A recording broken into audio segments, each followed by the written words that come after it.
Ms. Nickel discussed the email she received during the meeting. I thought resident comments were not part of the meeting evaluation. Is this a new policy that we can send you emails and you'll respond to them?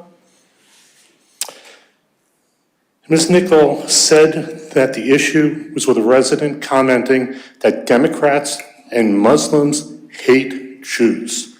That is false. Please review the video. The resident said, just a little bit longer so we get some context around it, here you have a citizen that has a very simple request. I'm sure you can find some place where you can put the menorah, and the only controversy I could possibly see is if you frame it in such a way that you have a group of Satanists that say that they want to put up a religious symbol on town property. Seems very unlikely. We don't have that sort of thing in this town that I know of. I don't want that to happen, but I want that menorah if you're serious about anti-Semitism. I think the only thing you're afraid of is controversy from extremist Democrats and Muslim people who hate Jews. Again, extremists. I want to support the Jews, so I think that we should do whatever we can do as soon as possible. As she said, Hanukkah is coming up, so let's get the show on the road and find someplace. Thank you very much.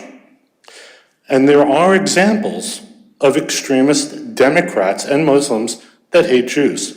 Just one example is from Debbie Wasserman Schultz, who is a Democrat, slammed Representative Rashida Tlaib, also a Democrat, for anti-Semitic remarks on Israel. Anti-Semitic remarks are considered hate speech. Thank you. Thanks, Leo.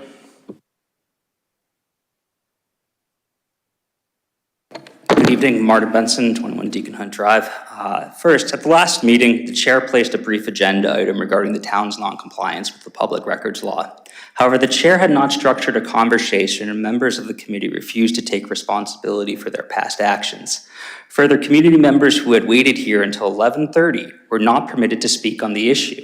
As a result, no resolution was determined. Additionally, the chair refused to allow me to respond to misrepresentations stated by town council which lacked veracity.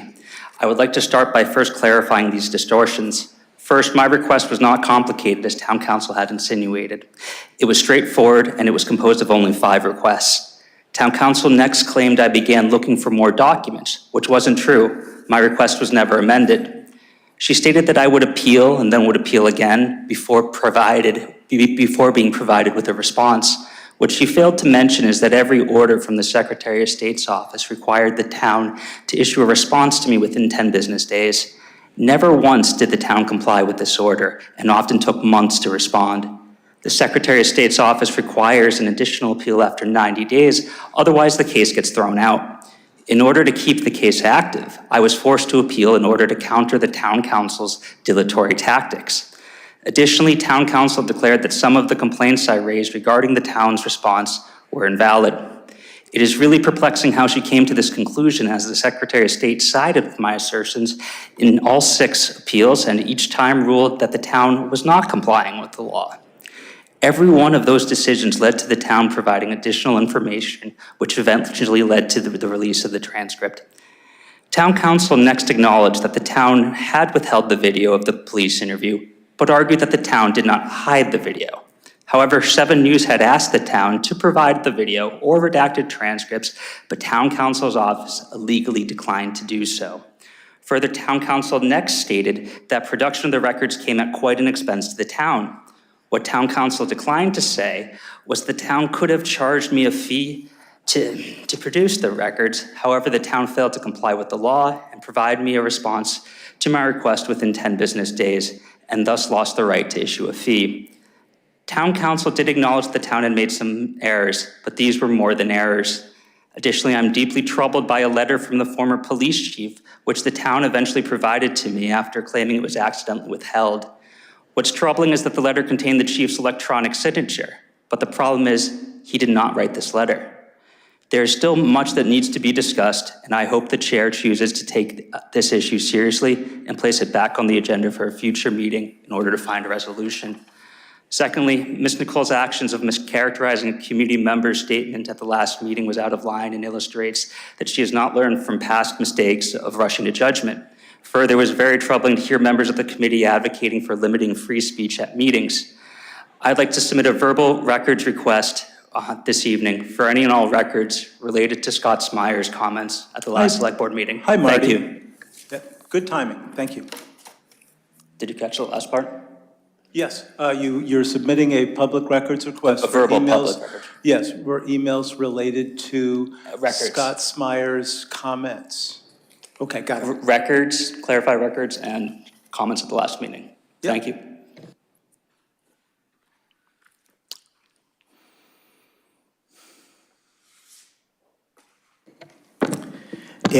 Danny Factor, 11 Davis Road. I wasn't going to speak at Citizens Concern, but I feel compelled to make a comment in regard to the first comment that was made.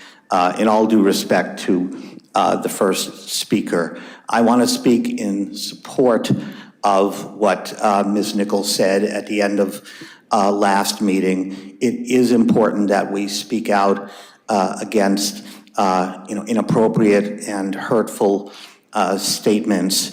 And when one says, Muslims and extremist Democrats, it's singling out people, implying that certain groups are more likely to hate Jews than others. And that's wrong. We have a terrible problem with white supremacy in this country and hatred against people of color and Jews. And many of these same white supremacist groups hate both groups. Sadly, the comments did not say extremist Republicans or extremist Libertarians or extremist Greens. It singled out two groups, extremist Democrats and Muslims, and that's wrong. We should not be implying that groups of different ethnicities or political persuasions are the problem. The problem is racism and white supremacy. And that's why I support what Ms. Nichols said, speaking out against those comments which were unfair and prejudicing those individuals. Thank you. Thank you. Other people online looking to speak? No? Great, thanks. Now we come to the part of the meeting called the chair message from the chair, and oops, here's my agenda. Chair update, town manager update, member minute. Okay, I took a couple of notes here.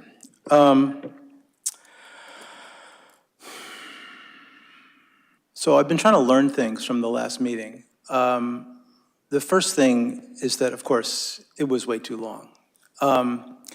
There is some risk that as I tried to write down the times of these agenda items for tonight, there's a risk we're going to go too late tonight. Not as late as last time, but still too late. So around 9:30, somewhere between 9:30 and 10, we're going to take a short pause to talk about what's left and what we want to do about it.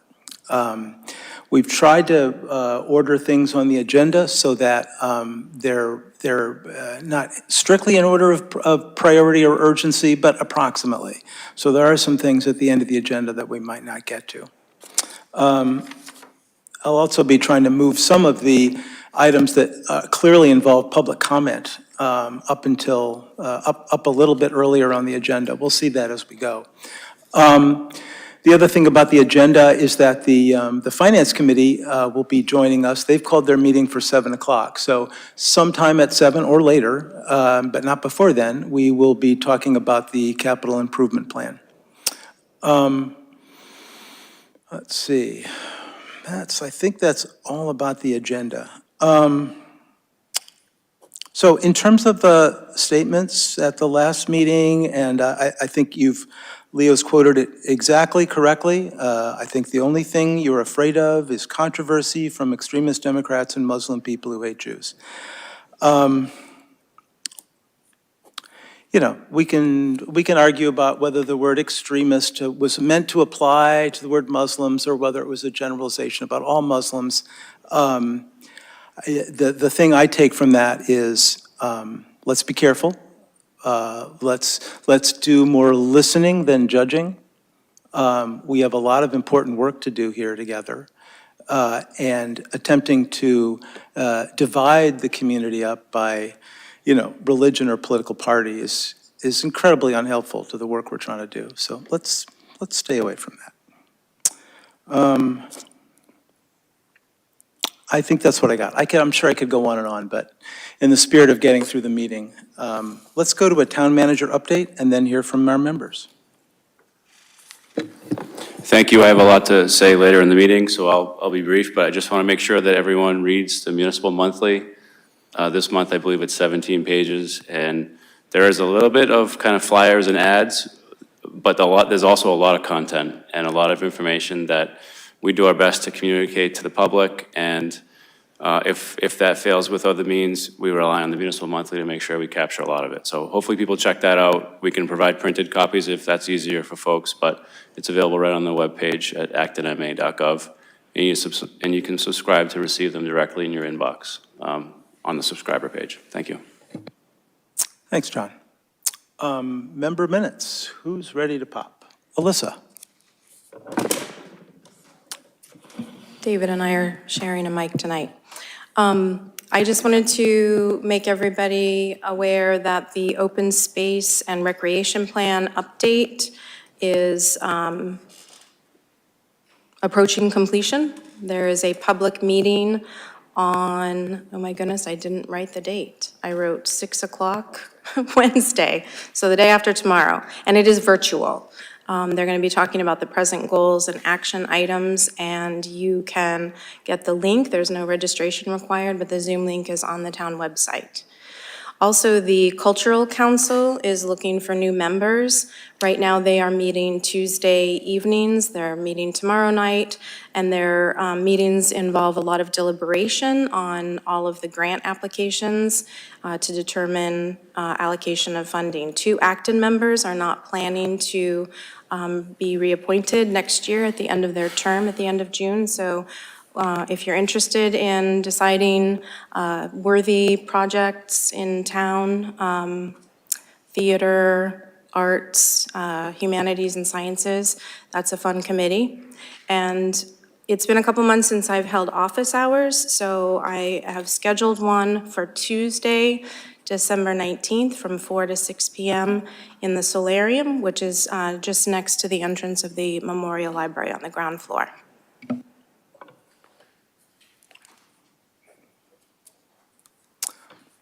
Anyone else? Dean. A couple of items.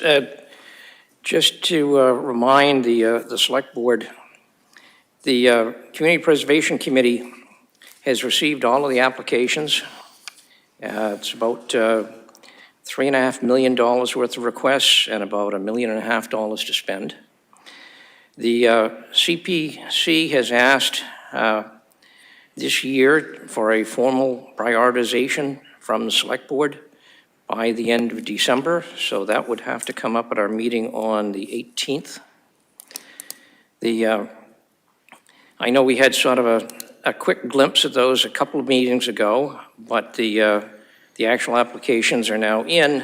And they're considerably higher numbers than what was discussed and shown to the Select Board at our previous meeting. So that would be really important to make sure that gets on the agenda. I'm sure that the planning staff can provide the applications so that you can see exactly what's being asked for.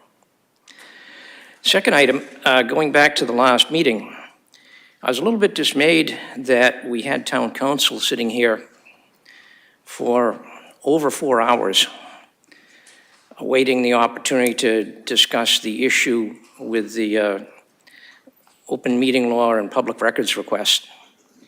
It seems to me that that's a pretty egregious waste of taxpayer dollars. I appreciate the fact that council was here, and I think she added a great deal to the discussion. But I respectfully request that in the future, if you're bringing somebody in that's going to be on the clock, that you schedule those things a lot earlier in the meeting. You know, she was here until past 11 o'clock. I'm not going to get into my own suspicions about why that item was pushed off so far, but I think it was a very bad move and frankly quite expensive. Thank you. Thanks. Fran, David? No? Okay, great. Okay, let's move to seasonal holiday display on public property policy. Is Tom going to be taking us through this, or John, or Fran, or? Yes, Assistant Town Manager Tom Beejan is going to walk us through the policy that was provided before the weekend in the packet. All right, thank you very much. Before I do begin, I do want to thank a large group of people, a lot of departments inside of the town contributed to this draft policy. Select Person Arsenal as well was heavily involved, the town manager and myself. So this was a true team effort, and I just want to thank everybody that's been involved with this. We did have a number of policies that we drew from area communities that had prior policies. So we decided to borrow a little bit of language and then tailor it to fit Acton. So I won't go through this line by line, but I will highlight a number of the items as we talk through this. We did want to write this policy to allow the select board a little bit of leeway in terms of what's approved, so that you do have some flexibility when holiday displays come to you. It's also not written with a specific time of year in mind, so that this could stretch throughout the year as well. The one location that we determined to start with as a recommendation would be the Red House, which for me, it took me a minute to realize where that was, being new to the town, but right next door, as everybody knows. It's a prominent area, it's relatively centrally located, and it does have a power source as well if there's needs there. And it's in a good viewable location. Kind of going through the policy here, we did write this on a first come, first served basis, so that the main goal of this is to not hold one group, religion, or organization above another, and we felt that that was a fair way to do that. Additionally, we did want to suggest that any requirement or any request comes to you that it meets all applicable local, state, federal zoning bylaws and building code bylaws, or building codes as well. We also wanted to make sure that people who wanted to submit a request understood that you do have to go through the proper channels and proper steps prior to placing something on town property, so that you would have to submit something into the select board town manager's office with that request. That clearly outlines the length that you're looking to put this on to town property, what the display will look like in terms of size, shape, looks. Also with the understanding that we should be receiving that request with 30 days prior to placement. I do want to note that the select board does reserve the right to waive any of the requirements side of this policy, especially this one, as one of the requests that's driving this policy would not fit that. So we did want to call that out to you as well. Moving on, we did call out that the duration, once you've reached or gone past the holiday, that the item wouldn't stay or the display would not stay on town property more than 7 days past. So there is an end date, so that does not take away from other displays that are looking to put or erect on town property that could abut to the one prior. No longer than 30 days, we had mentioned that prior. One of the questions that came up once this went out on Friday to the select board members was to define a little bit better on how the town would be held not liable for any damage that occurs on town property as a result of display.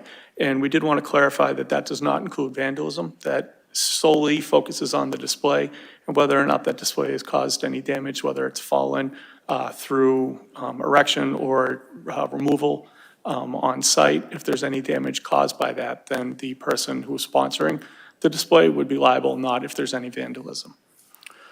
Another question came up about disturbing the ground. If there's any footings or any type of digging that's required, that'll be identified prior and approved by the select board. And if that is not, and there is digging, then that would be something that would be called out that the sponsor would have to fix on town property. Additionally, town staff would not be responsible for putting up or taking down the display either, as it's not an item that's sponsored by the town. When the timeline is identified by the sponsor and approved by the select board, we just ask I'm calling them the sponsor, I don't know what else to call them as, but the sponsor would identify with town staff 48 hours prior to arriving to the site for both setting up and taking down the display so that town staff can be present if needed. Additionally, we would just ask that this occurs during town hours so that we don't incur any overtime costs to make sure that everything's done appropriately. Additionally, the board does maintain the right to put any reasonable duration, manner, or place additional restrictions, including size, on any holiday display that comes in front of you as well. Any formalities, we wanted to call this one out as part of the policies too, as all the displays, some displays do have some formality that goes along with that, whether it's a daily formality or when you put it up or take it down. So we did want to call out that any type of tradition that is identified with that holiday display is allowed to happen on town property.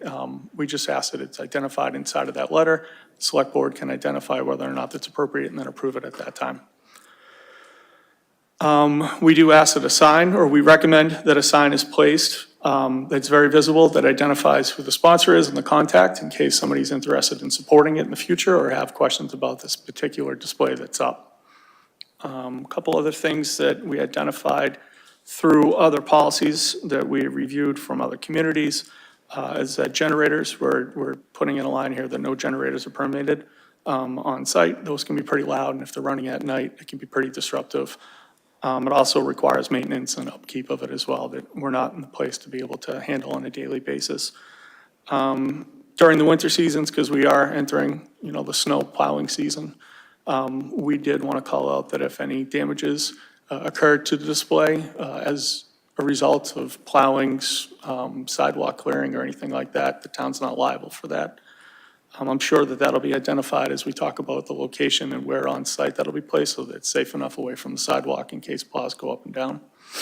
Open flames, fires, of course, I can imagine that we're all anticipating that that's not permitted. We're recommending that it will not be permitted on site. Live animals, we're recommending that they are not permitted on site either. That came up as one of the questions. The management of this holiday display should be the sole responsibility of the sponsoring party as well. And you do reserve the right to terminate any approval at any time for any violation of the items that are called out here in the policy. So these are, it's a little bit lengthy, but we did want to make sure that we called out anything that could come up, whether unforeseen or foreseen, and we hope that this policy met that. Happy to answer any questions and talk through it if you have any other questions. Thank you. I'll happily take questions from the board, and then there might be questions from residents. Dean. Thank you. I think this is a great policy, very well thought through, and I think it'll be a great benefit to the community to be able to implement this. My question, obviously there's been a tradition here in town of lighting displays on some of the trees in the town common. I guess the question for the board is, are those lights out there considered to be holiday displays? I know when I was working here and was responsible for putting them up, we had to get them up just after Thanksgiving and taking them down, usually at the Feast of the Epiphany in early January. So it certainly was related to Christmas. If that's the case, I think we'd probably end up having to discontinue the lighting of the small, I think it's a white fir out front. And obviously those displays have always been purchased and installed by town employees, so it would seem to be at variance for this. So I don't have any problem one way or another, but I think it's something we should think about going into the future, whether town employees would be continued to be involved in that. And I think it all hinges on whether those lights are considered to be of religious significance. Tom, you might have thought this through, or John, you might have a thought on this. That's a good question. It's funny, they were putting this up, they were putting up lights on Friday when we were leaving work, or maybe the day before. They weren't a directive from our office related to any holiday, but they certainly could appear to be related to holidays, so I'm happy to do whatever the board wants in this case. If we don't want to do them anymore, that's okay with me. Okay, we can dive into that question, but I'm especially interested in a first round of general questions, thoughts, and concerns. David? If I can I'll just weigh in on this, and then I'll go in. I just have two really small logistics issues. First, thank you to Tom and Fran for arranging this so quickly. It looks really good. I think that the town should be allowed to decorate the main common, or just in a town-sponsored way. We do that with flags and other things, flags, lights, for various holidays and observances, and I think we should be able to continue to do that. Two quick questions. You said in front of the Red House there's electricity available, which is great. However, point 20 says no electricity is available. Not really. It says the individual, the sponsor is responsible for lighting or something like that. So that doesn't, I'm not sure whether that meant they're responsible for the light fixtures or we can get electricity. I think somehow we just should say here that, power can be arranged with, possibly be arranged with if asked for in the application or something like that. And the second thing, a really small logistic thing, I think that the policy should say that people cannot obstruct any public way, like a sidewalk, bike lane, or street. It talks in here about sight lines, but it doesn't actually say you can't put something right in the middle of the sidewalk. Thank you. Alyssa? I would say that number 14 does address that, David, because it says it shouldn't interfere with necessary operations of the town, and I see sidewalks as a necessary operation. I have a couple of questions. I also want to thank Fran and Tom for putting this together. It's very thorough, and I appreciate how comprehensive it is and how quickly it was crafted. My questions are about some language in the policy directives. I'm wondering about the intention of the word appropriate holiday displays. Does that refer to the display matches with a holiday that occurs during the holiday season, or that the board determines whether it's appropriate or not, as sort of a discretionary? Tom, I think you have a response to that. Sure, thank you very much. It's a great question. I believe that we wanted to try to leave this open-ended so that it could be interpreted as such as the board determines. You will receive requests, hopefully throughout the year, for different displays, and one display may be more appropriate later on in the season when that holiday is observed, and you may receive one that isn't necessarily for a holiday that's part of that season. So if that's the word we wanted to leave there, would be a little bit more open-ended so that you would have some leeway in making that decision.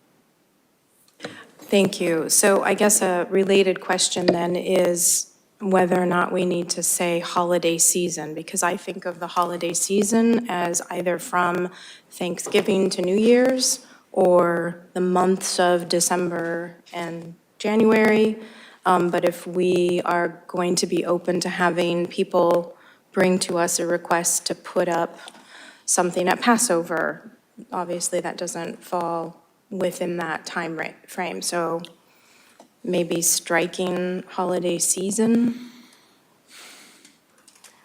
And that's just a general sense of when that occurs, when we see it from organizations throughout the holiday season. It's in the policy directives. So holiday display policy covers any holiday, but the holiday season, I think, to me, it's a little bit restrictive, which I'm fine with. I just want to know what we're approving. I'm fine with either. So I saw a nod from Tom as if he was comfortable with removing the word season, but let's check that out with, It is called the seasonal holiday display, so Yeah. we could start by just calling it the holiday display policy. Yeah. And give it a seasonal. I think the idea was that the board, we wouldn't want to encourage people to put up a Thanksgiving display in April, for example. Yeah. So I think that was the idea of identifying a season, but I think we could take that out and it would probably work out. great. Is anyone uncomfortable with clarifying that this, these are all, what are these called now? Holidays displays, that could be all year round. David? We could also use language like placement of holiday displays consistent with the holiday being observed.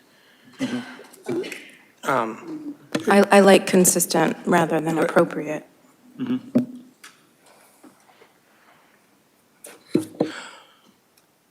Do we, although, just to raise a counterpoint, are we trying to reserve the right for the select board to respond to holiday requests that seem like they would be offensive to a large majority of the population, or, that sort of thing? The example that was raised before was,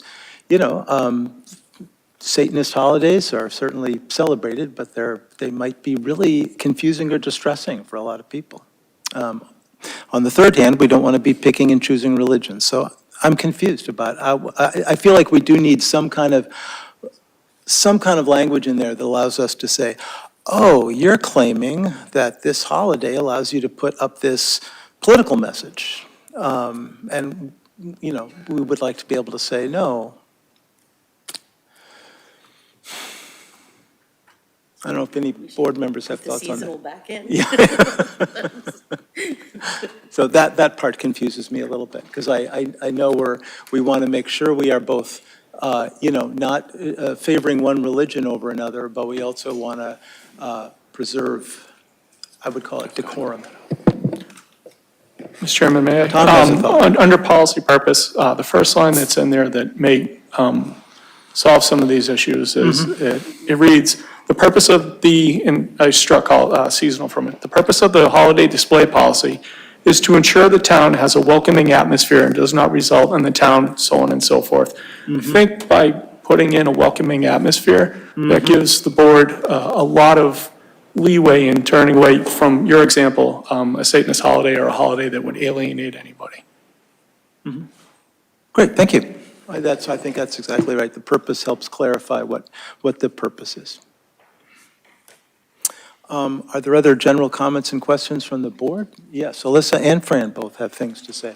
Okay, Fran, and thanks again for I helping have to no put this questions, together. and Tom, thank you.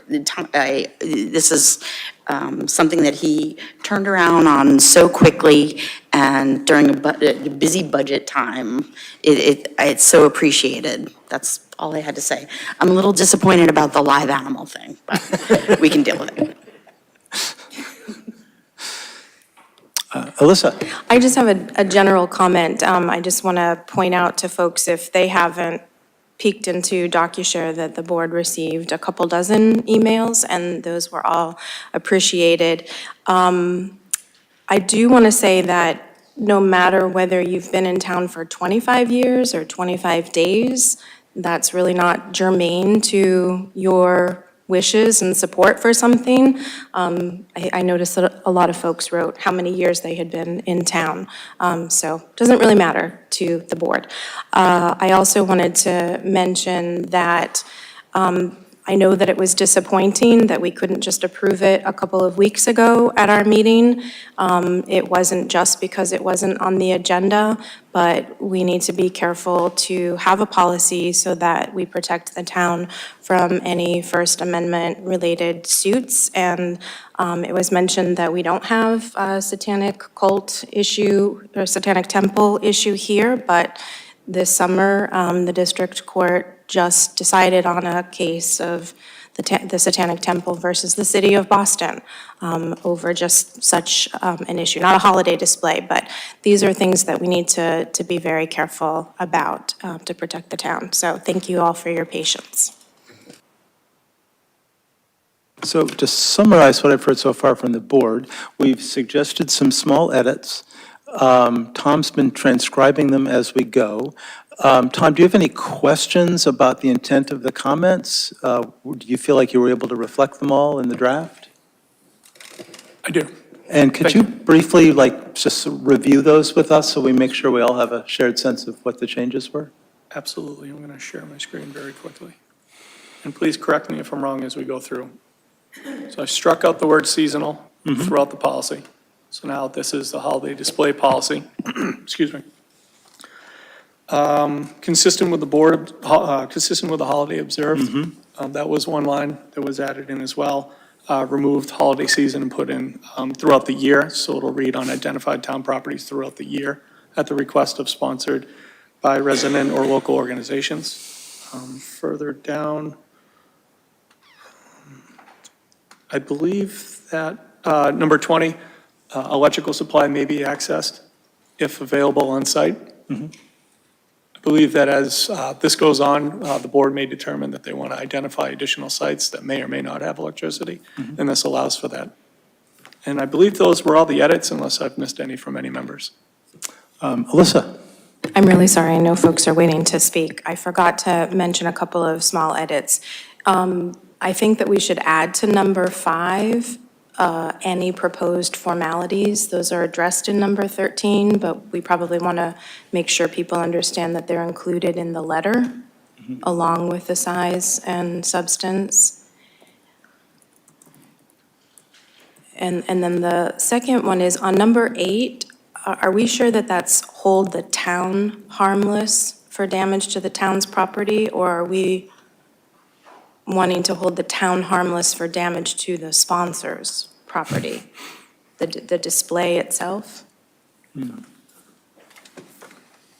If a display gets blown by the wind and smashes through a window at the Red House, we'd ask that, that's what we're talking about, that the person who put the thing up would be responsible for the broken window. I see, okay. So just to clarify, the sponsor is not held harmless?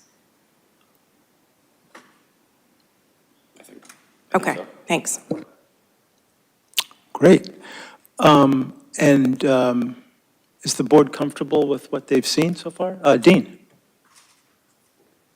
Yeah, going back to my original point about yes. lighting, the traditional lighting that we've always put up on the town common, I asked a question, David offered his opinion. Is that the consent of the board?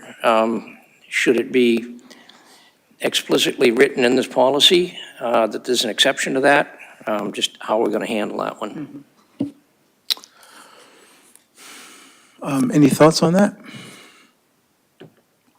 Alyssa?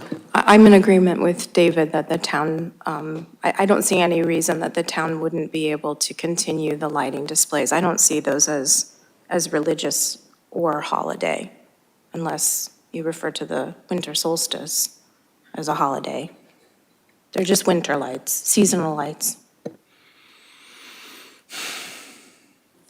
I seem to be coming down on a slightly different side of this. But I'm fine with the lights staying up this year. My ideal would be that in a future year, that there would be, additional holiday display items of a lighted tree that, some fine group in town might want to provide and maintain.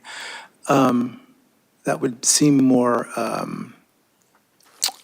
sort of weighs things more equally. But I'm happy to visit that again, after a few months to see how things go for next year. I don't feel the need to, rush out there and pull down the lights that are already up.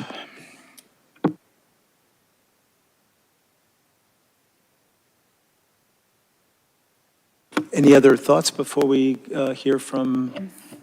I guess I'm in agreement with David and Alyssa about the lights. I think they should stay. Dean, remind me when they're typically taken down? Well, typically, we would turn them off when I was working in that capacity, usually the first or second week in January. So, if the concept is that these are just decorative lights of general purpose, maybe you leave some of the lights on throughout the winter season. You could put them up, turn them on for the winter solstice and turn them off in, March. If the purpose is truly just to beautify the common. But, that's up to you. It's just in the years past, many years ago, there was, formal Christmas caroling in front of Town Hall and that sort of thing. And, it had more of an implication. I just would like to clarify it for whoever is going to be stuck with doing it in the future, that they make sure, I can recall being taken to task because they weren't lit at 6 o'clock on Thanksgiving, because that's when I was supposed to turn them on. David? Yeah, I think this policy should explicitly state that the town is exempted from this policy, right? There are many, many things for which the town is exempted from the rules. And in this case, we put up displays at a number of times of the year, not always lights, but flags or other memorabilia. And I think it's important that, this policy just says holidays. It doesn't say holidays except for the 4th of July or something, or Memorial Day, right? So I think that, I think it should say that the town is, there is no restriction on the town decorating its property, or however we want to phrase that. I see I'm in the minority on this one, but I'm willing to continue to hold my point of view. I'd like to say that the policy is silent on this question, and we'll get back to it in a few months. I'd like us some time to sit with the current policy and come back to a discussion. It could be, there's a possibility that I'm more sensitive to this issue, having grown up and in the last 2 decades been much more involved in Jewish ceremonies and kind of learning about the sort of the hidden and not so hidden Christian messages that are, part of the larger culture that can feel a little bit oppressive to people that are raised Jewish. So I guess I'd like to wait and then talk about this later. Give us a chance to maybe get some public input on this question and revisit it.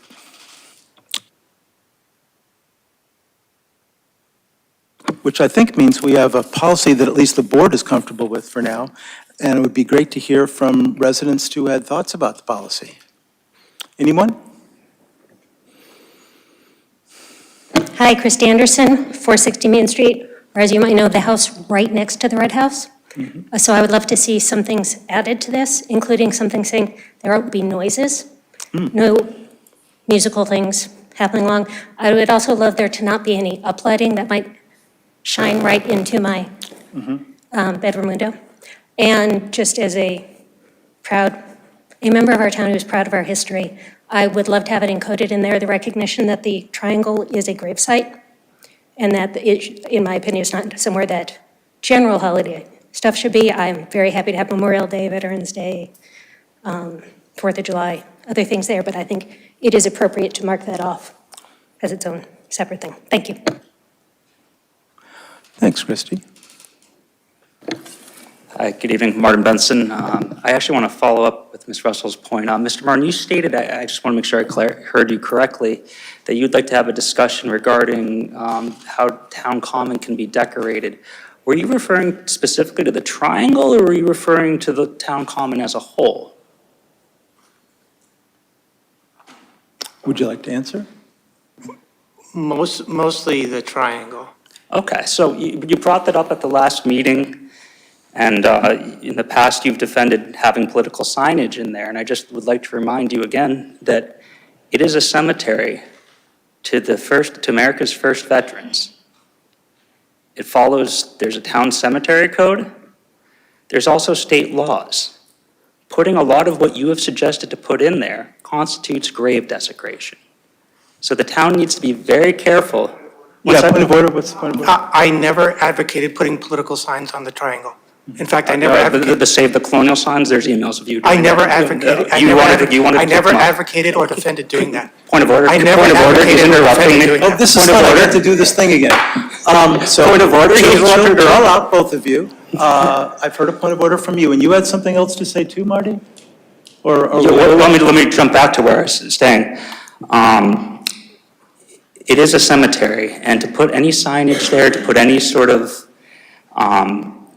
decorations in there would constitute grave desecration, and it's why it was so serious when it happened a few years ago. So I would like to echo what Ms. Russell said, that needs to be ironed in very clearly into this new policy. Thank you. Thanks. The current policy just only lists the red house, which is clearly not part of the triangle. Sorry, Ms. Anderson, not Ms. Russell. My apologies. Yeah. So many Christies.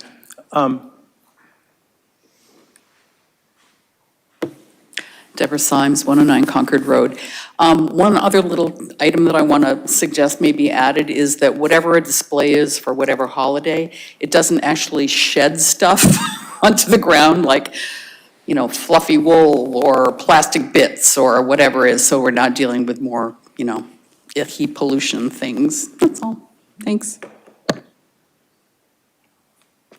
Other comments online people want to make? Is anyone on? Okay, great.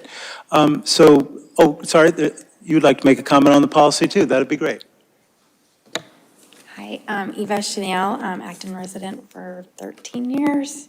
Do I have to give my address? Sorry, 7 Broadview. Okay. I wanted to just ask a question about the liability piece. Being like an individual that's sponsoring a holiday display, I really appreciate the language that you added as far as clarifying that vandalism doesn't count. But what about like injury? Is there any kind of a sign or any like border around the display that should be put around that says, don't go beyond here or something like that to make sure nobody does? Let's check with the authors of the policy. Do you have any thought about whether the policy itself should indicate?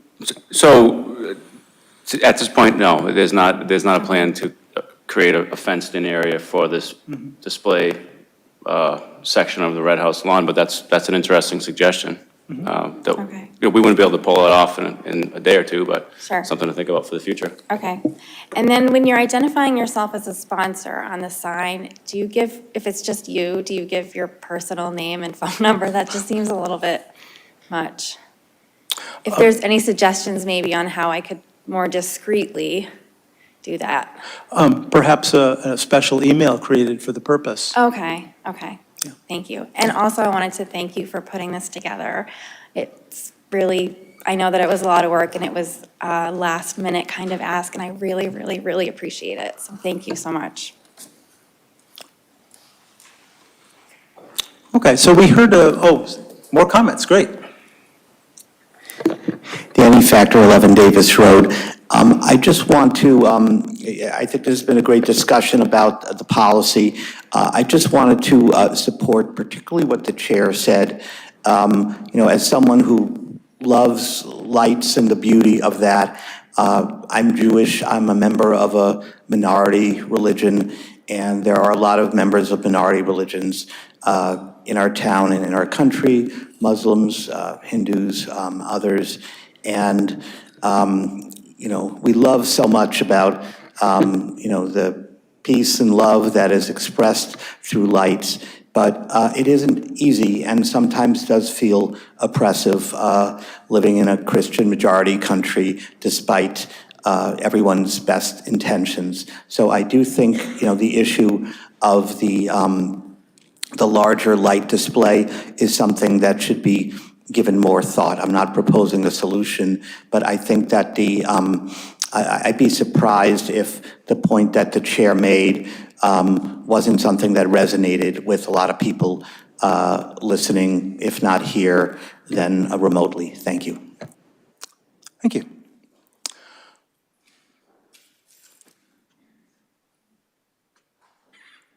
Go for it. Thank you so much, Kara from up here in Metz Ave.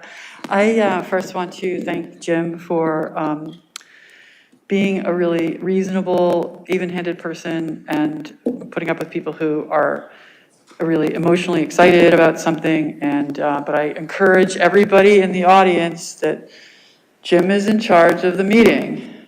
And if somebody is going on and not listening to Jim, please stand up and support him. Call a point of order, say hey, or something like that. That's the first thing. Second thing is I missed most of this discussion, but there's a group that is part of a religion that has spaghetti strainer on their head. And I want to know how they get to have their symbol for Christmas or holiday. So how does a different religion participate in the displaying of public holiday symbols in the process? I am totally supportive of the menorah. I think you should prove it right away. Typically not on the common, it's a grave site, but some other place, and we can be excited, and for other people to participate in other religions too. Is that policy available? I didn't notice it on DocuShare today. And so is it available now? Can you summarize it for us, what you think it is that you're proposing? Can you summarize it? Oh, it is on DocuShare. Okay, I didn't notice it. So it is the same thing that you're voting on, the same thing that's on DocuShare. Yeah, we've made some edits. Thank you. Yeah. Here, okay. Yes. And so tomorrow, somebody with another religion can also participate by applying? Yes. And what is the time frame for approval? Because I assume that their application has been already accepted? I know, but I can't, I don't have a smartphone, so. Yeah. Sorry. That'll be our next agenda item, is considering the actual application. Oh, actually, but the application's in, okay, great, Yeah, thank yeah. you so much. Sorry. Oh, Hey. good. Scott Smyers, Central Street. So, Ms. Nickel mentioned earlier about the use of the word appropriate. And I think that's going to be a interesting challenge to figure out how you determine what's appropriate and what's not appropriate. And I think you should have better definitions of what that is in here, because that's a very vague term. Second, what is an example of a display that would represent a culture or an ethnicity that is not a religion, right? It says here you got individual religion, culture, or ethnicity. You know, that really opens it up to the previous comments about the spaghetti religion, whatever that is. So you might want to, those are my concerns, and I'll see you on the next topic. Just as a quick example, there's often declared holidays like Italian American Heritage Month, and that would be a chance for a display that would be appropriate, that would be associated with a particular culture. That'd be an example. The concerns I heard, the specific concerns I heard that would be related to possibly amending the policy that I'd be curious to get perhaps responses from Tom about whether these issues are addressed in some general way.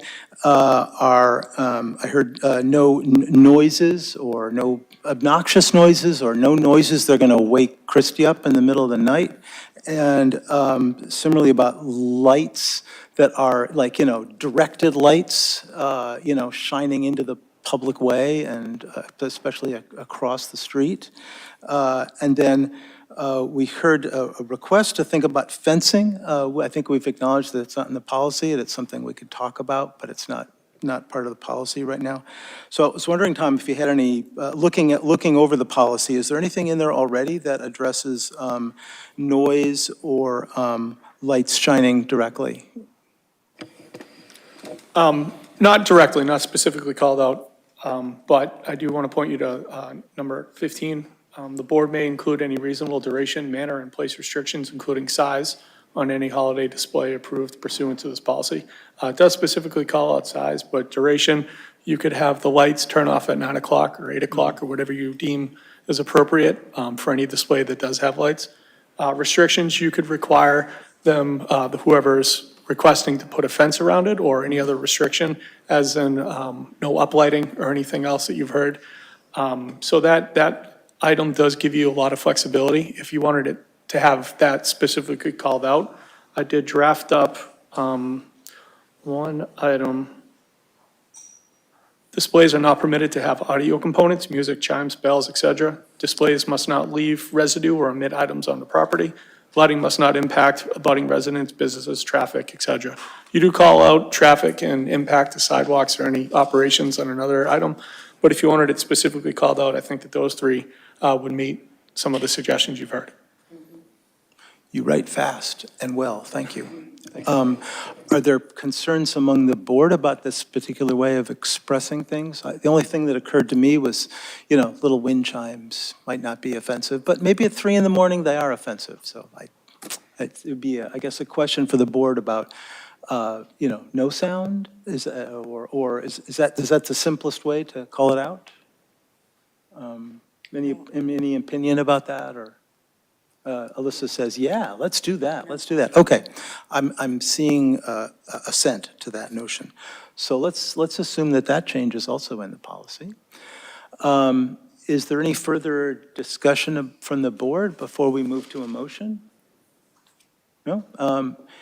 Anyone want to move to approve the, looks like Fran's ready to go, which would be appropriate since you worked on the policy. Well, I didn't really, again, Tom, thank you, hat tip to Tom. I move to adopt the holiday display policy as presented with edits. Second? Any last comments? No? All those in favor, please say yes or aye. Yes. Aye. That's unanimous. Policy. Yay, thank you, everyone. To the Finance Committee members that are here nicely on time, it's so inevitable that we now go to the next agenda item about approving this particular Menorah request before we get to the capital improvement plan. So thanks for your patience. Okay, we have received a request from Eva Chenail to install a menorah on the lawn at 486 Main Street. We've discovered that, is 468 Main Street, is that the red house? Yes, okay. So there's been a request to install the menorah at the one place that we allow holiday displays. What we would need to discuss as a board is whether we're comfortable with waiving the 30-day requirement, since Hanukkah is 4 days away? Or is it 3? It's always get confusing to me since it's already the evening. But anyway, it's really soon. Okay. Thank you. Yes. Are there thoughts or concerns or questions from the board about the notion of approving this request? Alyssa? I'm comfortable waiving the requirement for the 30-day notice, but I'm wondering if we have any information from the applicant about size, substance, location, those details. Come on up, Eva. So now that you've had this policy in your hand approved policy in your hand for at least 30 seconds, you'll see that we have some requirements there about hearing a little bit about size and location. Right. Okay, so I drafted this email but didn't hit send, so I'll try to read from it to give you as much information as I can. So the specs of the menorah are 9 feet. I can't even read my own thing, but it's 9 feet tall and around 7 feet wide. I have the link and an image of the specifications for it and the manufacturer. I have instructions for installation that are recommended by the manufacturer. I guess to give a little background, it is an LED-powered menorah. It runs on a timer, and you just plug it into a regular outlet. And every day, it adds another bulb for 8 nights. I was proposing having it on from 6 to 10 in the evening, although maybe it's getting darker earlier, so we could shift it, but that was just my first thought. So because the base must be inserted into the ground to ensure that the menorah is installed securely and safely, I'm requesting permission from the board to do so. So there's a PVC pipe that is 3 inches wide by 30 inches deep or tall, and that gets hammered into the ground. And then the actual menorah gets screwed into that base. The base gets screwed into that pipe, and then the menorah gets screwed into the base. So a couple things, I would certainly call DigSafe to make sure that there was no gas line in the way. And I would be happy to replace the dirt in that hole and seed it after taking it down. So that, yeah, that would be really the only, I guess, ask that isn't really covered in the policy, is if I can put it in the ground.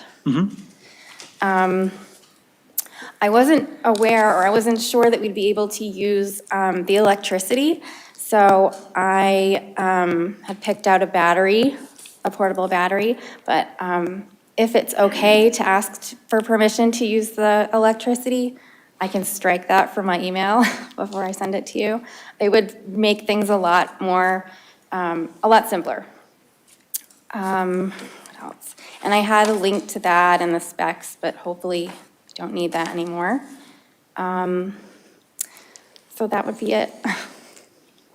Thank you. If we had the full 30 days, what I would be doing is taking your email and sending it to staff and say, are there any technical concerns that you have with this process? So instead of doing that, I'm just going to sort of turn to my right and ask John and/or Tom if they have any thoughts or concerns about this particular proposal, in particular the digging of a hole, the filling up of it afterwards, seeding it, and plugging it in and/or using a battery. So are there any thoughts on that? Can I offer to just hand you this? It has the instructions on there for installing it.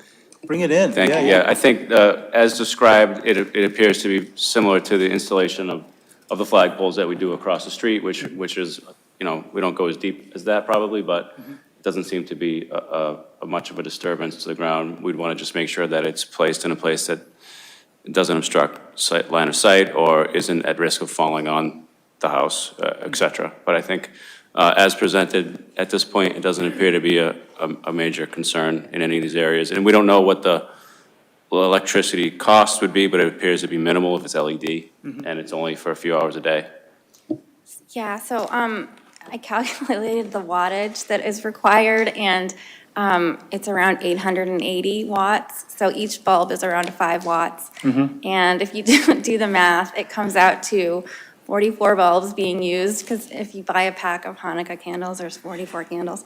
So 44 bulbs running for 4 hours a night for the 8 nights is the 880 watts. So I don't know what that comes to, but I don't think it's a lot. It won't be. Okay, so that's all the technical stuff. We heard no technical concerns about that, but you would have to work out the details of the if we approved it.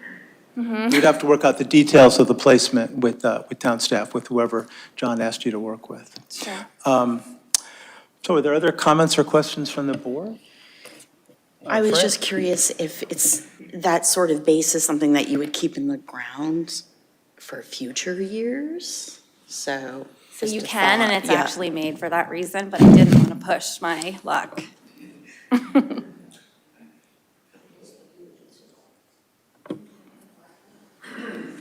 We've been trying to find a solution for the flagpoles that does that for us. So we'd be curious to see how this one works. Okay. Any other thoughts, questions, concerns? Alyssa? Is the menorah metal? Yes. Okay. I just want to say you're amazing for doing that wattage calculation ahead of time. Thank you. And I'm not at all concerned about a 3-inch PVC pipe. We'll just, call it aerating the lawn. And I would also think that it would just stay in the ground for future installation, but that's up to town staff. Thank you.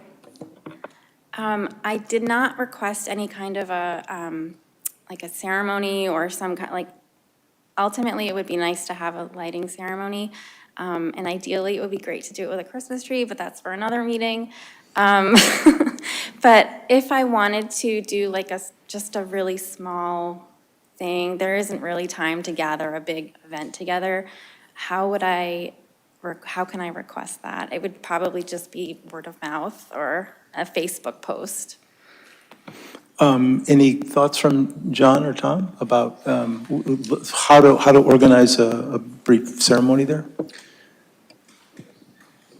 Well, the common is to be used by the people, and that's a part of the common. I think if it were going to incur, traffic and need to bring in details, et cetera, then we'd want to be able to plan for it. But if it's a group of people gathering for a few minutes, then I don't know that it would raise to that level. So I guess we need to know more what you're thinking. Okay, shall I write you a note or an email, or? I was thinking it would be maybe under 50 people or so, and just whoever can gather on the lawn. Nothing big or formal, since it is only 3 days away.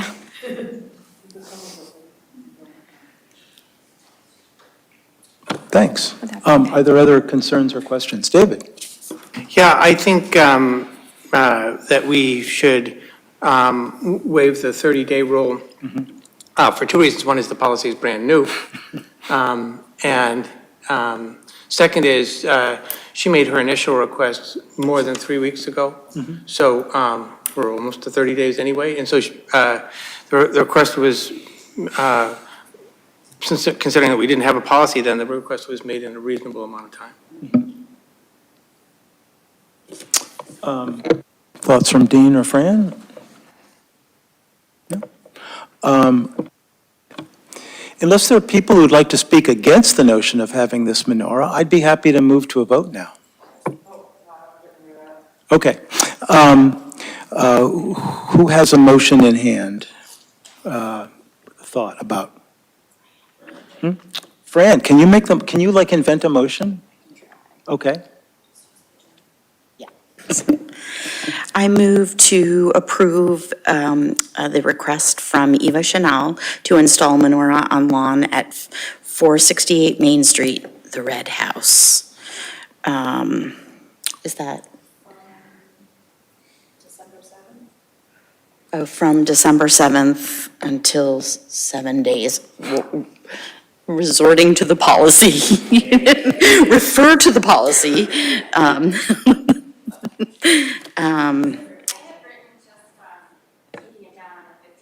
Okay. Do we have to have that in our policy? Pardon me? Yeah.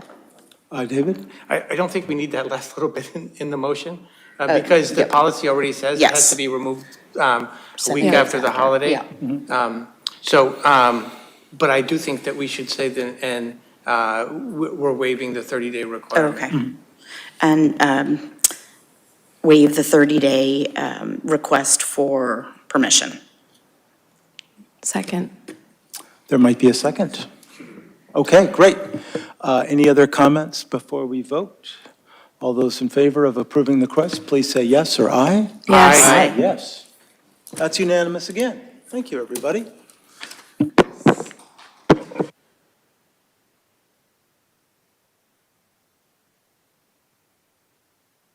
Okay, let's allocate some signs and seats for the Finance Committee and get ready for a presentation on the fiscal year 2025-2034 Capital Improvement Plan.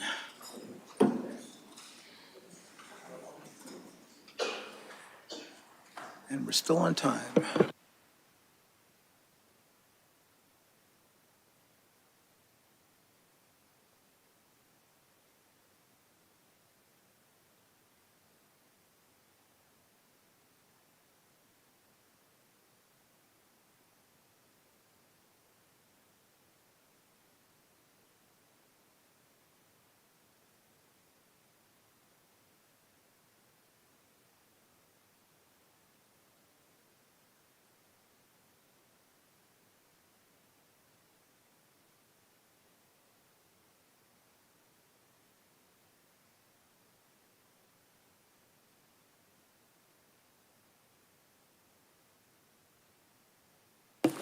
Noting the time and the presence of a quorum, I call this meeting of the Acton Finance Committee to order.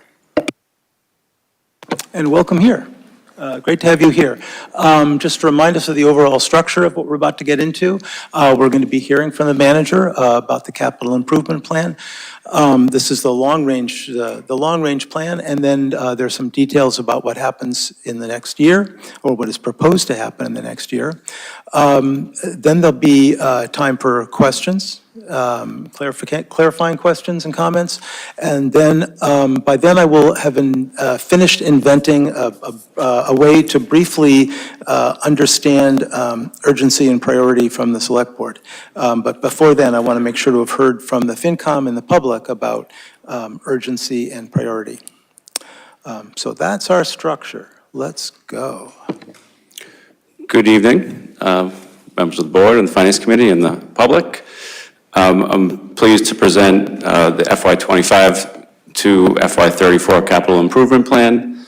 This is a 10-year look at the capital needs within the municipal operations and all of the programs and services that we provide. It's, looking at 10 years, and if you're looking at the plan, the items in the first, 3 years are known. As you get further out, they're more just planning items, and the cost information that far out is really just budget, high-level budget stuff. But the costs for the current year and the subsequent years are meant to really show what we're needing to invest in to do what we believe to do to operate this community. So I wanted to walk through the actual document. This is published online at actonma.gov/manager. On the right-hand side, there's all the published budget and capital plans, and I just wanted to call that to the attention of the public because we'll be posting information there throughout the budget process. And so if there's ever a question about items related to the budget, that's where you go. And I wanted to walk you through the plan. The plan includes updates on our, the capital planning process, how we do it. Then it goes into some of the strategic planning efforts that we use to inform our capital planning. A large portion of that, for example, are the climate action plan, the facility study that we just completed that was presented at the last meeting, and then several other studies that we've done over the last few years that identify capital needs and investments that we need to make. Then there's a capital budget. There's the details about each item listed in the FY25 capital budget. And then on page 23 is where you see the 10-year project, 10-year plan for all the projects we see over the next 10 years. And I wanted to call special attention to the appendix. This is where we list, and I'll actually go there, we list all the information about our infrastructure. And in here, we show information about every facility that we have, including schools. We talk about all our open spaces that we manage, roads, bridges, all the things that we do, all the things that we're investing in, so that if you have questions about what we're investing in or what we need to be investing in the future, this is meant to be the sort of the primary source document for describing all of our infrastructure. But to get to the meat of the purpose of tonight's meeting, I wanted to walk through what we're presenting and what we identified as needs for the FY25 year, which is the year that we're planning for. And as in every year that's occurred since I've been here, and I'm excited to say this is my 6th budget presentation, and every year we don't have the funding available to complete all the projects that have been identified, and every year we work to prioritize the ones that are most urgent and then find other ways to pay for the rest. So this year, we've identified $13 million in large projects, and when I say large projects, it's typically projects over, $500,000. And just to walk through some of those, the one that's a select board short-term goal is to relocate the fuel station. That's at the DPW building. That's a $2.6 million project. The estimated debt service for that is just over $200,000. We do have the opportunity with this project to share the costs with the other users of the fuel station, which makes it less costly throughout the 30 years. But that hasn't been finalized, so it's in here now as a $2.6 million project. We also need to replace our ladder truck, which costs $2.1 million, and it takes 3 years to be delivered. So it's listed as a high priority because if we defer it, then it's really going to be 4 years until we get it. So it's something that I wanted the board to look at. And then the next item is a $1.825 million for the Hayward and Main intersection, which has been identified as a priority infrastructure improvement. It would be something that we could borrow for, but it would cost more than $170,000 a year in debt service to pay for. Other projects listed here are the Maple Street parking lot project, which was actually deferred from last year's capital plan. It's something that we could likely defer again, but it's something that will need to be implemented eventually. The next item is electrifying and replacing the HVAC systems in this building, the town hall. That's something that we could probably defer because we're still in the process of starting the design, and it probably won't be ready for 9 months from now. So realistically, we could defer this, but it's a cost that I just wanted to make sure the board is aware of. The next item is complete streets improvements to Great Road. We've been working extensively to try to make improvements for safety reasons on Great Road. Mass DOT has been a partner. They've committed to invest money and resources in Great Road, but this is a section of road that we still believe would need to be handled locally between Davis Road and Harris Street. There are bridge and culvert design and construction projects identified in our asset management plan that need to be addressed in the short term, in addition to additional projects in the longer term that would be paid for with $800,000 in this item. And then sidewalks. Sidewalks is a project that we've talked about every year, well, not every year, but at least the last 3 years, we've talked about.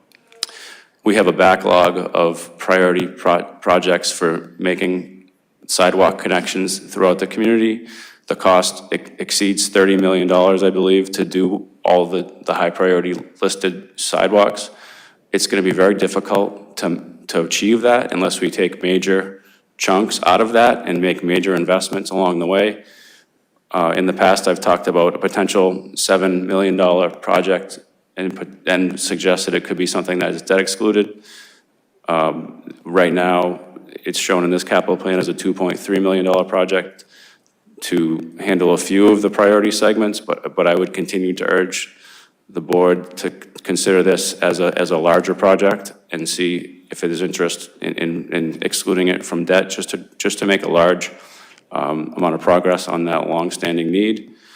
The next project is $650,000 to make the town hall and library parking lot safer and update the pedestrian ways. That's certainly something that can be deferred another year, but it has to be done eventually. And every time you defer projects, they just get more expensive. So I just wanted to make sure that it was on people's radar that it needs to be completed. So that's $13.6 million in projects.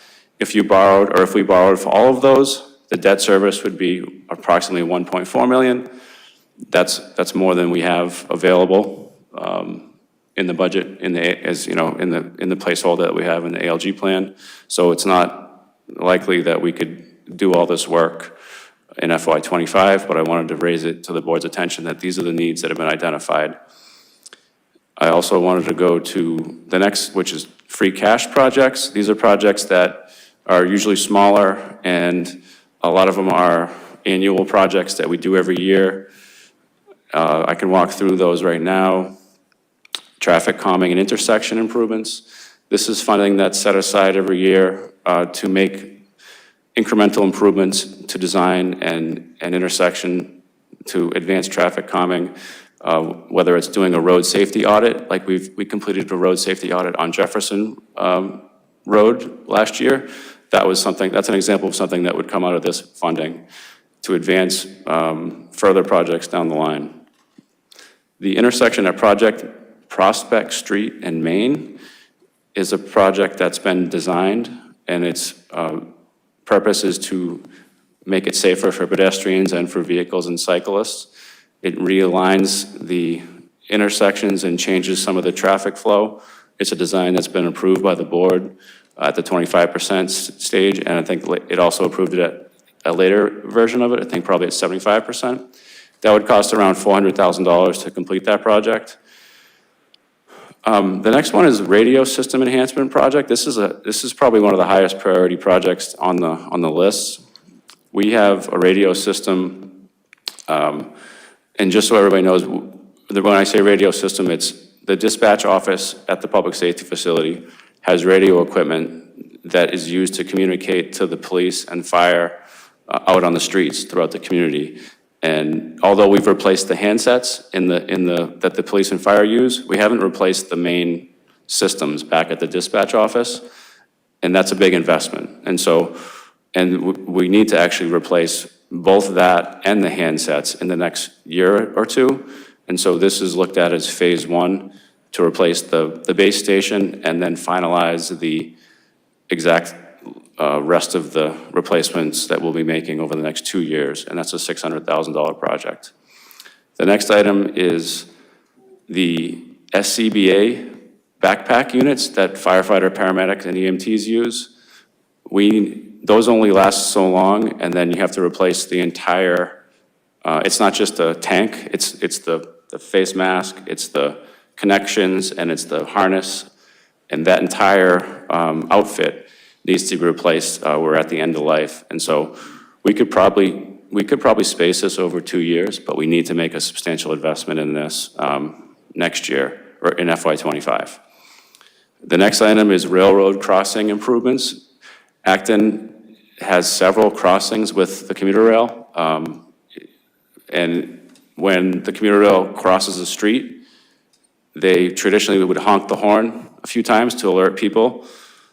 In Acton, we have a quiet zone established, which allows us to have the trains not honk their horn, which has been a benefit to residents that they don't have to hear the horns. But in order to maintain that status, we need to make certain improvements to the intersections of the train tracks, adding dividers and improving the arms that go down, and several other things that we need to make. And so there's $185,000 worth of improvements that we need to make to maintain our quiet zone status.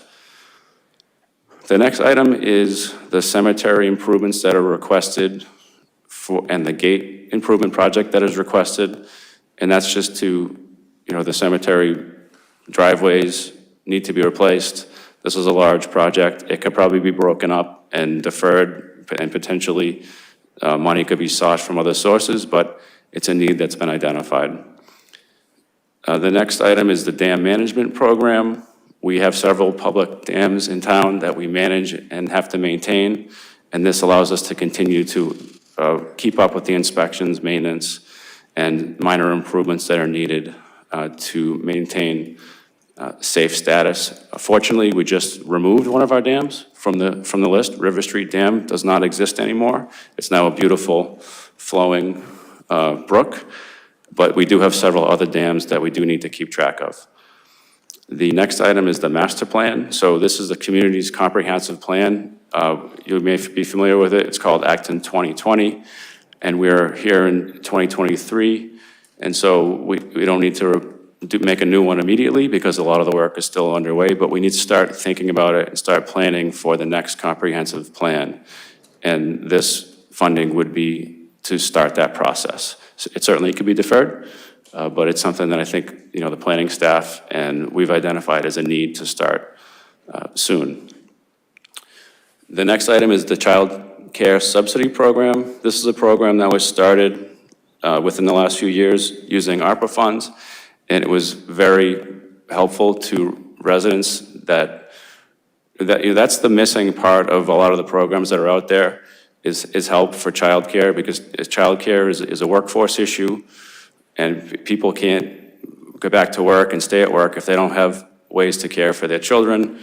This funding would be used for a subsidy program that we've operated over the last few years that's been very successful. It's a new program. It hasn't been funded from town funds before. And so I just put in here as a note that it could be a way we could potentially use ARPA for that again, but that runs out soon. So we have to just be planning for the future. The next item is the cyclical data collection. It costs $160,000 to hire a contractor to look at every property in town, which is part of our requirement through DOR to reassess every property every 10 years. And we do that, we chip away at it throughout the 10-year period, but this is a recheck of the entire thing. This is something that we could phase in over 2 years and split it up, but it still has to be completed.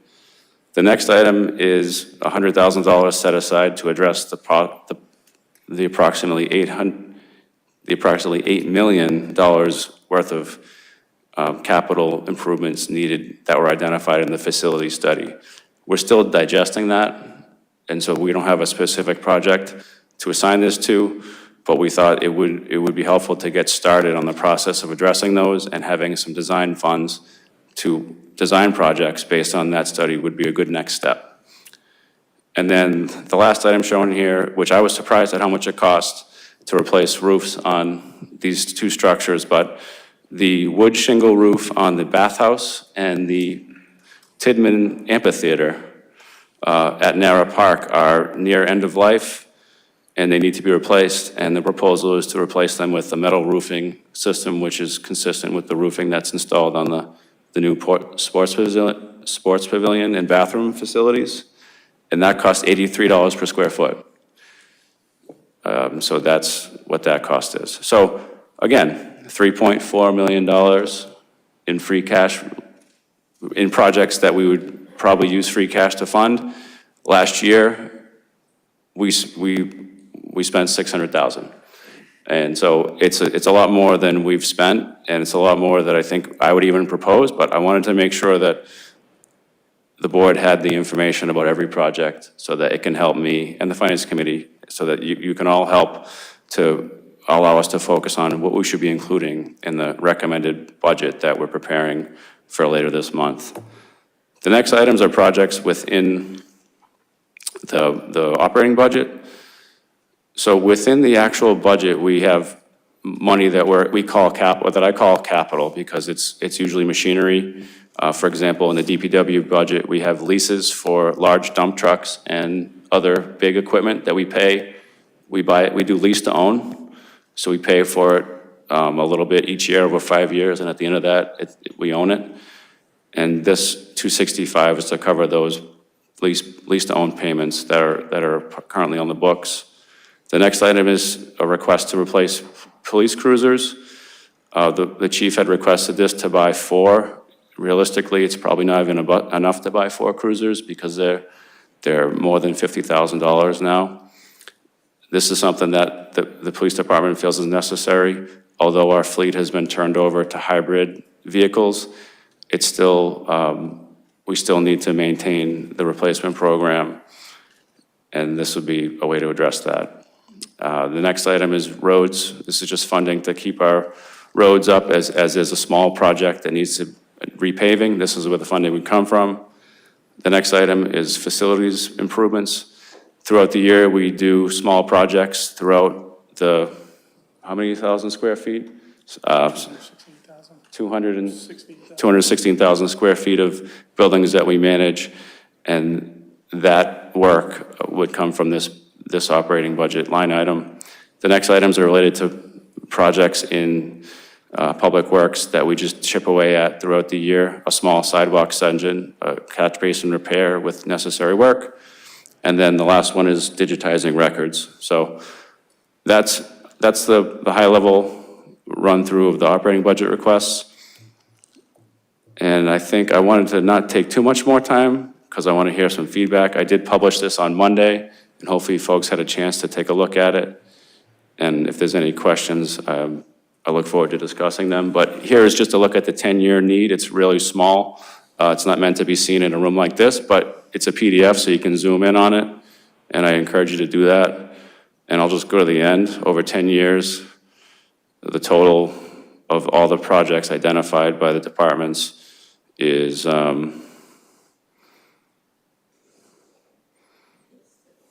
can't see it.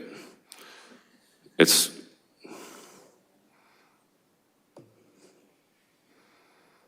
$81 million over 10 years. So included in that is a new public works facility, which we have programmed in the next few years.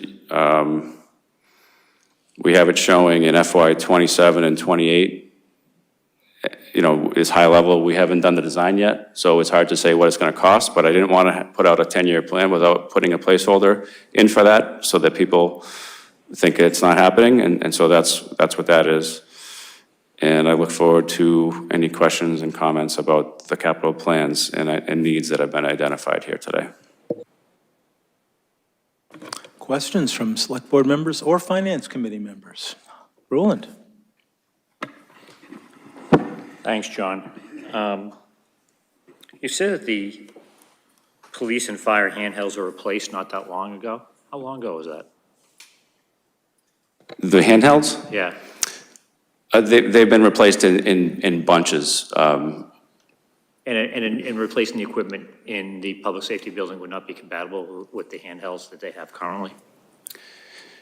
It would probably work with some of the newer ones, but we need to start over and build the base station and build out from there. So the new ones that we have would work with that, but we need to rebuild the whole system onto a modern. That was installed with the public safety facility, which I think was constructed in more than 20 years ago. Yeah. Cemetery, I know they do have a trust fund. I don't know if they've looked at using any of the funds for that, for doing the driveways and the gates. And also on the gates, would that qualify for CPC funding? Where the gates at Woodlawn, probably been there for a very, very long time and probably historic to some degree. Yeah, that's a good point. Yet there is a trust fund to help maintain the cemeteries, which we could see if there's support for that from the Cemetery Commission. And we are applying to the CPC for support with the gates, which are historic. Great. The other last question I had was, how much is left in opera funds that we haven't allocated? So that actually is at the very end of this document, and thank you for asking that. When I look through it, so the most recent plan was approved in October of 2022, and it allocates all of the funding. So all the funding, to answer your question, all of the funding has been allocated. There are a few items that I know could potentially be considered for reallocation, but they've been all allocated at this point. If there's any that can be reallocated to some of these, that'd be great too. Thank you. Christie, I realize this is your Finance Committee. Would you prefer to be, okay, great. Just thought I'd check. Didn't want to be disrespectful. There might be other questions or comments from, yes, go for it. Dave. Hi, thanks, Ed. Thanks, John, again for preparing this. Just commend your team as we do every year for having a longer-term view of the town's capital needs. This was sorely lacking for a while, so again, this is great. I had some questions on the fuel depot relocation. So it's sort of a 10,000-foot view. You do mention this transition to an electric fleet. Do you have a sort of a roadmap for how the gas fleet or the diesel fleet winds down over time? And I'm just thinking out loud that this alternative it sounds like a very permanent one. Are there much more, temporary or easier ways and more inexpensive ways to deal with perhaps declining fuel needs of the Acton fleet over time? And I'm thinking of, temporary fuel facilities that can just be erected and, deconstructed as needed, or sharing with additional towns in the area. And again, I don't know what percentage of the fleet, and hopefully have these numbers over time uses this, but it is something that I think we're all a little bit sensitive to is just sort of that investment, which may have a near-term end of life.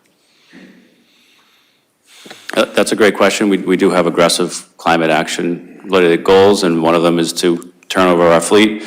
I do, in the DPW committee and the select board have made this project or made this a priority and invested ARPA funding in it, because I think we've identified that although the fleet is turning over, it'll be not any sooner than a decade that we could see having the whole thing turned over. And that's in our system, which I have shown here. It's underground, the tanks are underground. This is the dispensary of it. but it's reaching the end of life. The tanks need to be taken out or decommissioned because of, they have a set lifespan, and we think that, we haven't looked at a temporary setup. I'm not aware of one, really, that would serve our needs, but we certainly could look at that. And in terms of using another community, we haven't looked at that either. But And thank then you. just the third option is just literally using a regular traditional gas station or something to that effect. I mean, again, thinking out loud, if this is something that has a terminal life, might as well plan for a terminal life. And then the other one was on the complete streets, Hayward and Maine. Do you have a little bit better breakdown? And I apologize if some of the links did have it, but, you know, it talked about the signalization and the reconstruction of that intersection, but then it also had sidewalk construction. Do you just have a sense of what that breakdown is of the 1.8 million? Yes, it's the site, so this is, it's probably not easy to read a plan view, but this is the plan view of the primary intersection and the improvements that would be made. In addition to this project, we've identified a need to include a $400,000 investment in a sidewalk on Jefferson to be responsive to concerns raised on how the changes in the traffic pattern would further exacerbate concerns that the neighborhood has about the safety of that. You know, the curve, if you go around Jefferson, there's a curve there, and that's been identified as a need for a sidewalk segment, and so we've combined these two projects in one. We certainly could take them apart, but the breakdown is 1.425 for this and 400,000 for the sidewalk. Okay, thanks for that. And then I did have one smaller question, but I seem to have lost my place here. I'm all set. Thank you.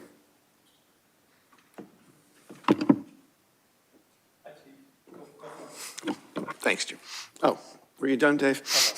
Okay. Again, thank you, John, for putting this together. As always, it's an excellent planning document. I am a little concerned with the amount of free cash projects at, was it $3.4 million? Knowing that the last ALG plan I looked at had free cash use of $1 million. And I do appreciate you mentioning which ones you think are deferrable and which ones aren't, but that still seems a long way to go in a short amount of time.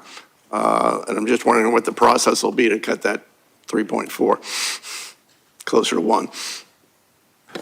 Right, so thank you for the question. So in the current ALG model, we have a placeholder of $1,250,000, and that's meant to cover all capital.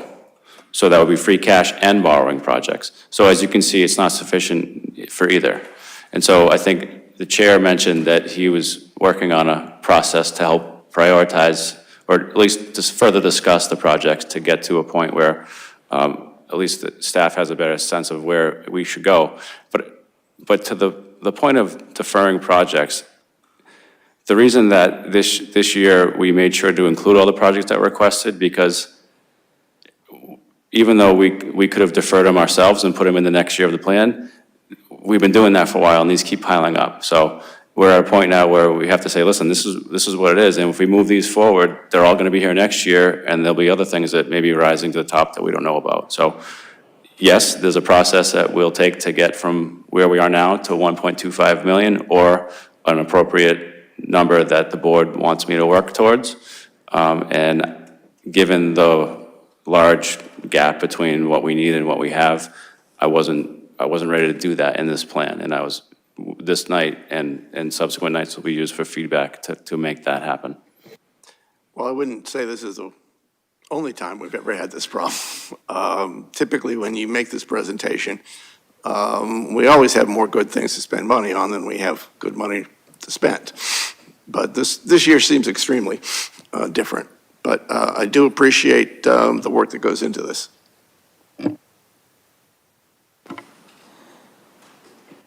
Go ahead, Adam. Yeah, regarding the bridges. Regarding the bridges in town, the bridges that are owned by the state, would the town have any financial liability when those need to be replaced, or would the state fund those 100%? I think it's a partnership. I think they own the asset and would have to make the major reconstruction, but if it's, yeah, I think they're in charge, it's their responsibility, but we have to work to help design improvements to make sure that they tie in with our infrastructure network. You know, every one of the bridges is attached to our roads and other infrastructure, so we do design that incorporates improvements and changes to both, and some culverts that go under. Yeah, so it's a partnership, but yeah, for the most part, if it's a state asset, the state would fund the lion's share of any improvement to it. Thanks. And is there like an assessment or a risk assessment done on any of those bridges in the similar fashion that the state or the feds monitor the dams? Yeah, so and it's actually published and I didn't include a link we didn't include a link in the CIP, which we should have, but there's an asset management plan that we completed at the same time as the facility study, just in August. And so that, if you go to actonma.gov/stormwater, there's a link to our asset management plan. That is an analysis of the current bridge and culvert infrastructure and other stormwater assets and what we need to do to maintain them over the next 10 years. And are there any bridges that are currently like at high risk of failing, or that you can recall off the top of your head? I know that there's two that we're working on currently that are included in what we'd spend the $800,000 on.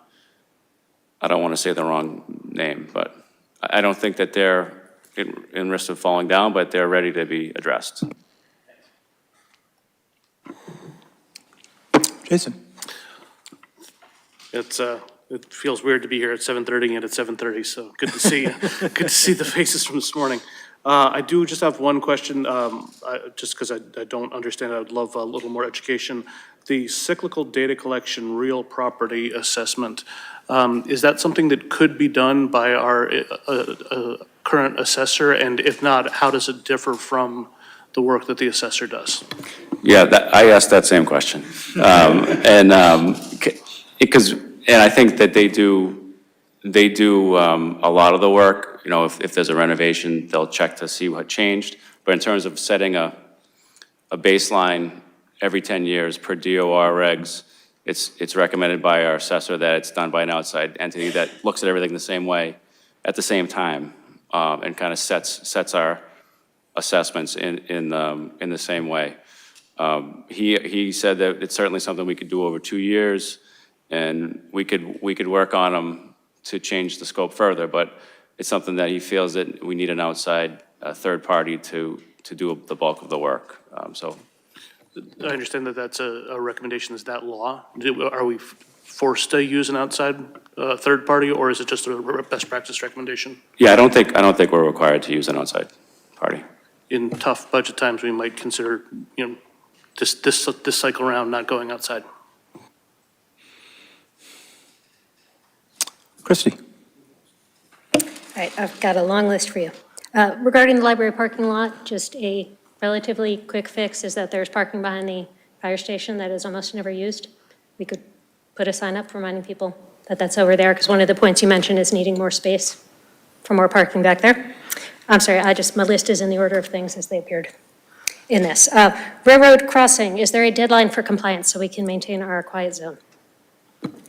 I think it might have already passed. Okay, yeah, I think I might have also, but I want to mention that. Do we understand sidewalk maintenance costs, not simply the cost of maintaining the sidewalks on a per foot, mile, whatever basis, but also the cost of the plowing service that we provide? So each additional quarter mile of sidewalk we creates an incremental more amount of maintenance we need to do, and we don't have that calculated down to the hour, but I think if we were going to add a mile of sidewalk somewhere, we'd be able to say, okay, this is going to add an extra day of plowing, or an extra day of whatever every month. But at this point, we don't have that included in this analysis. And just to get back to your earlier question, so we don't lose it in your list, the the primary reason for reconstructing the parking lot is not to add spaces. It actually adds very few spaces to most people's disappointment. But what it does do is make it safer for pedestrians to access. You know, the library has 1,000 visitors a weekend, and there's a lot of people that use this building and the building at the same time. And the parking lot is not really set up for pedestrians to safely get around. It's also deteriorated and needs to be repaved. And so that's a perfect time to make it work better. And so while there is parking available up the street and it is helpful, it doesn't change the need to replace this asset. Thank you. I would just like to point out that it actually explicitly states that it is an effort to provide as many parking spaces as possible, is where I got that idea from. Talking about the narrow roof, do we look at, what lifespan do we look at for a metal roof? And how does the cost compare to having a traditional shingle roof in terms of maintenance and installation, all-in costs for both?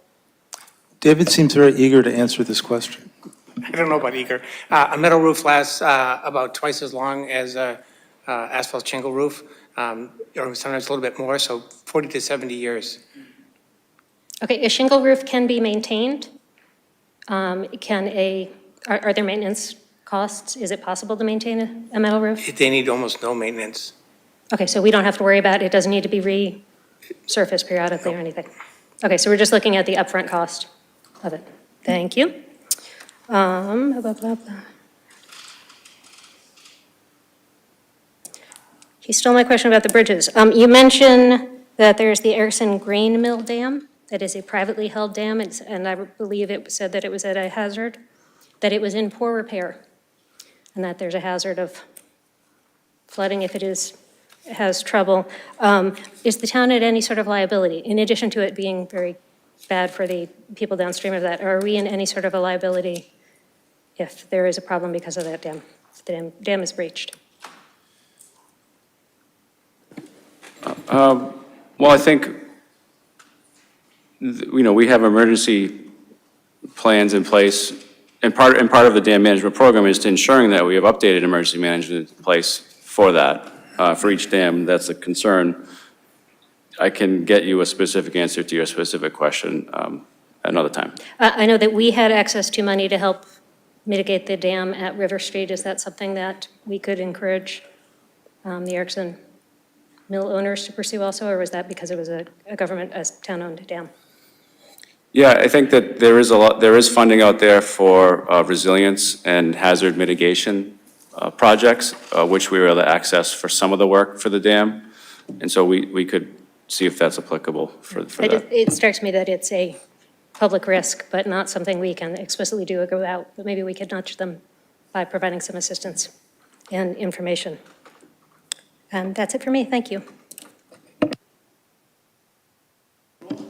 Follow-up. We had an idea is parking the town cars that are out here, taking up parking spaces, especially when you have big meetings like this, is to park them over behind the fire station.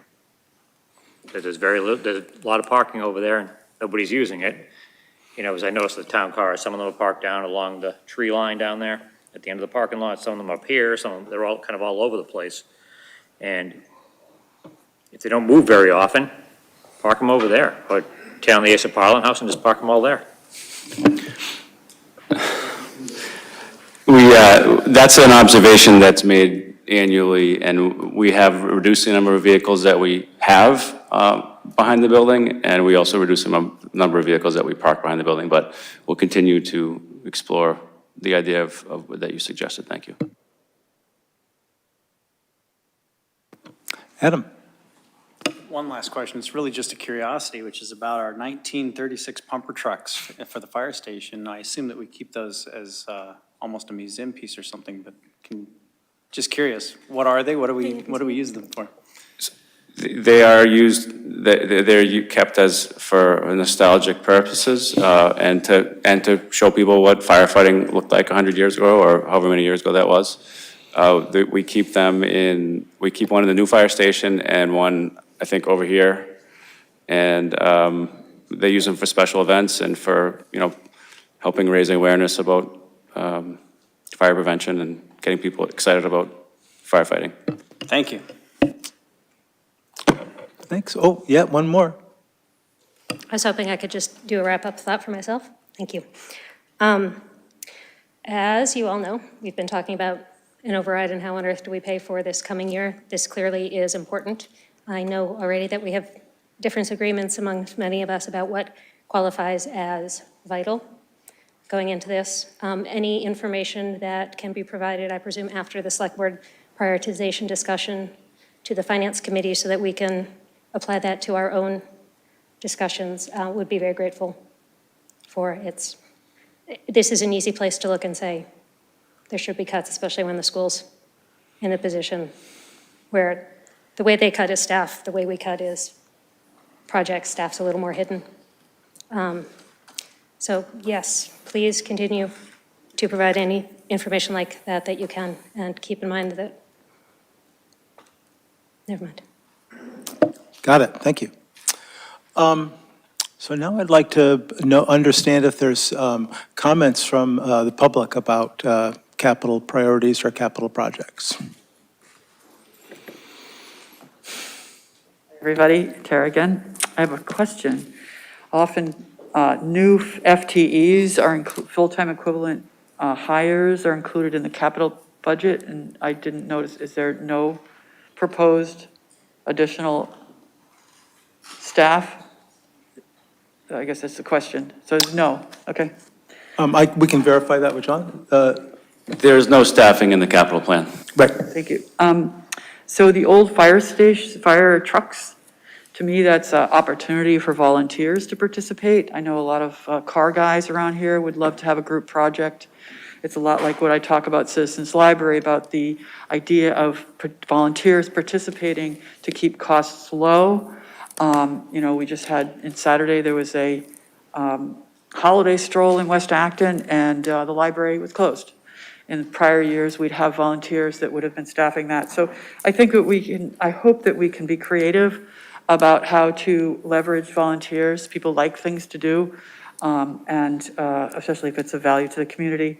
I want to put a bid in for the parking lot.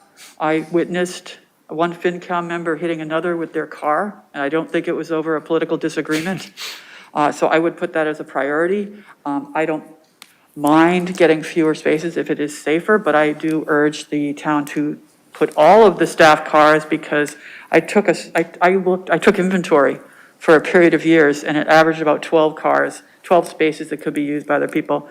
And I think I just counted like 10. So it's gone down a little bit, but in terms of asset management system, I'd like to know what the town is using, because I was just involved in a large organizational analysis for a number of companies, and they use a system called Maximo from IBM. I mean, there's a lot of them out there, but they pay like in the order of like 20 grand a year, and then they reduce their maintenance costs by being more proactive and stuff like that by hundreds and hundreds of thousands. So I just would like to know if we use an asset management system for proactive management.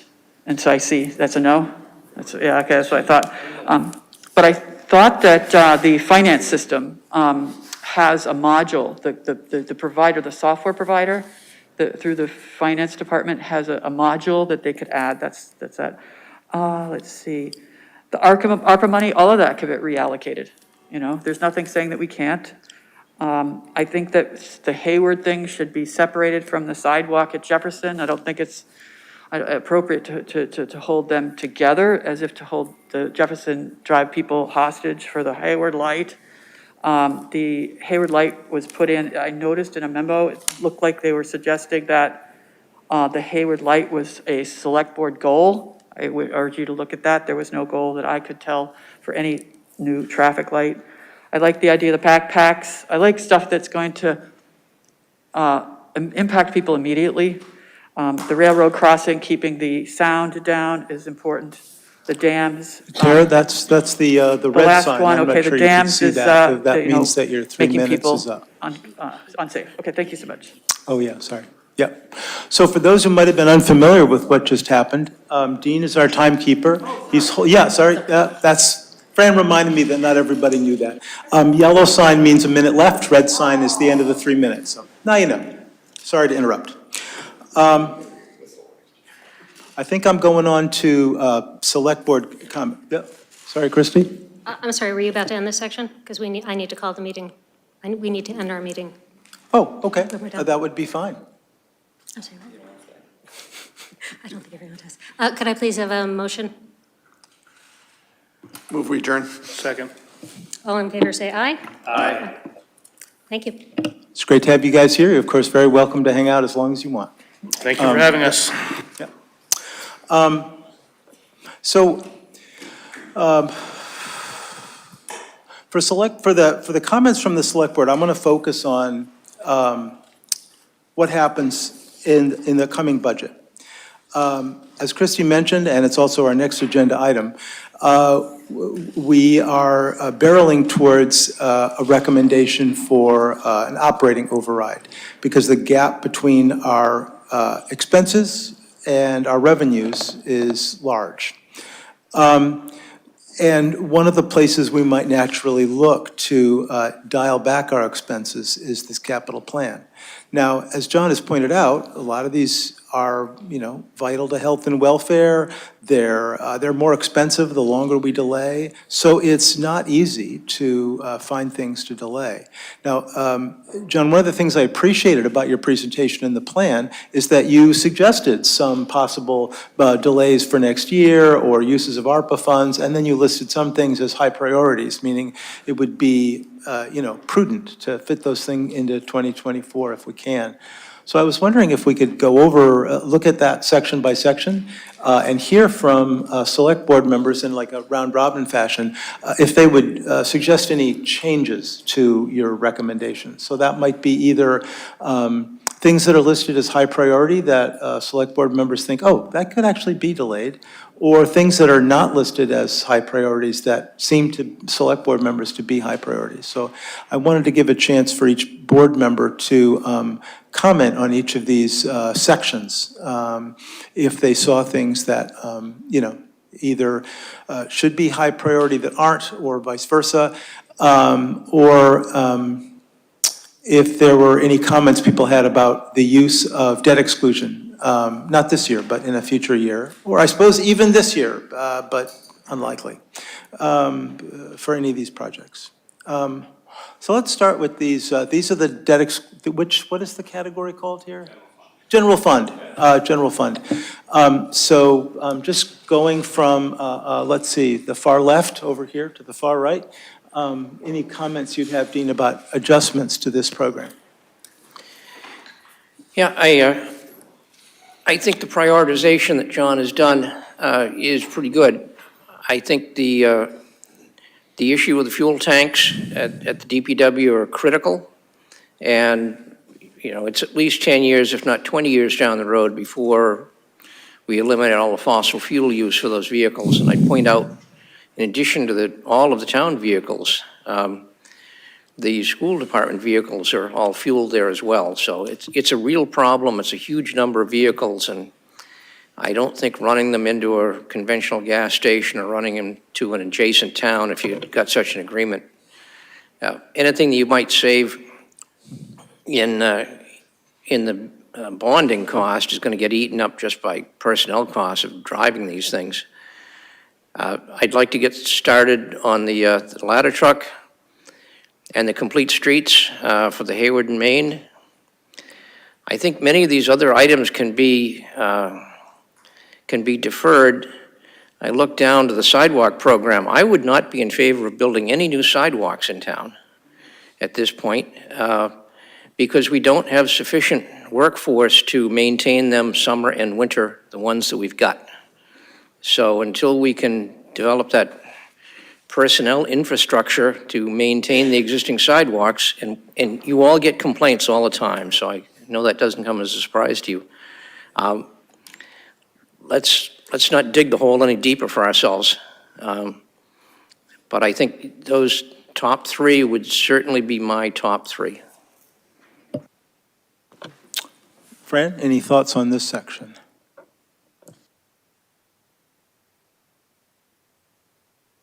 Sorry, Dean. I would say that I like how John has prioritized them. Although I don't really feel like the light at Hayward and Main is super priority, I have a question about the, it's Maple Street parking and circulation improvements. Is that to the building or the parking lot? It's to update the circulation of the parking lot and the access to the commuter rail station. It's not to do anything with the building. Except potentially demolish a portion of it to Right. accommodate the program. So I think these are in line with, I think they're pretty well prioritized for me. And I mean, the sidewalk thing as it relates to safety is important too.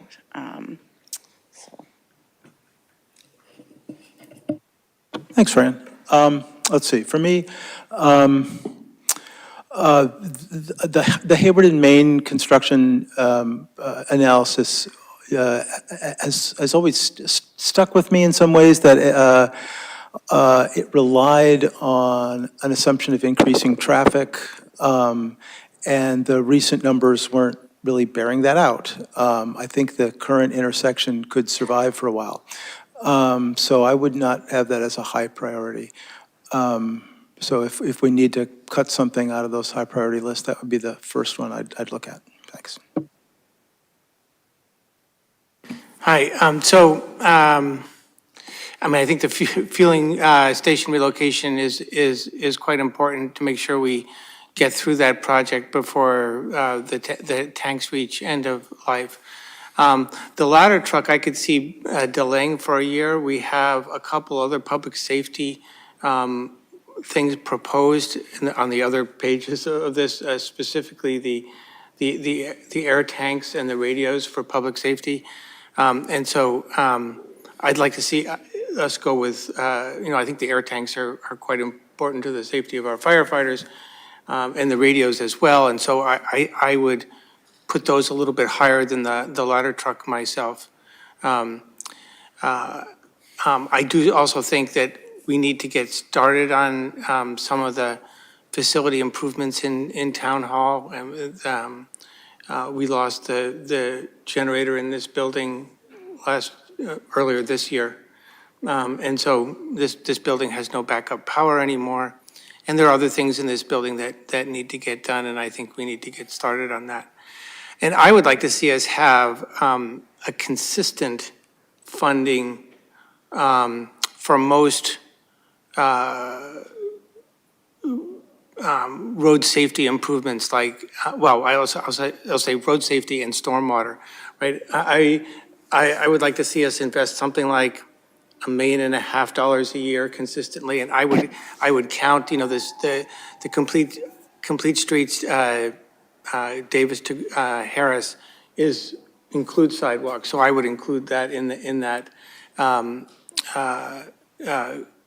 effort. But I think we need to, so some years we've had very small amounts of money for sidewalks, and sidewalks are huge safety issues. I see one road in particular that I drive on, people in the winter driving on walking on the roadside of the snowbank, at 5 o'clock at night when it's dark. I think those are very important. And I think we need to have a consistent effort on our, the culvert work and bridge reconstruction. I'd be very happy if we could invest a standard amount every year. That I think that also evens out the effort for the public works crews. If we choose a number that the public works crews can deal with, that we move, we put that in the budget most years. Thanks, David. Alyssa? Thanks. So I agree with the top priority for the refueling station, but I would like to have some information about a potential, if one exists, temporary solution, and even a cost analysis to share a fueling station with another town. But But I agree with Dean that we shouldn't ask the dump trucks to drive through the mobile station. I think that the aerial ladder truck needs to be a high priority because of the information that was in the report about the accident, the incident with it's not functioning properly as it should. And I agree with the other board members about not having the Hayward Main intersection be a high priority. Looking at the intersection incident rate across town, that's moderate, medium, it's not high. So I think the Great Road, which is listed here as could be deferred until next year, should actually be a high priority because there are more dangerous intersections and there are many, many more pedestrians there. I feel like Hayward and Main is just an impatience of drivers issue, not as much. I know there are incidents there, but not as much as safety issue. And, you know, I have the exact same issue with Main and Mass Ave. You know, right at the end of the school day, it's gonna take you longer to get through those intersections. I do agree that this parking lot improvements, both at Maple Street and the Town Hall Library, could be deferred as well. And I'm not happy to see the HVAC and standby power listed as being deferred, because HVAC impacts pretty significantly people's health. So I'd like to maintain that as a priority. And definitely the bridge and culvert design, I think that should be a much higher priority than new sidewalks, which, as Dean mentioned, you know, our existing sidewalks we're having trouble maintaining. So I'd rather look at the existing bridges and culverts. We are having a higher frequency of storms, and I would hate for any of those to give way or cause, you know, significant flooding and damage to nearby properties. And I think there's one, I already touched on the ones that are below the screen. I agree with some folks on the finance committee that obviously the library and town hall parking lot need to be maintained and repaved. I'm not convinced, but I don't work here every day, day in and day out. I'm not convinced that it's any less safe than a grocery store parking lot. I feel much less secure getting out of my car and walking into the grocery store. And in town, we've had a couple of fatalities at the Roach Brothers and Trader Joe's Plaza. And I feel that pedestrian and vehicle movement in the parking lot, as far as my personal experience, has been fine. Thanks. I'll note that when I was guessing how much time we were going to spend on this part, we've blown through it by a bit.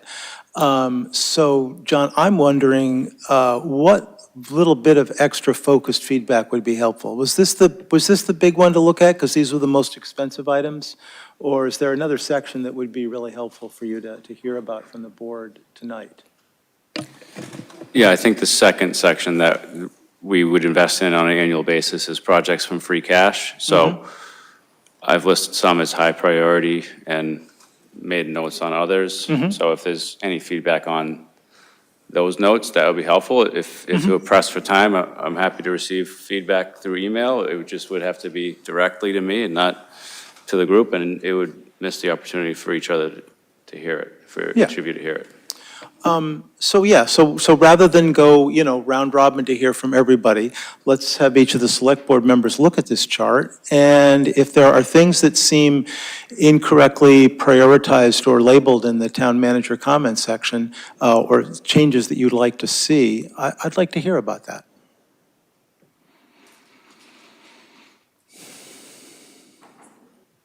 Alyssa. Thanks. So the information on ARPA allocations that have not yet been spent, those projects, I'd like to have some information on that, which projects could have funding reallocated. I think the dam management program should not be deferred, again, for safety. And I agree with the top three high priorities. And I would also, even say the drives in the cemetery, I mean, it's treacherous there. The tree roots are through the asphalt paving, and it's not just for vehicles, but a lot of people walk there too. So hopefully CPA funding for the gates will be approved, but we can, prioritize that appropriately when we discuss that. Thanks, Alyssa. Dean? So I agree with the prioritization of the public safety radios and the SCBA. The Prospect and Main reconstruction, I'd like to see that happen, but I don't feel that that is as high a priority. Cemetery improvements, CPA will be considering the gates, which is a very small portion of this. I think they're only looking for about 40,000. I know that there was a project for a columbarium that was approved at town meeting almost 3 years ago, which has not been constructed yet. And that money has been allocated to the cemetery. I'm wondering if that money could be reallocated towards whatever necessary work they feel is immediately important for the driveways. The other question I've got for the manager is that CPA has been presented with a request for exterior improvements to the town hall, painting and gutters, a number of north of $750,000. And I'd like to see where that fits in the capital improvement plan, because that's about half of the total amount of money that we could allocate at CPA. So I'd say the chances of getting that all approved this year from CPA are pretty slim. But the other point, under the narrow roofs, I think the roofs need to be replaced. I think there were poor decisions made during the design of the building because they really look nice with cedar shake roof, but people involved at that time were told that that was not a practical decision, and I think this has been proven out. And I do think we should look at a more financially effective method than cedar shake roofs or standing seam metal roofs. That seems like a very high price to pay, so I think a little more investigation should be done on those. Thanks, Dean. Other feedback on this general prioritization list? No, okay. Oh, David. I just want to say I generally agree with the three high priorities here, but just for clarification, we're going to have to come back to this with once the budget goals are a little clearer. Mm-hmm. Absolutely. That seems like a perfect segue to the next agenda item. So I'm making a segue to the next agenda item. I'm saying that out loud so they can change little titles on the live feed. So Acton, what do we call this? Acton Leadership Group Report? This will also require some feedback from the board, but I think between, so John and David and I were there at 7:30 in the morning trying to represent the select board in the town as we continue to wrestle with the large gap between revenue and expenses. So that we are working with a spreadsheet that shows our best guess about level services, just keeping things going the way they are, keeping things maintained, keeping basic health and safety up. And the schools have done the same. And the gap is between inflation and the health insurance trust. Things are, and supply chain issues making everything more expensive. The gap is high enough that, in normal years, what we do is we just manage down to the 3% or so that you can usually handle. So just a brief review, Proposition 2.5 allows us to raise the tax levy up to 2.5% a year, or accumulate that amount over multiple years, 2.5% a year. We're also allowed to increase the levy because of what they call new growth, new stuff that's taxed, which typically runs around 0.5%. Maybe this year it's a little bit more than that, but not much more. So we think of that as like the easy 3%. And normally we manage the budgets to that 3%. both entities, the town and the schools, have taken enough of even a preliminary look at what that 3% would look like, that we all reached agreement, along with the Finance Committee, to support the notion of having an operating override on the ballot this year.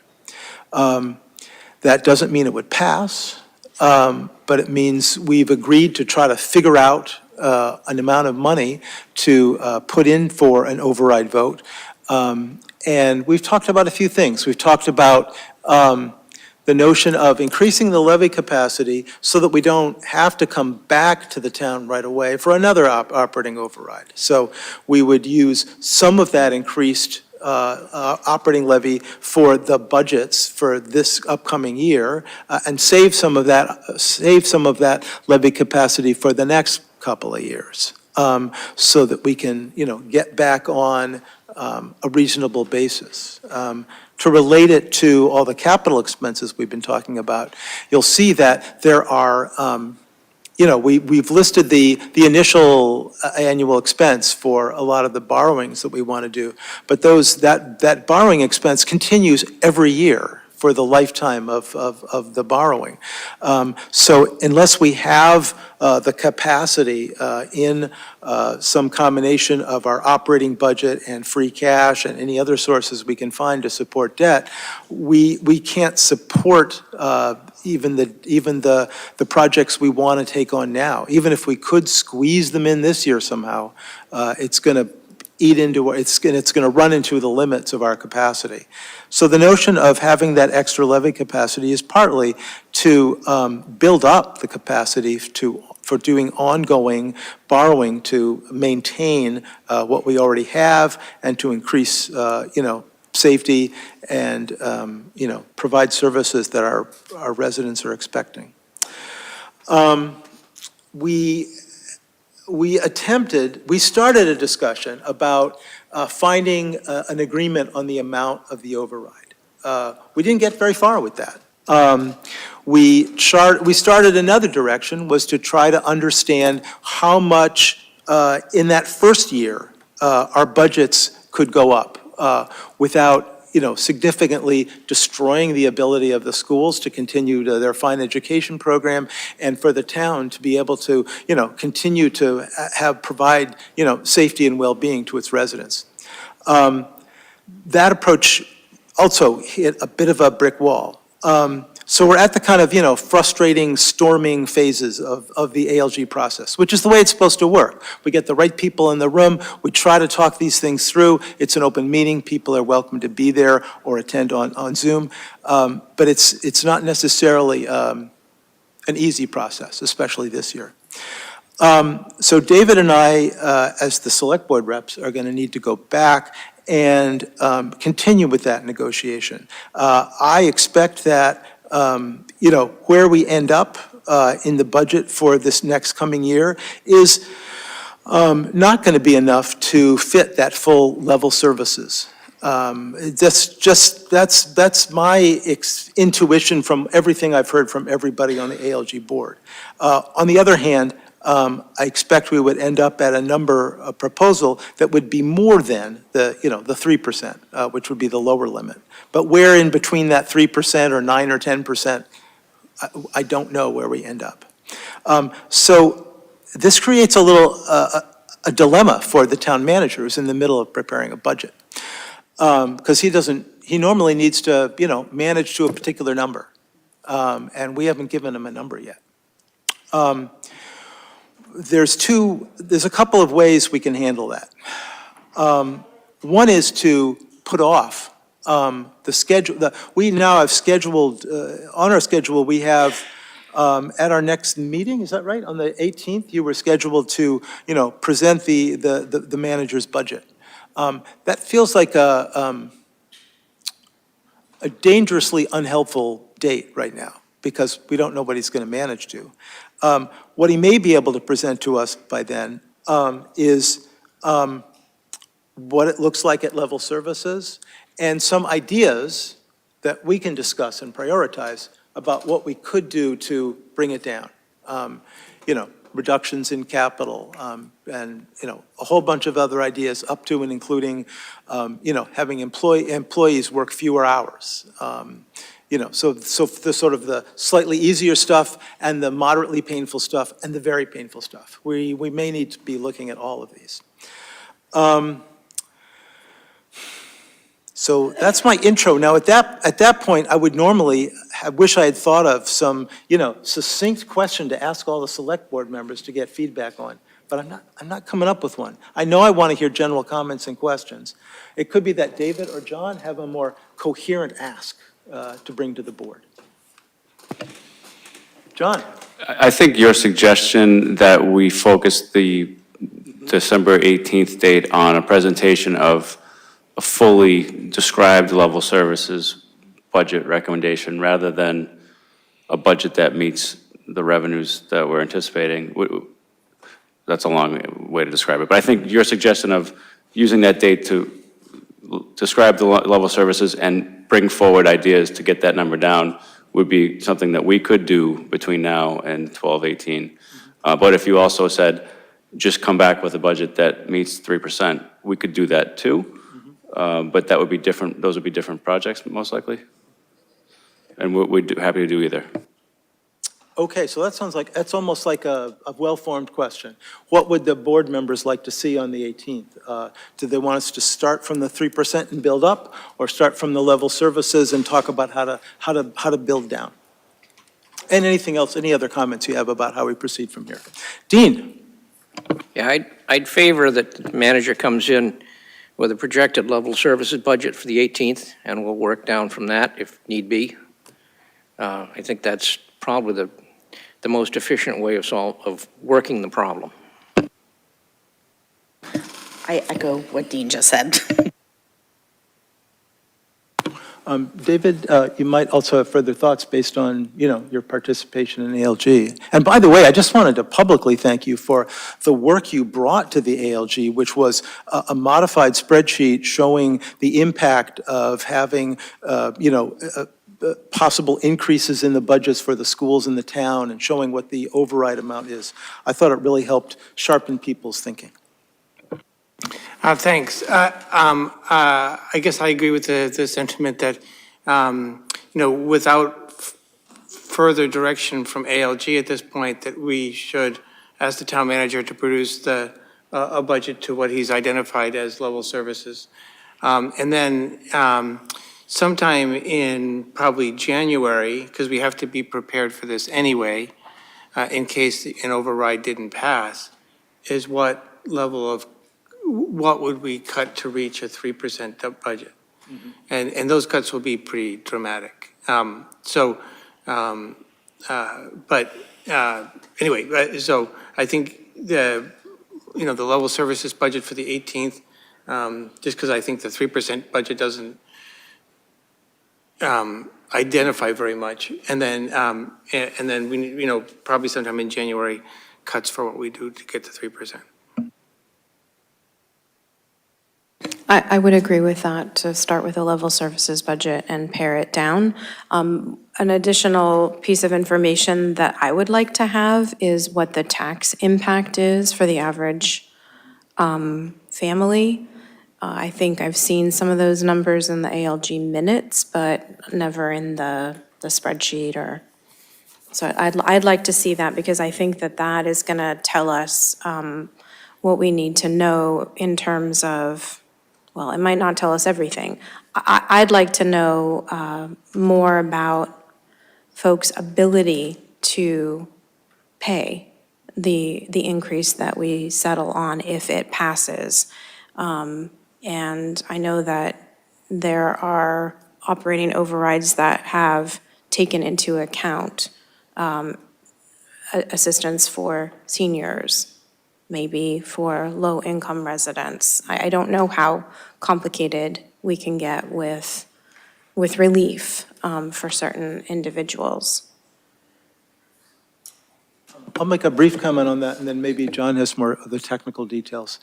There is a tab in the ALG spreadsheet that attempts to calculate the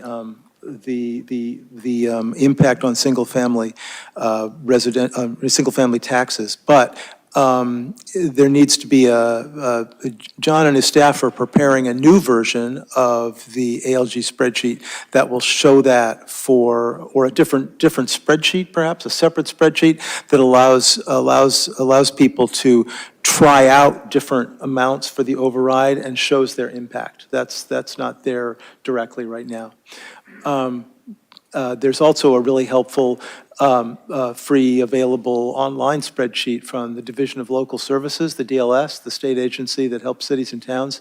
And they have a nice calculator where you can say, oh, I want to know about Acton, and there's lots of data about Acton, and you put in the amount of the override, and it will spill out a nice little table of the impact on taxes for a variety of different values of houses. There was a second part. Oh, yeah, so in terms of, there is already a standard part in the budget, the overlay, which is designed to pay for, tax abatements. And certainly we need to do, an even better job at, publicizing the availability of these abatements and the process so that, people know that they can call a number or write an email or come into town hall and learn about, what's available to them. Because our goals include, keeping seniors and others in town and not chasing them away. And those available tax abatements are not being used. They're being used, but not to the extent that we are funding them. So it would be great to get more people using those. That would really help in achieving our goals. John, you might have more details on some of that.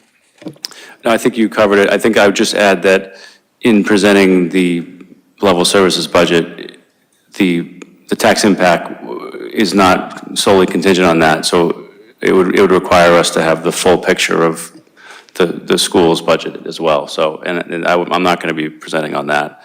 So we can certainly provide the latest information from ALG, but the information that I present next week, or in 2 weeks rather, I wouldn't be able to provide much additional detail about tax impact until we get the full picture. Thanks. Final comments on ALG update? No? Okay. Gained some time. We're still not totally on track, but we've gained some time. This is the point in the meeting where I would like to hear, we're going to have if we have time, we're going to have a more complete discussion on gas and battery-powered leaf blowers when we talk about goals. But at the last meeting, we failed to provide an opportunity for the public to provide comment. And if there are people in the room who are here to comment on that, are there people here who would like to make comments about gas leaf blowers? Yeah, there's at least two, so maybe that'll start maybe we'll hear from even more people. So, do you need any basic information before you make comments, or no, you're ready with your comments? So let's start. Let's hear from people about, to remind people, this is about a proposal to bring to either this town meeting or the next town meeting, a proposal to phase out the use of gas-powered leaf blowers, for residents and contractors. It has some open questions about the dates. It has some open questions about enforcement. It has some open questions about the fees and fines associated with that. Off you go. Hi, Adam Nolde, 13 Broadview Street. I read the proposal. I think it's, again, a nice way the town's starting to work towards getting off of gas-powered fossil fuels and pollution, that sort of thing. My major concern, though, as a homeowner and somebody who uses currently a horrible two-stroke leaf blower, is what are my alternatives? I can't walk into Ace Hardware today and buy a similarly powered electric. So my concern in the proposal was more to do with the 2027 phase-out date for residents. I suspect also the 2025 phase-out date for commercial users might also be a bit soon. I'm just not sure that people can replace those that quickly. That's my only comment. Thank you. We even have someone in the room who could provide some information about that. But let's hear the rest of the comments first. Are there people that have additional comments or questions about the phase-out?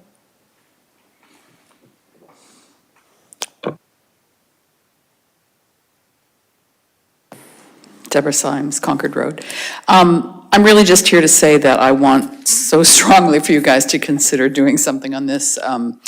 You very likely know already how much dirtier this kind of equipment, the gas-powered ones are than electric ones. There are terrific electric models. I can't speak to I don't know that there are the giant versions that some landscaping companies use, but in terms of homeowner residential kind of stuff, there are very adequate ones out there.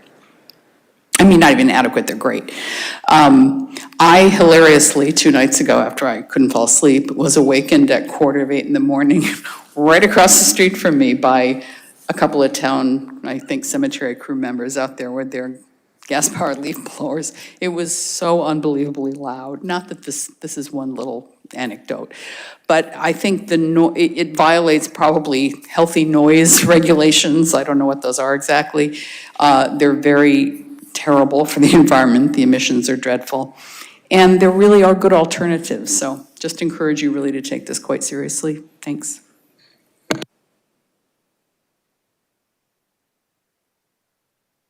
Hi, yes, Chair again.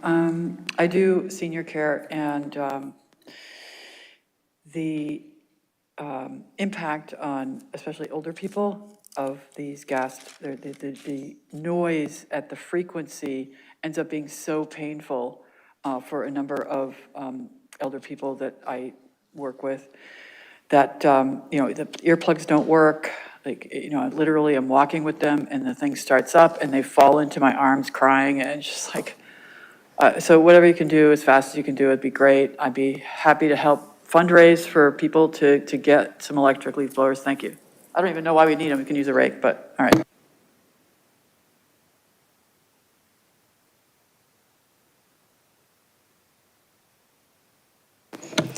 Susan Jick, Half Moon Hill. I just want to support what the last few people have said, particularly about the noise, the air pollution.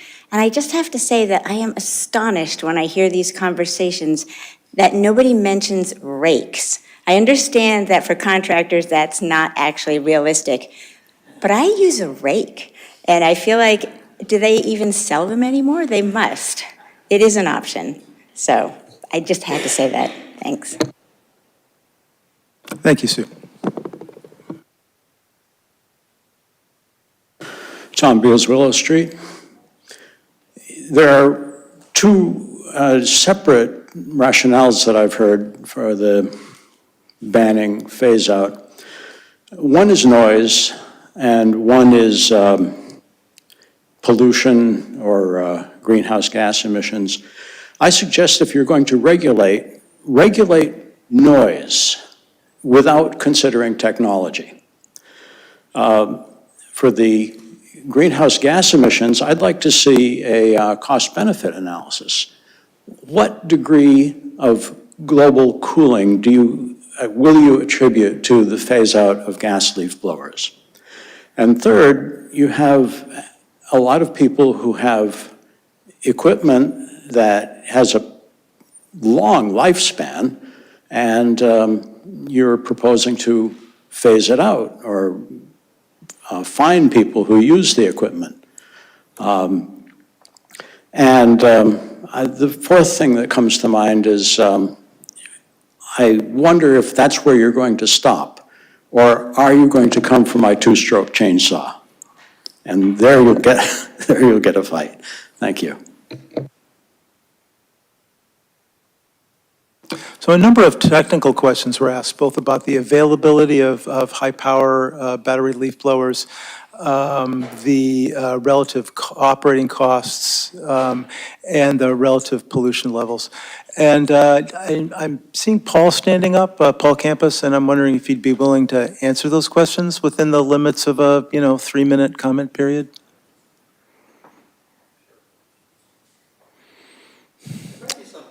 Zoom that want to comment here. So great. Okay. I know Eric Hudson may be commenting, and somebody is driving over, because of the schedule change, so there may be some more comments. In the presentation I gave last time, there's a lot of documentation in there, and that's in the archives of the Select Board.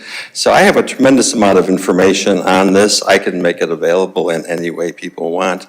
In terms of costs, the operating cost savings are much greater than the cost of the product, and so everybody saves money in the long run, which is kind of unusual when you're buying a product.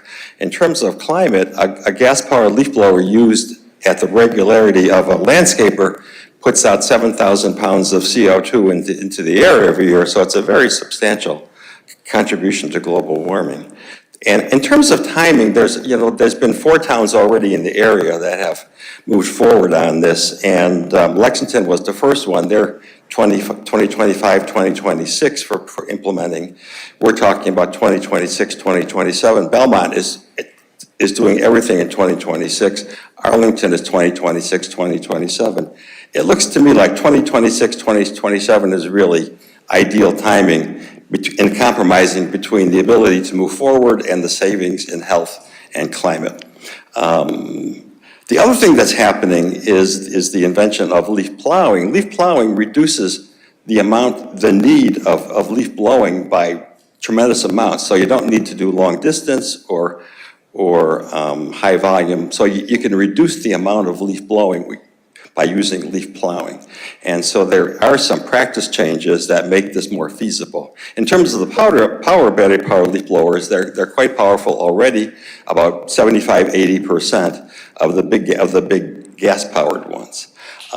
In the long run, I think, I have a lot of information. If we had an open hearing where people had time to talk and look over data and stuff like that, I think we could cover a lot of these questions in great detail. I don't know exactly how you would set that up, but, having some kind of panel discussion or debate or moderated thing on cable TV or whatever, I think we could really, answer a lot of these questions. But from what I've seen, I think the timing that we're proposing looks to me very feasible for the landscapers and from what we're hearing in Lexington, who's a year ahead of us, and also in terms of for the residents, there's not having to wait too long to benefit from what's happening. Thanks so much, Paul. Are there people online that had comments? No, okay. Looks like we got some more comments coming from the audience. We got Ann coming, let's hear from you. Ann Chang, and I would like to say that the EDC talked about this again, and we were told that the poor contractors, or a contractor in Concord, had to refit his caravan, would you say, Fran, was it a caravan or something like that, with recharging things because he couldn't do it anyplace else, and he was unhappy with the costs that he had to incur, so he passed it on to his clients. So we have a lot of people in town who use, who live in condos and all that sort of stuff, who use landscapers who use gas-powered leaf blowers. So I think you should think very carefully about how you're going to put some of these landscapers out of business. That's all. Thank you, Ann.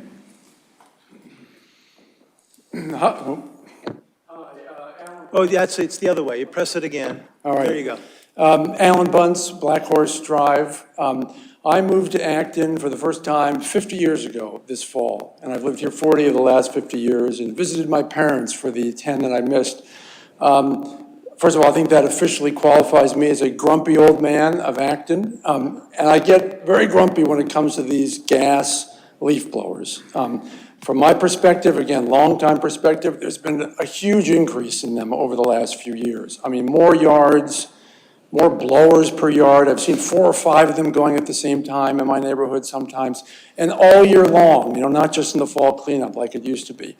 That in and of itself, I think, is a reason to do something, right? I think it's time to do something about it. It's just gotten really bad, especially since I'm paying for it. Now, grumpy old man, right? So I'm using the word I, even though I really mean we are all paying for it. But noise, annoyance, pollution, like I'm paying for it every time a yard gets cleared with a blower. It's the same as if someone came over and took cash out of my wallet every time it happened, right? It's just not fair. I think it needs to stop. So I'm all in favor of doing something about it. Now, I get a lot less grumpy when we talk about how and when. I mean, I'm all for a multi-year transition. Education, subsidizing, someone wants to start a GoFundMe, I'll be the first one to throw dollars in to help subsidize it, but I think it's time to stop. I don't want to pay for it anymore.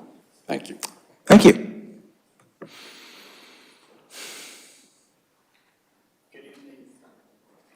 Press that little button. There you go. Good evening. Eric Hudson, 160 Nagog Hill Road. I'm a member of Green Advisory Board, but I'm here to speak personally as a town resident of Acton. I am also for a transition, a reasonable schedule to transition gas-powered leaf blowers to electric leaf blowers. As presented here tonight, we know there's an environmental advantage. There's also, for the landscapers, over time, there is a cost advantage. There's a noise advantage. These guys, obviously, they have earmuffs, but they're listening to this noise all day long, as are their neighbors and people nearby. There's also a health advantage. They're walking around with 2-cycle engines, blowing gas into the air, which they're breathing all day long. I don't see many of them wearing masks. I do respect and I'm concerned about the livelihoods and the businesses of the landscapers. I've had conversations with 3 so far. So as a member of GAB and as a person here presenting, I am going to try to help with a schedule that makes sense for the landscapers. I also think we can look into grants, some form of grants that can help to fund some of the battery purchases they'll need to make. As some members were presenting tonight, after 5 years, they will be in a much better advantage as it relates to the cost of operation versus a gas-powered leaf blower system and crew. In the near term, we've got a schedule and we've got a performance advantage to gas-powered to electric that we need to deal with. So over the next 2 years, I believe the transition ultimately happens where electrics will be better than gas from a performance standpoint. And that's the schedule we should help these landscapers work through. Thank you. Thank you.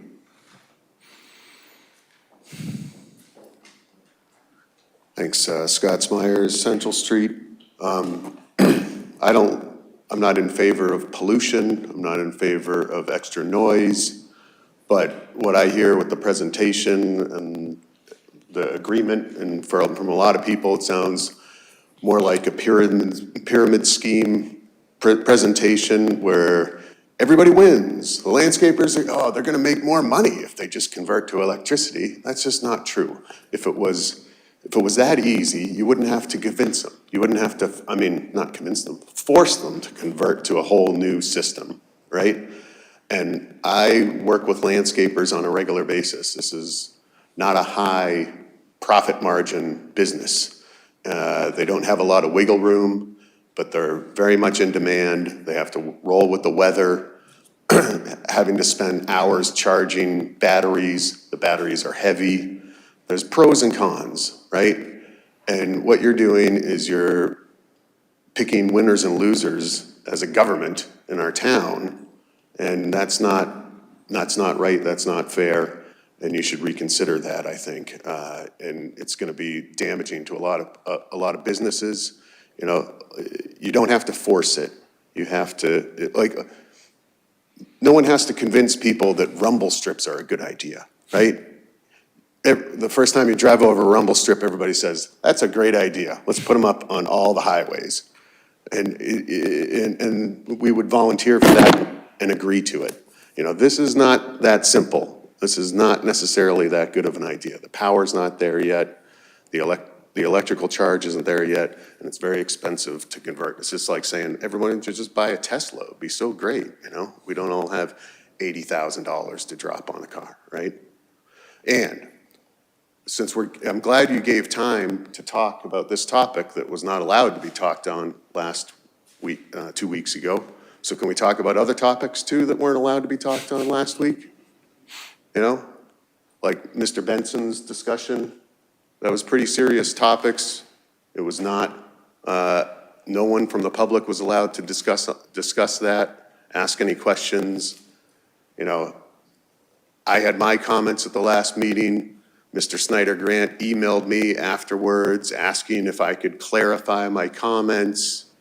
You know, trying to shut down free speech at a meeting 2 weeks ago, or by trying to intimidate people into changing their words or clarifying their words is not what we're all about here in America. If you want to go in a place where there's less free speech, please do that. But don't misinterpret my words. Don't shut down free speech. And if you want to have a conversation like that, you have to be able to answer some questions too, all right? Not just ignore our questions and then misinterpret our words later. Thank you. Ignore away. Thank you.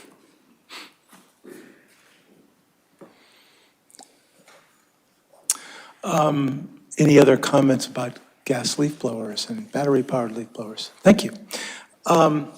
If we end up having time at the end of the meeting, we will discuss, we will focus on the question of whether we want to proceed to direct staff to move towards this change at the upcoming town meeting, or if we would prefer to have it come at the town meeting after that. You know, other options also possible to be discussed, but I think that's within the range of what we talked about last time. So we will get back to that maybe tonight, maybe not, depending on the time.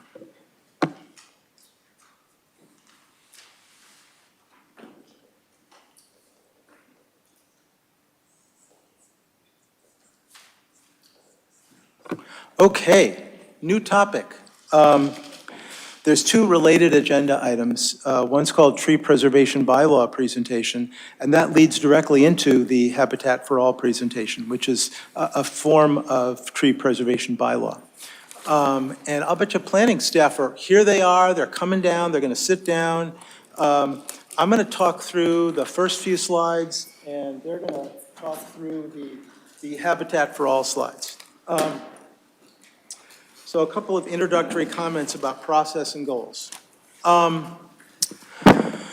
This is all flowing from the select board goal about introducing tree clearing bylaws. So we don't need to, say, oh, please keep doing this, because they are, doing what we asked.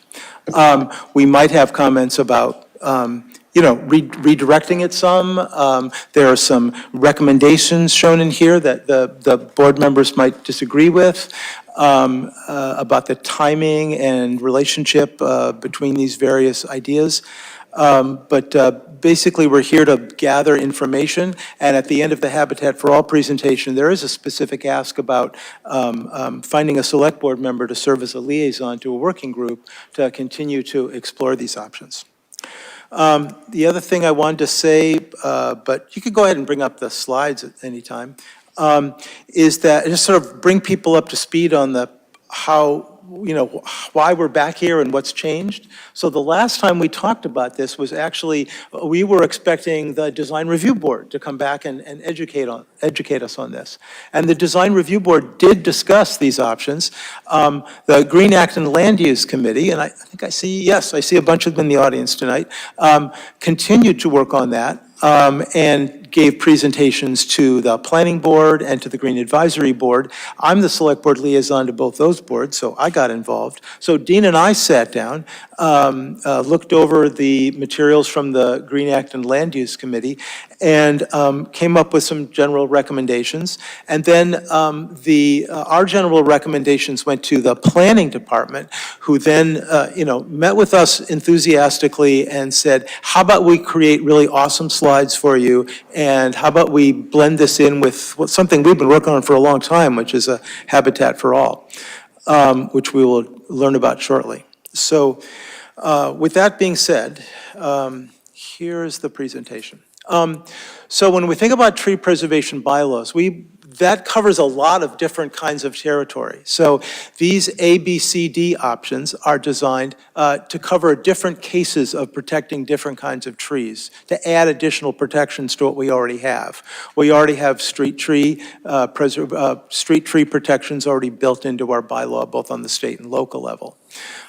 This first one is protection of trees of a certain size. That's, so for in any lot anywhere, it might be that there are certain specimen trees that we want to make sure to have a process about before they go away. The second one is about residential zoning it's like single-family zoning. The third one is about commercial development. And the last one is about when there's residential, multiple house, new residential development, each of which has different kinds of needs and different kinds of approaches. So let's go ahead and look at the first one, protection of trees of a certain size. So this would provide a process before trees of a certain size get removed. And there could be replacement trees or fines. This is implemented in cities or towns, which we notice are largely towns that are already built out. Cambridge, New York, and Seattle, Washington, where there are not a lot of trees, where people know all the trees in the town and have very strong feelings about their particular large trees. The planning department raised concerns about regulatory taking issues, sort of Fifth Amendment issues, and the additional resources that would be needed to enforce and implement. When Dean and I talked about this, and the planning department recommended that we put this on hold, that it's not the highest priority because we think it's not as focused on Acton's current needs. Let's go on to the next one. This next one is about a process.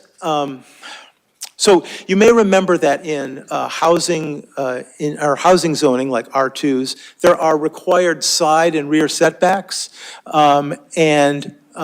this would require that trees in that setback area not be removed if you're in the middle of, so if you come to the town with a proposal to add a big deck or tear down your house and build a new house, that would trigger these kind of land clearing limits that would, either prevent you from removing these trees within these little side and rear setbacks or provide a fine system.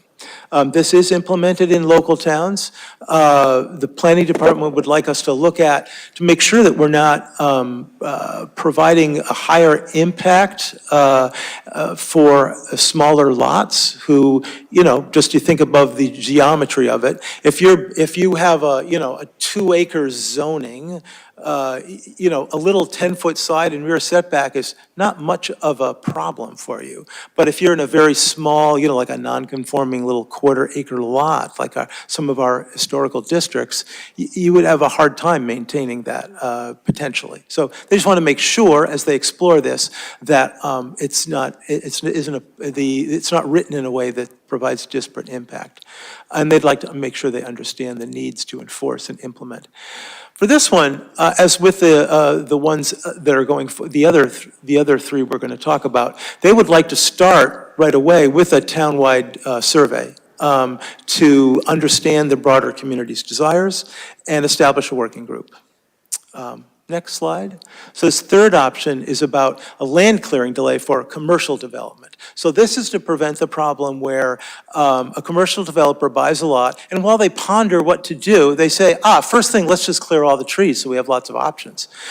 What this delay would do, and it's been implemented in places like Ashland, is that it would prohibit the tree clearing up to a certain amount prior to obtaining site plan approval. So you have to actually have a plan in place that's approved that would describe the trees that would need to be removed before you can remove those trees. And similarly to the others, the last one, this would be a fine thing to survey this year and start working during the year to bring a recommendation to the next town meeting time, 2025. The last one is about new residential developments. And this is what's called natural resource protection zoning, and I'm going to hand it over to you guys to describe what this cool idea is. Thank you, members of the board. I'm Kayla Sauer. I'm the senior planner for the planning division. So just as alluded to, establishing residential land clearing limits is a process that will be explored through the zoning initiative we are calling Habitat for All. Just a quick check, maybe it's the bells in the background, but. I apologize. Just, bring it super close. Better? Better. Okay, I apologize for that. I'll start over then. So as just alluded to, establishing residential land clearing limits will be a process that is explored through the zoning initiative we're referring to as Habitat for All. So the Planning, Conservation, and Sustainability Departments applied for and received a grant from the Executive Office of Healthy Livable Communities, which was formerly DHCD, to conduct a community engagement effort to explore how Acton can improve their current natural resource protection zoning and also implement inclusionary zoning. So the reason our department decided to apply for this grant with this specific project is because it implements a wide variety of specific goals and action items that have been adopted through many different community engagement processes. As listed here, it implements direct goals from the recently adopted Climate Action Plan, the Acton 2020 Community Comprehensive Plan, and the Housing Production Plan. It also implements some of the 2023 Select Board goals. So this project is really trying to encompass as many different goals adopted through as many different plans as possible. So what is natural resource protection zoning? I'm going to refer to it as NRPZ for the rest of the presentation. So it's a form of zoning that concentrates the development within a very specific portion of the parcel, and then the remaining portion of the parcel would then be permanently protected and undeveloped for natural resource values. So here, I have two different kinds of development in Acton. On the left is a standard subdivision. On the right is a PCRC, which is Acton's current form of NRPZ. The two developments are approximately the same size, about 40 acres. The development on the left, like I said, is a standard subdivision, so the entire lot is carved up into individual lots, and a long road with associated infrastructure is created to reach all of the lots. In this scenario, 0 acres of open space were protected. You could theoretically clear cut the entire lot. On the right, we have the PCRC, which is Acton's current form of NRPZ. In this scenario, the homes are clustered closer together. They are also clustered closer to the existing street, and there's less infrastructure needed to reach the homes. In this development, 32.8 acres of open space were permanently protected. So to dive a little bit more deeply into the PCRC bylaw, it's allowed in most of Acton's residential districts. The setbacks are actually focused on the distance between the buildings themselves rather than from the building to the lot line, which is typical. 60% of the tract of land is permanently restricted. We refer to it as common land, but more commonly it's just referred to as open space. There also cannot be a greater percentage of wetlands in the common land than the overall tract of land, so there's some calculations that someone would need to do that we then review. But a PCRC is only allowed by a special permit. When we refer to a standard subdivision, it has a very clear and predictable process that's outlined in the rules and regulations. If you can meet XYZ, you are entitled to approval. A PCRC, on the other hand, requires a special permit, which is a discretionary process.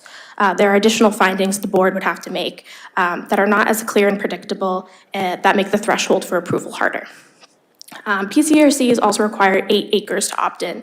I did take a look back through 5 of Acton's most recently approved subdivisions, and 4 out of 5 were actually under the 8 acres. So even if they wanted to opt into a PCRC, they did not have that option available to them.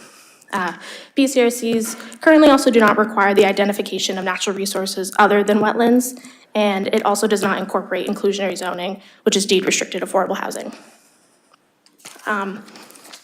So through the community engagement process, there are a few items that we are hoping to explore. We want to improve the town's current NRPZ bylaw, which is the PCRC, by protecting and citing the higher valued natural resource areas first, for example, prime agricultural soils, and then you would cite the location of the development. We're also looking at exploring making the NRPZ the by right method of subdivision. So this would lay out a very clear and predictable process, and then we would subsequently make the standard subdivision require a special permit. We would also be looking at zoning mechanisms that would allow for the preservation of more than 60% of the land, which is what the current PCRC bylaw requires. We'll also be exploring requiring deed-restricted affordable housing through inclusionary zoning. And throughout many different engagement processes, a significant concern of residents has been the size of homes that are being built. So we've decided to use this time to also explore how we can incentivize smaller homes and also accessibility accommodations beyond building code requirements. So to take a brief look at our timeline, From now until about after town meeting, staff will be reviewing past documents and meeting with stakeholders involved in previous efforts to implement this form of zoning. We'll also be forming an advisory group made up of one member from specific boards and commissions, and we'll be hoping to kick off those meetings. And then after town meeting, until the end of 2024, Jen Goldson of JM Goldson will be joining us as our consultant. She previously worked with the town on the housing production plan, so she's very familiar with Acton. We're excited to work with her. Some highlights from the project after Jen joining is we'll be hosting 3 public workshops. We'll also be conducting regular advisory group meetings, and Jen will be conducting a fiscal feasibility analysis of the different inclusionary zoning options. This would be to make sure that what is proposed is actually feasible. So after all of this community engagement, we hope to create a proposal that would then be brought forth to the spring 2025 town meeting. So thank you for having us here tonight. We wanted to come here tonight to give you an overview on the project and to receive any initial feedback from the board and from the community. We also wanted to let the community know that we'd be embarking on this project over the next year and to look out for the community engagement opportunities. And specifically tonight, we would request the board to select one member to be on the advisory group.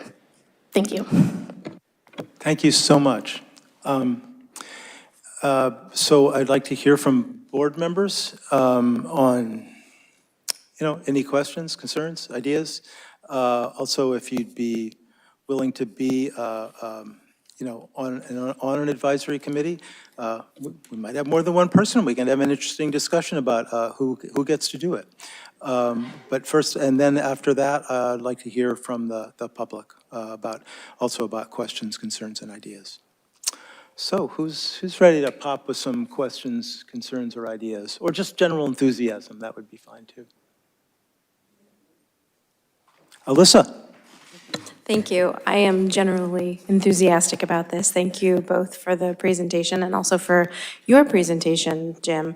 I had a question, and it might be too soon, and because we haven't gotten into the process yet, but is there a proposal for eliminating the minimum parcel size with this new Habitat for All zoning that would take away that problem with The 8 acre the minimum? 8 acre minimum? Yes, that's an option we are hoping to explore through this. Okay, and I think the slide said that the proposal is to incorporate the Habitat for All into the existing NRPZ zoning. So I'm wondering what happens to the PCRC zoning, and also I think I don't know if it's still on the books, but I remember a few years ago we had open space development, which had different rules from PCRC. So what happens to those? That's a great question. We still do have the open space development. We just don't typically see them anymore because the PCRC just yields more for someone looking to do it. I think there's a couple of different options. We actually just were recently looking at our former planned unit development, which no longer exists in the bylaw, but anyone who was built under those regulations, it still falls under those regulations for zoning compliance. So I think that would be a potential option for us to explore for existing PCRCs. And if we decide to remove, the open space development through this process, but that's really up to the community. So I guess just generally, I am excited about this proposed zoning that protects more open space and more natural resources. I attended a workshop at Conservation Trust annual meeting where there were a couple of folks who do this. So in terms of the feasibility, it sounds like it's extremely feasible. They mentioned that Lincoln has had about 20 natural resource zoning protection projects completed so far. And they said also that the average open space that's protected is 80%. So that's significantly more than our current PCRC. So I'm in favor of this. Did you also want comments on the tree preservation Yes, options? absolutely. I guess my my biggest concern is the land clearing or site alteration, that it would be a minimum of 1 acre, because I remember when the Design Review Board brought this to the Planning Board meeting to present it, they had a couple of photographs of the CVS lot that for years has been sitting cleared without any permit, and there's this giant pile of rubble. And I don't know what size that lot is, but my concern would be that if we had some minimum that was that large, or any minimum at all, it really wouldn't accomplish what we want it to accomplish, given the existing developable, not already developed commercial properties in town, which are very few and far between. So that's just my only comment on that option. I just wanted to note that the 1 acre was just an example of what's currently in the bylaw for the solar clearing. So, I think that's something that, what that land trigger is, we would want to explore through the community engagement process. It could be less. Thanks. Other comments, questions? Dean? Yeah, I'm really excited about the entire concept of preserving more open space. I think another example, and I'm not sure under which zoning bylaw it was approved, but the Canterbury Hill neighborhood preserved a huge quantity of land, and yet the houses are still on really nice sized lots as well. That was, I think that was a 4 acre zone to begin with. And so I think there's one more example of how having a fresh look at subdivision can really result in some excellent property being preserved. It was a nice addition to the Neshoba Brook Conservation Area. I think as far as the tree bylaw goes, and specifically the clearing of commercial developments, the CVS lot is classic, but I'm not sure that this, the land clearing bylaw would actually have that much of an impact, because that huge pile of rubble, which is pretty unsightly, is still probably well less than 1 acre. And I think it probably could have been better addressed by a more careful crafting of the site plan approval. Because I believe that the board was given a story about, well, it's only a year or so down the road and we're going to redevelop the rest of the site, and here we are 10 or 15 years later, and we still got a pile of rubble, which is being colonized by invasive species now, so that's a good start. So I would personally be interested in participating in any feedback and participating in any discussions specifically about the tree bylaw, because I do have some background in that. I'll just throw that out. The other stuff I'm interested in as well, but certainly I'd like to provide a resource specifically with questions about the tree bylaw. David? Thank you. The two areas in the tree bylaw, well, first of all, the NRPZ thing is, I'm definitely in favor of moving forward to, with this process to explore what the best approach there is. I do have, I guess I jumped into the tree bylaw just because I have a couple more questions there. The land clearing delay, I think, to me is interesting, but I think it needs a little bit more exploration. And the land clearing within setbacks, I would like to, I think that the devil's in the details there as to what triggers that, and that kind of thing. There are a number of issues. Some people may take down trees for solar. Some people, in my case, I took down a tree because one of my neighbors was concerned that it would fall into their lot. And so it was within the setback, but it was at the request of my neighbor. So, I think and I don't you said something, I wasn't sure what triggered that. I didn't build a deck or anything, or do any kind of renovation on my house. I just took down a large tree. So, anyway, so I think the devil's in the details there as to whether I would support the result of, a tree clearing bylaw. Thank you. I have nothing to add. This is kind of a neat endeavor. I'm excited about that. And a tree clearing bylaw. That sounds nice. Yeah, just to add in a little comments. So I was initially taken aback by the notion of waiting for the 25 town meeting because this was a short-term goal, let's go ahead. But I was persuaded by the notion of, taking the time to do the public feedback process and coming up with, a set of coordinated bylaw changes that would, be presented together at town meeting as a package. I think that's very powerful. It really responds to the request from town meeting to, stop all the tree clearing as much as we can.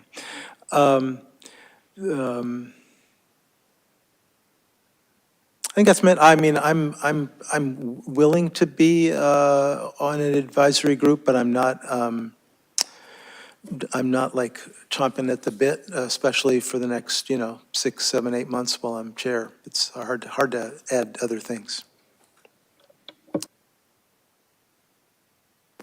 I just wanted to mention that I would be willing to serve on an advisory group. I don't know if this would be separated to have one, if it's possible to have one of us, Dean.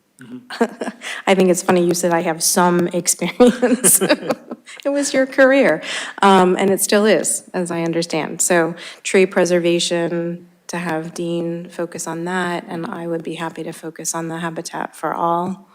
And I just wanted to add one more comment for folks who are listening. One of the appealing pieces of this is, as we all know, that land is getting expensive, so much so that it's becoming out of reach. So I like this idea that limited development can help subsidize the cost of land preservation. And that was actually the theme of the conference that I went to, was that we need to do these two things together. We need to bring housing advocates and open space protection advocates together to move forward and accomplish both goals.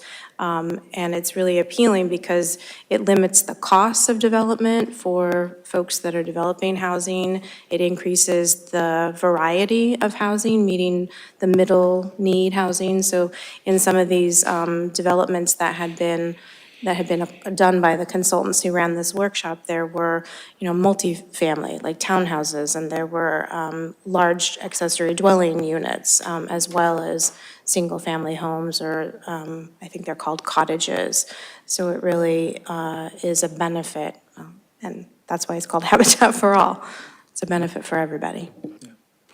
So I see, there was a question in there for you guys. Are you imagining one advisory group that's for all of the bylaws, or an advisory group for the Habitat for All and a different advisory group for the other tree bylaws, or what? We'd be looking for 2 separate advisory groups, so I think Great. that was appropriate. Okay, great. That'll be easy. If there's no more comments for now from the board, I'd love to hear comments from the public. Any people out there with stuff to say? Tom Beals, Willow Street.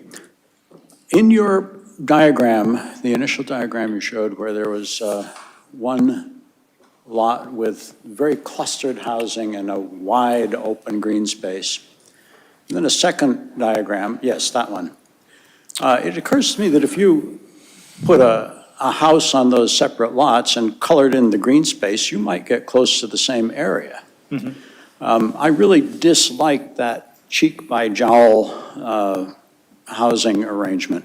Now, Canterbury Hill is very open. There's a lot of space between the houses, a lot of green space.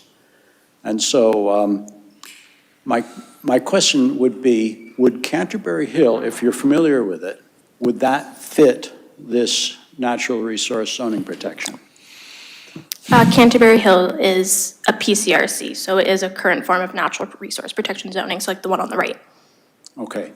It might, for people who have the same objection to that very clustered housing to me, I wonder if it might get over that kind of objection if you would show a green space with more separation between the houses.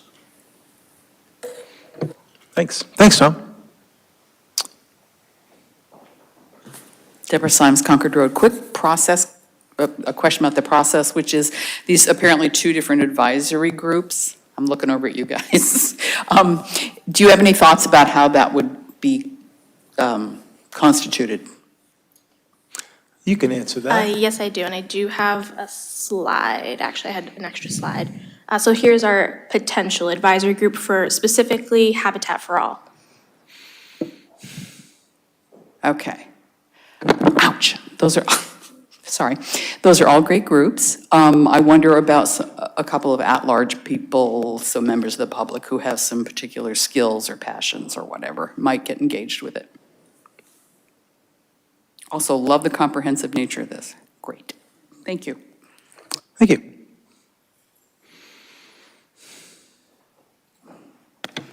Hello, Susan Jick again, Half Moon Hill.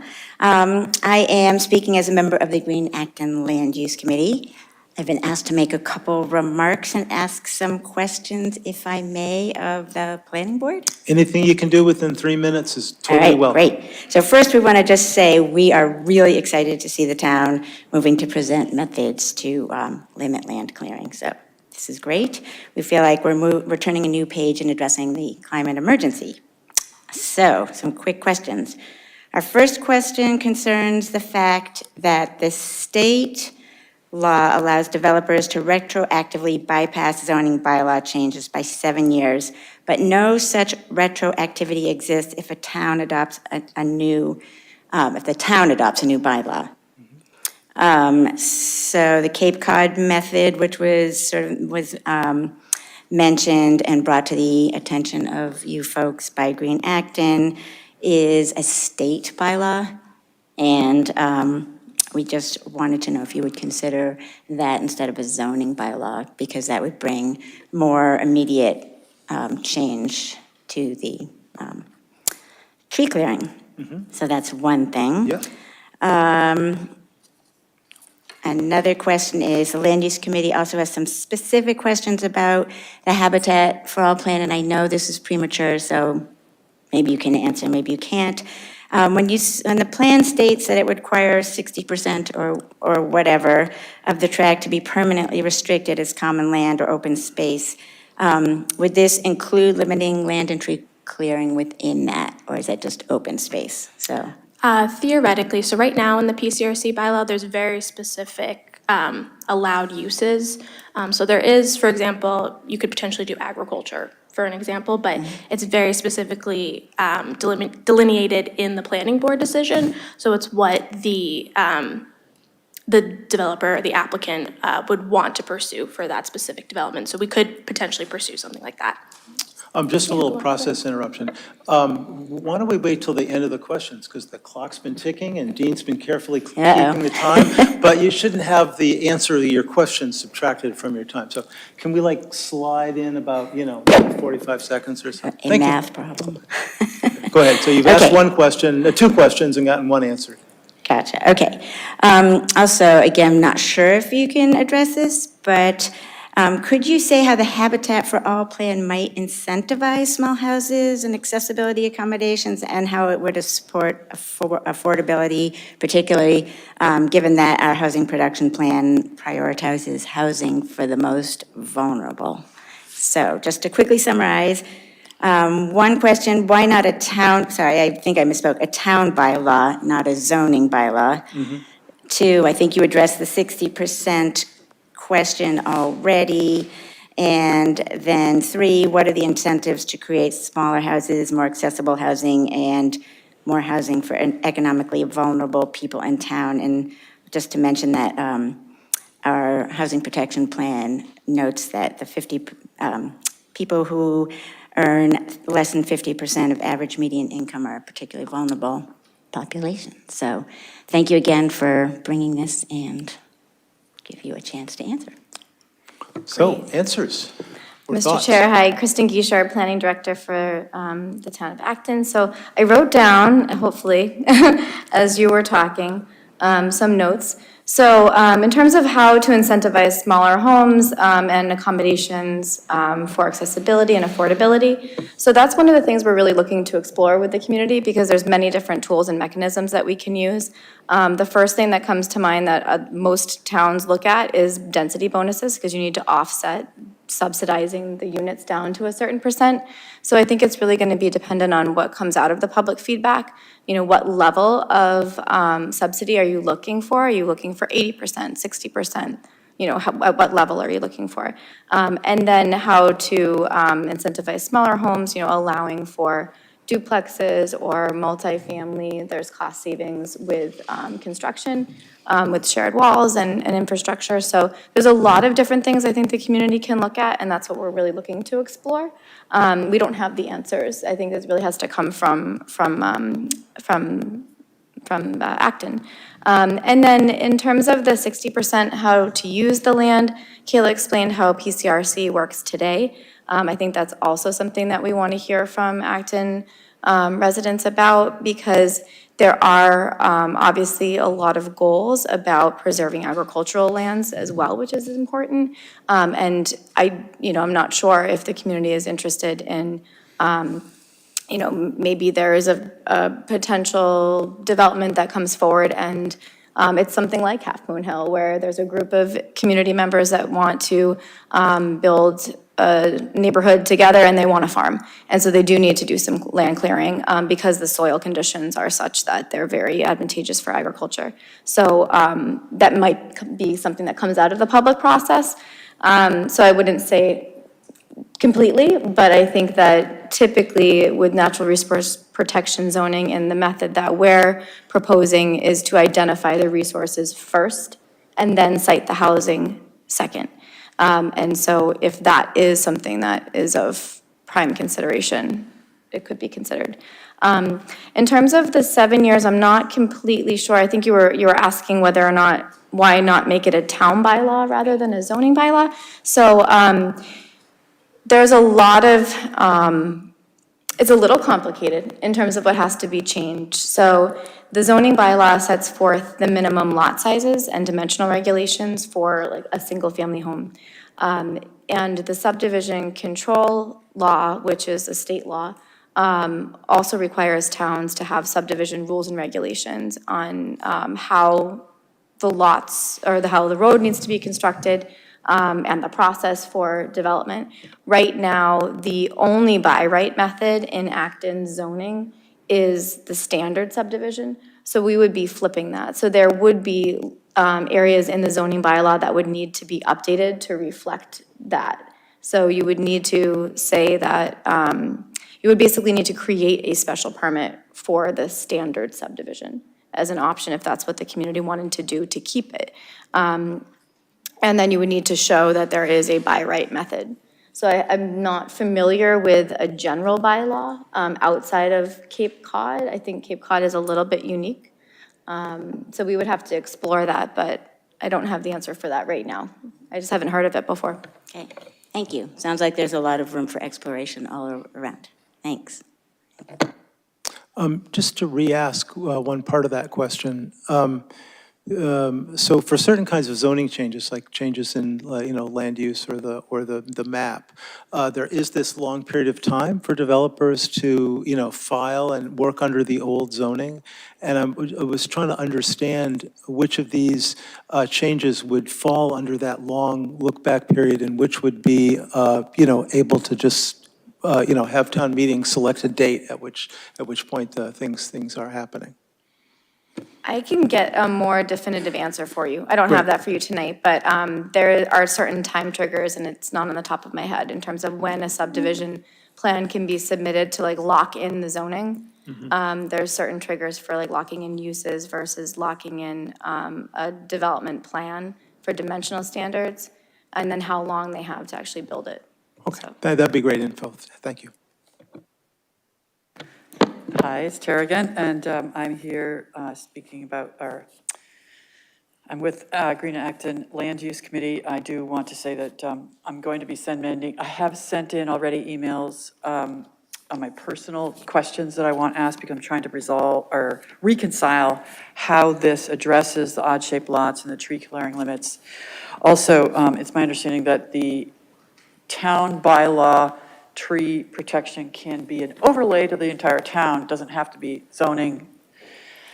Just like the wetlands protection is in the town bylaw, water protection zone, things like that. It doesn't have to be zoning. So it might be that the planning department is so focused on zoning, I don't know, that a different group would be better to.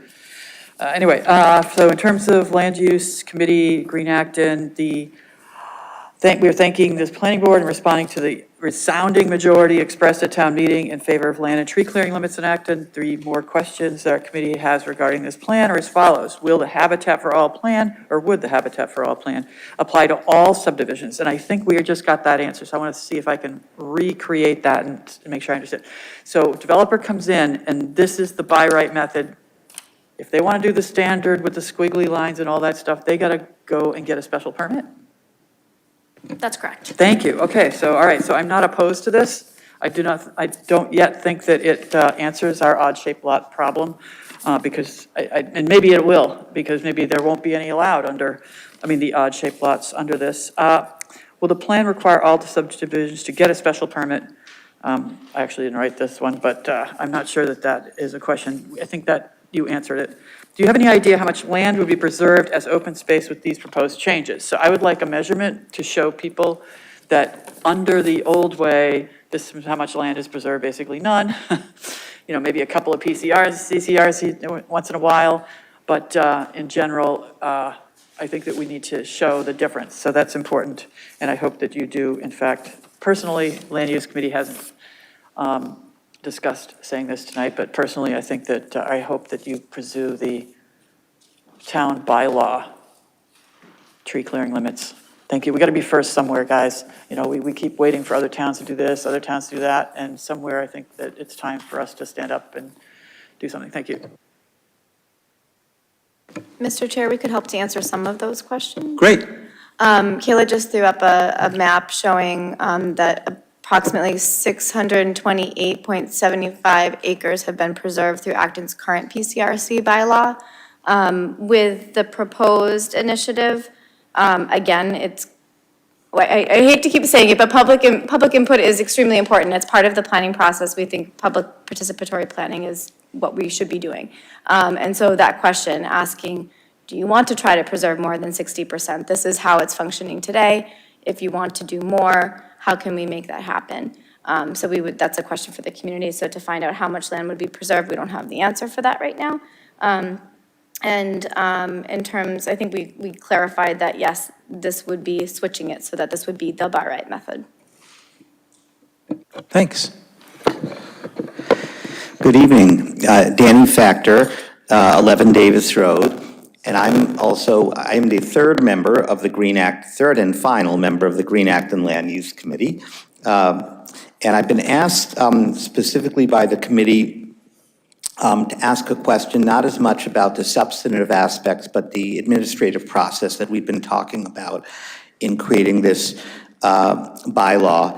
And I also want to, like Sue and Tara, thank the planning department so much for your recognition of the emergency need to preserve our land and trees. The question that we have administratively has to do with some of these questions that we've had about the working group, and it was also referred to by one other member of the public. Will the proposed working group include members of the public, in particular, members of local environmental groups, specifically Mothers Out Front, Green Acton, the Acton Climate Coalition, and Housing and Climate Justice for Acton? We also wonder, just with the climate nexus and the need to preserve trees because of climate And because of so much of the knowledge that we have in regard to carbon value of trees through the Sustainability Department, whether the town sustainability director has been invited to be in the working group as well. And then finally, from the point of view of general transparency of the group, will the minutes of all meetings be available to the public to review? Thanks.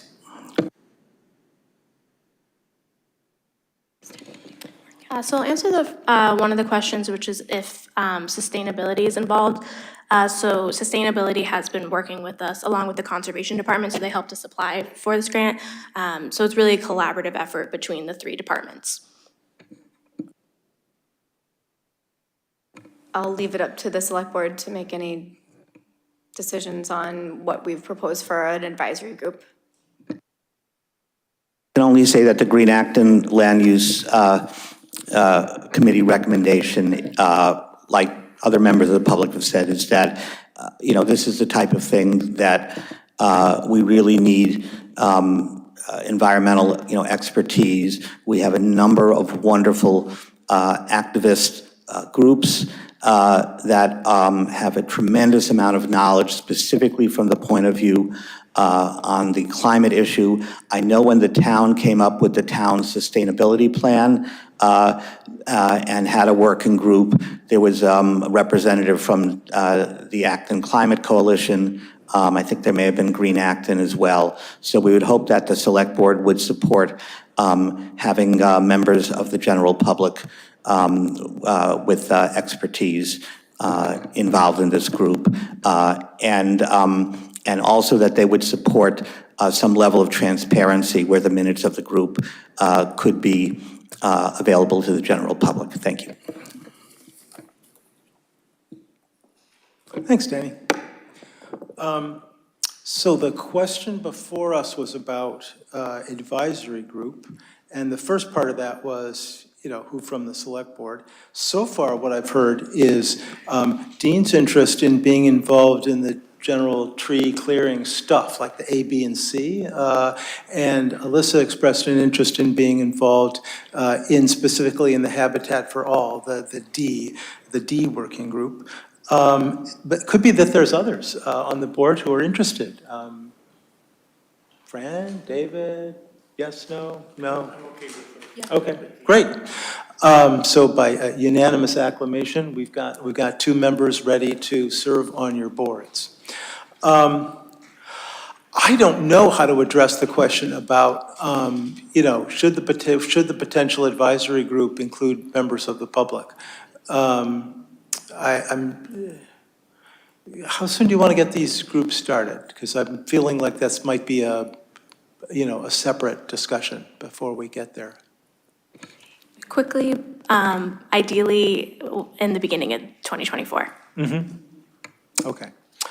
So we potentially have one more meeting to discuss this. So I'll keep that as a possible agenda item for us to discuss, because I probably want some, thought out staff recommendations, either about what groups might be appropriate or, that sort of thing. And also how you balance the, so the other part of the question was about access. So I know that advisory groups can do things like, they shoot out an email, they get a response, they talk to a couple people here, they talk to a couple people there. It's not necessarily organized in terms of meetings that have, agendas and minutes. So it might be harder to have a requirement to have all that stuff available. I mean, certainly all that stuff is subject to public records requests, but that's a much more, involving and a difficult process than just, going to somewhere and reading minutes. So I would love for a future meeting, maybe our December 18 meeting, to have any thoughts or recommendations staff has about how we balance the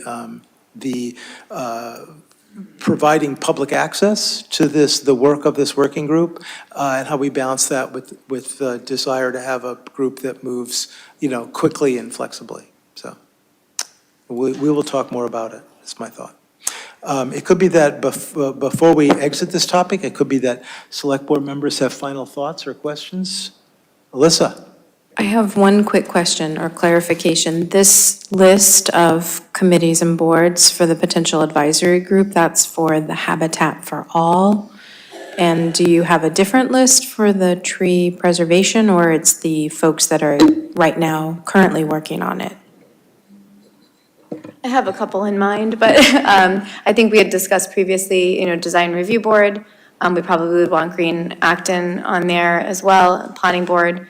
And we talked a little bit about Conservation Commission, but that's kind of what first came to mind.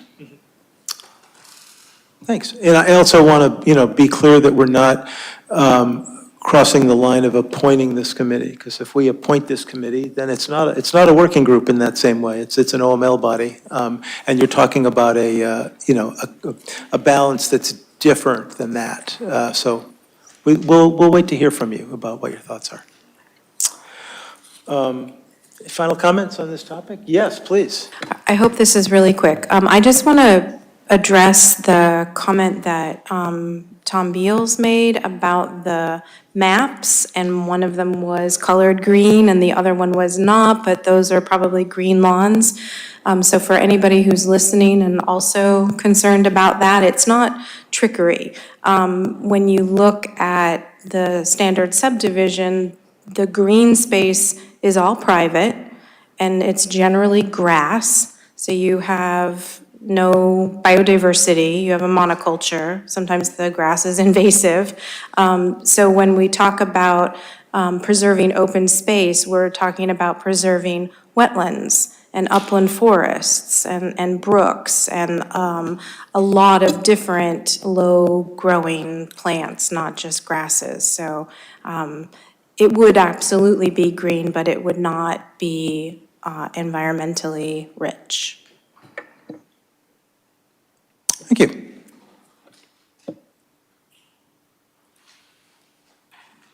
So now I'm staring at the list of remaining agenda items and looking at the times that they take and recognizing that it's at 9:45. But by the way, thank you so much for being here and for working on all this stuff. Really appreciate it.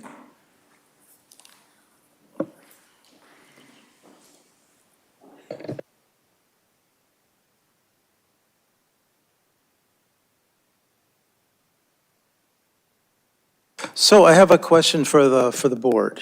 I would describe our remaining agenda items as falling into three general categories. One is there's a clump of things that involve our sustainability director. The EV first policy, rates for EV charging, and fossil fuel-free building regulations.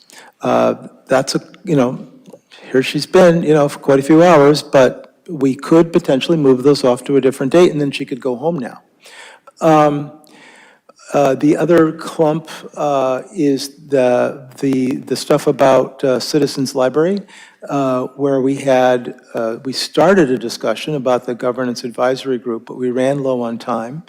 One thought on that is if we don't want to take the time to actually come to an agreement, we could at least take the time to hear from each other about concerns and questions.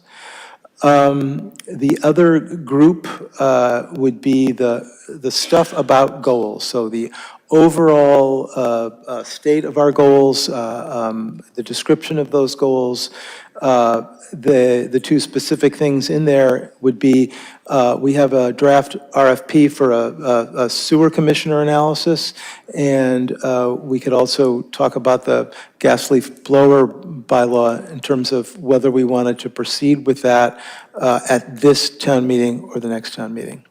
There's also the River Street thing, which might be easy or might not be, but it's its own special little thing.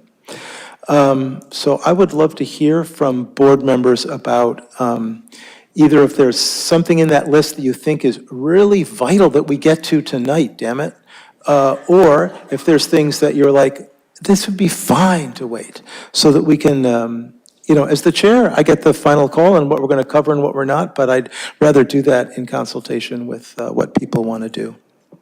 So thoughts on which clumps? Just make a quick comment in that, should we ask Andrea what she'd like to do, since she's here? Hey, Andrea, what happens to your life and the town's goals if we don't do this tonight? Or John was raising his hand to potentially answer that. I would respectfully request that the board allow Andrea to present, at least present the items. And Yep. if the board doesn't want to discuss it, that's fine, but I'd rather, since she's here, allow that to move forward. Thank you for the creative suggestion that we might have time to get the presentations without coming to agreement on them. That's brilliant, thank you. Are there other thoughts about clumps that either could be delayed or should definitely be done tonight? Alyssa? I think all the items should be done tonight, save the select board goals status and the origins, because that's been on DocuShare for people to see. We're even starting to see select board goals in the budget information, but the other items are time sensitive, like the Eagle Scout, and the others have been put off for at least 2 meetings, and folks are here to hear and speak on them. I think what you said was they're all important to talk about. Potentially we could delay the goal stuff? Okay, just want to make sure I got that. David? Yeah, I agree with that. I'd like to take them in agenda order, maybe dropping 14. My understanding was that we were dropping 11 also. Is that right? Or am I mistaken? I thought so, but it turns out that a document did show up in DocuShare today, so we could at least hear about it. Oh, we haven't seen it, okay. I haven't seen, it wasn't there when I went through the packet today. John has a clarification. Anticipating that it may be passed over, we didn't add it to the packet since it Okay. came in late, and we try not to do that. Okay, great. So, yes, thank you for that clarification. We've been hearing about EV first and EV rates and waiting on building regs for a future meeting where select board members would actually have time to read it.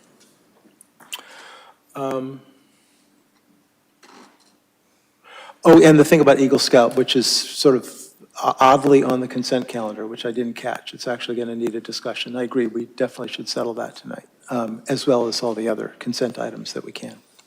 So let's try that out. We're gonna go through these. We're gonna at least hear about the EV first policy and the EV rates, and if they're easy decisions to make, we'll make them.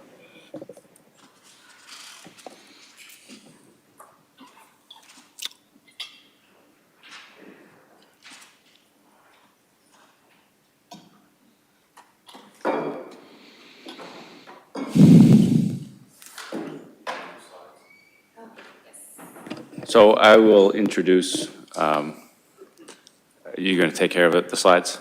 Yes. Okay, I just want to introduce Andrea Becerra. She's our Sustainability Director, and she'll be presenting information that she's been preparing on behalf of the organization about what an electric vehicle first policy would look like and asking the board to approve that.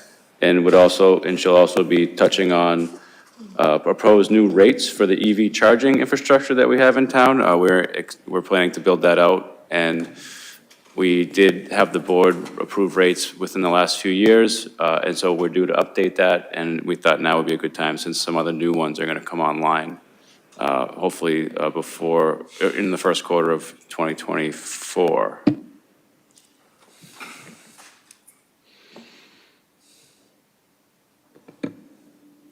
Good evening, members of the Select Board and members of the public.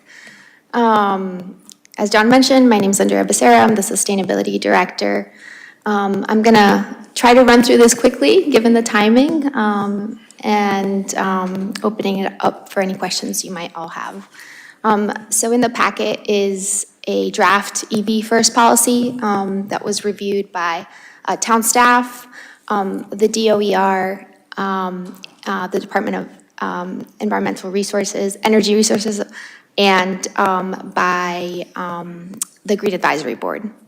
The main considerations of the policy are to require the purchase or lease of exclusively battery electric vehicles for all light-duty passenger fleet replacements, to pilot, evaluate, and where feasible, acquire electric vehicles for medium and heavy-duty vehicle and equipment categories, and to minimize vehicle miles traveled and minimize idling.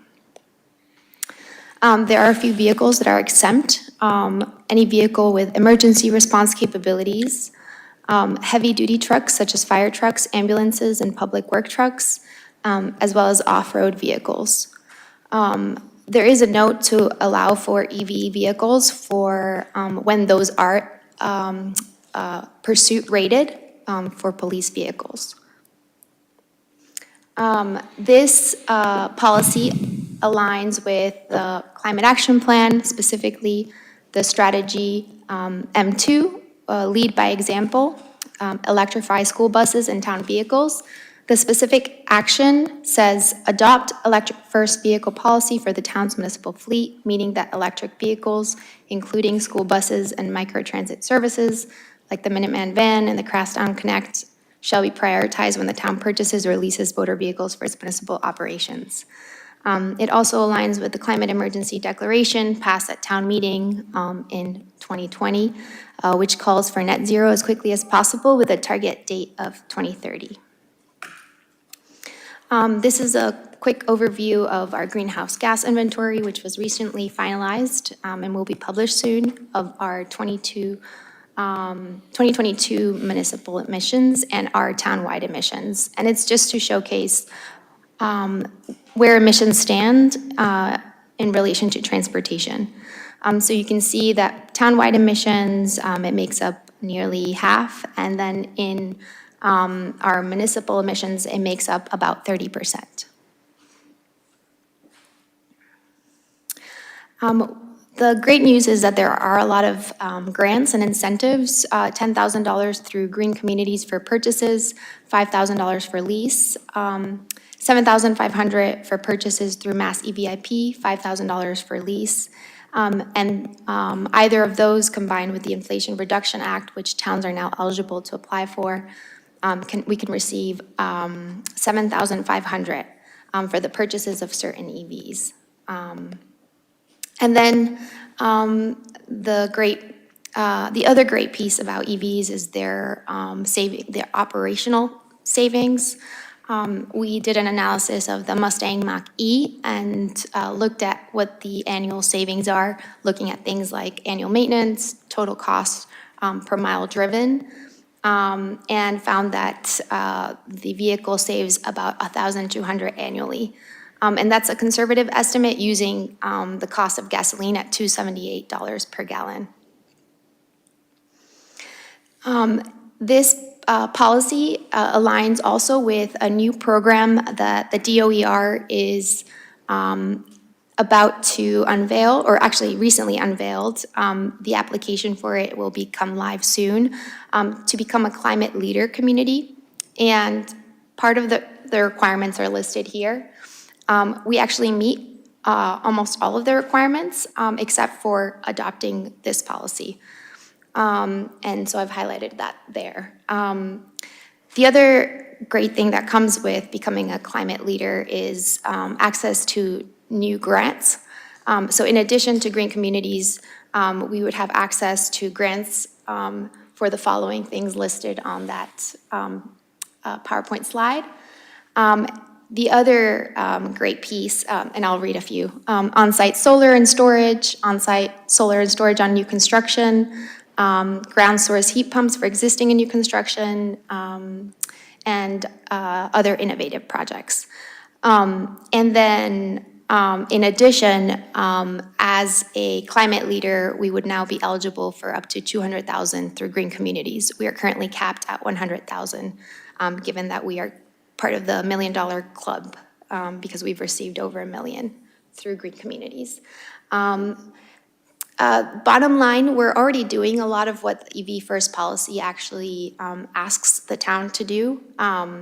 It wouldn't change a whole lot except for solidifying a policy and putting in place something a bit more structured. Do you have any questions? Questions, y'all? David? Oh, thank you. I just discovered I left my mic on. I just have two minor things that they're not essential. They're kind of one's a wordsmithing thing, one's a minor addition. I wish the minimize vehicle miles traveled and minimize idling was part of the previous paragraph and not one of the bullets, because the bullets really relate to buying new cars, and electric vehicles don't idle, right? And so it's odd for it to be there. Again, it's not essential. And the other thing I would like to make sure of on that first bullet, it somehow says, light-duty passenger fleet replacements. That to me implies almost that it's not pickup trucks. I would like to make it clear to say including pickup trucks that are not used for plowing. Because I believe in all cases where we have the ways that the town uses pickup trucks, if they plow, yes, I understand. If they don't plow, in fact, it might even be better, because again, they don't really idle, right? So if someone stops to do a particular piece of work, they pull over, and the car doesn't do anything. It doesn't really consume much energy at all. So I would just like to be clear, because where it says light-duty passenger fleet replacement sounds to me like it's only the Nissan Leafs class of vehicle, where I'd like to say that, it's bigger. The second one is the bigger vehicles, and that's fine, and those are, it obviously says are piloted. Thank you. Dean? Yeah, I can agree with most of the proposed policy, but I know that as you get deeper into the document, they do address some of the exemptions, but I would like to have explicit wording included in that, which I've put together. I sent it over to the town manager. It would be at the bottom of the second paragraph, and I'll read through. I would add, the town manager shall ensure that any vehicles purchased shall have sufficient range, power, and capability to be fit for duty for the intended purpose of the vehicle, regardless of fuel source.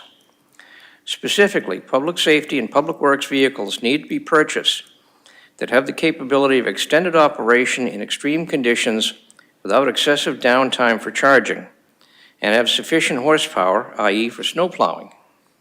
The adequacy of the vehicle for its intended use is to be the first consideration in all procurement decisions. Certainly, David brought up the issue of pickup trucks that might or might not plow snow. There are certainly other light-duty vehicles which also end up having to work in extreme conditions that don't necessarily plow. I just really want to make sure that there's very affirmative wording in this policy to make sure that at some later point, people don't misinterpret this and decide, well, we're going to get a vehicle that really isn't going to work very well, but we want to make sure it fits the policy. So I really want to make sure that we've got this wording right in the document. And I'd be happy to, the manager's got to be happy to share it with whoever. Thank you. Okay, so we're accumulating some suggested changes to the document, so I bet you're keeping track of those. We may or may not work those through tonight, but at least you understand where people are coming from. Are there other comments from board members? Yeah. Thank you very much.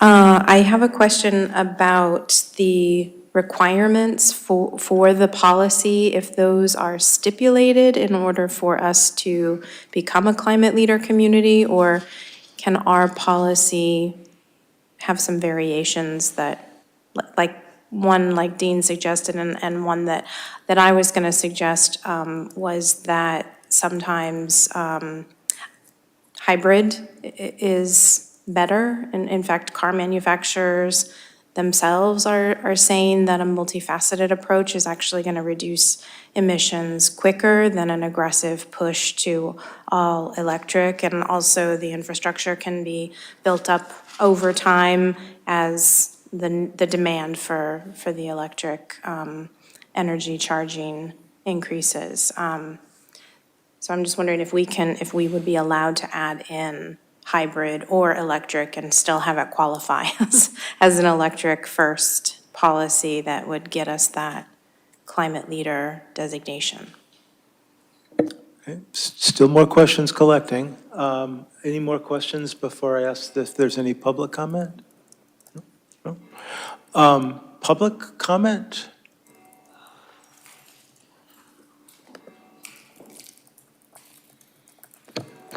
I agree with all the comments. I think it's really wonderful. I hope that you vote this in tonight. I like the additions that Alyssa and Dean stated for the reasons that they did. Thank you. Any other comments? Anything, anyone online? Okay. So, Andrea, what are you thinking about all these questions? Are these like simple questions that we can just deal with tonight, or are they like go back and think about it kind of questions? So, I can try to answer some of the questions. So, in response to Alyssa and Dean, I can go back to the DOER and ask them sort of how much wiggle room there is for the amount of language, for example, for the language you suggested, Dean, if there would be any issues with that language. This is based off of the model policy that they included as part of the Climate Leaders Program, with only some slight edits. It doesn't include a more ambitious language that you suggest, David, so I could also ask them about that, though I don't foresee them having issues with going more electric. So I can report back at a later date on those particular questions. Great. Look forward to having a revised document come back after you do some research. Thank you. Great. David? I just wanted to make a quick comment that I don't have any problems with the other comments necessarily. In fact, some comments, like what Dean's saying, I think is important, at least in our understanding. You know, a couple of years ago, we were looking at electric transit vans, and I was looking at the specs for those, and I was not confident that they would get us through a day's worth of driving, nor would they provide sufficient heat to the occupants of the van. So I do think that it's possible to get those things. Just on the other side of the fence, it is easily possible, provided you have the money, to get electric school buses these days. That, I mean, you can just order one and they come, right? And they work all day for your school routes and charge overnight, and keep the kids warm when they're in them. And so, you know, we're getting there. But I think that we don't want to buy vehicles that don't do what we need them to do. Great. Yes, Mr. Chair, if I could add something. Just to note that the Sustainability Office is working very closely with the DPW. And so we do have a list of vehicles that we've identified as inspectional vehicles or work/inspectional vehicles that would fit the mark of being a heavier vehicle than a light-duty vehicle that could function as both work and inspectional. And then we've identified the ones that are needed for plowing and are strictly considered working vehicles. So I can present that as part of the next iteration of this in the appendix. Great, thanks so much. I believe we're done with that topic for now, and now we could hear about EV charging rates. Yes. So in the packet, you'll find the EV charger memo. So a request was made to the Sustainability Office to review EV charging rates. So we met internally with the DPW and Finance, and then on November 14th this year, recently, the Green Advisory Board voted to increase the level 2 EV charging rate to 35 cents per kilowatt hour for all of the level 2 chargers in town, which includes 4 new level 2 EV chargers in Merritt Park. And then the Green Advisory Board also voted to set 2 new level 3 EV chargers coming online at Veterans Field to 45 cents per kilowatt hour. And the memo details a variety of things, including the increase of number of charging sessions.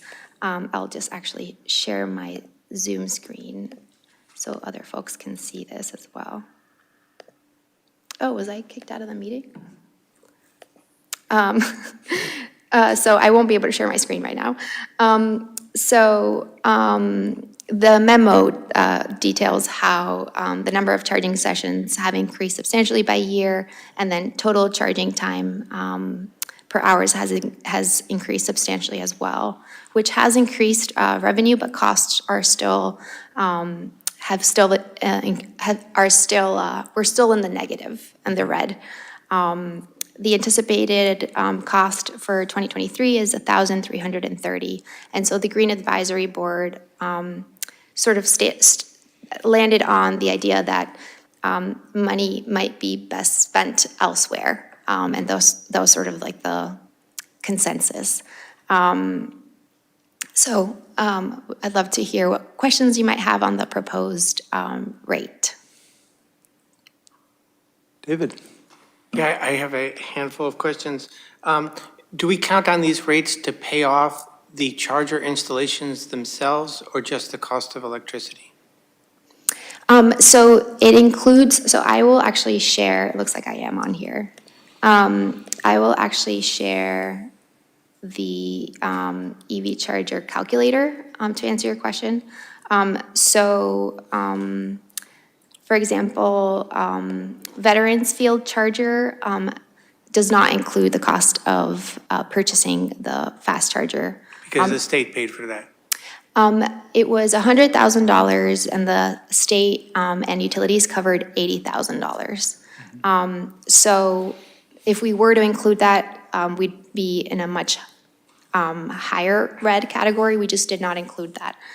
We just include the operational costs for those chargers. On the other hand, for the Menorah Park charger, it was fully covered by the state. And so it varies by charger, the amount that we get. And so with the Veterans Field Charger, you can plug in a different cost, like 40 cents, for instance. And you'll see how much we'd be subsidizing the charger per year. Same with the other vehicles. If we were to, for instance, decrease it to 30 cents, we'd still be making revenue on that particular one. But you sort of see how you can play around with the numbers. In the memo, we also included the average cost of EV charging in other communities. For instance, in Lexington, for level 2, it's 30 cents per kilowatt hour. Littleton, 42 cents. Marlboro, 20 cents per kilowatt hour. In Worcester, it's free. In Carlisle, it's 65 cents per kilowatt hour. In Maynard, it's 35 cents. So you can see that it varies quite widely. For the fast charger, the level 3 EV charger, in Littleton, it's 42 cents per kilowatt hour. In Brookline, it's 44. Wakefield, 40. So in that 40 to 45 cent range. I saw you had the red for the fast charger, but why is the fast charger more expensive? I understand, it seems to me that it delivers the electricity faster, but why is it more expensive to operate? It's more expensive to operate because the network fees are higher. It's nearly $5,000 just for those two chargers. Wow, okay. And just out of curiosity, how fast are those fast chargers? They are 67 amps about. Okay. So it's about 200. Or 67 kilowatts maybe, or kilowatts, yes. Yes. So it's about, it offers about 250 miles of range per hour. Okay, and one of the things that happened when we discussed this last time is we set an hourly rate so that people just didn't leave their cars connected and walk away. Do we either have a penalty for leaving your car connected after it's charged, or should we stay at an hourly rate? So the way we did it last time, I think $2 per hour was pretty close to 30 cents per kilowatt, assuming some level of electricity delivered, like 25 amps at the time. So 2 hours is the same rate while it's charging, basically, but it also continues after your car is charged, so that you just don't leave it there and prevent anybody else from charging. Yeah, that's a really good point.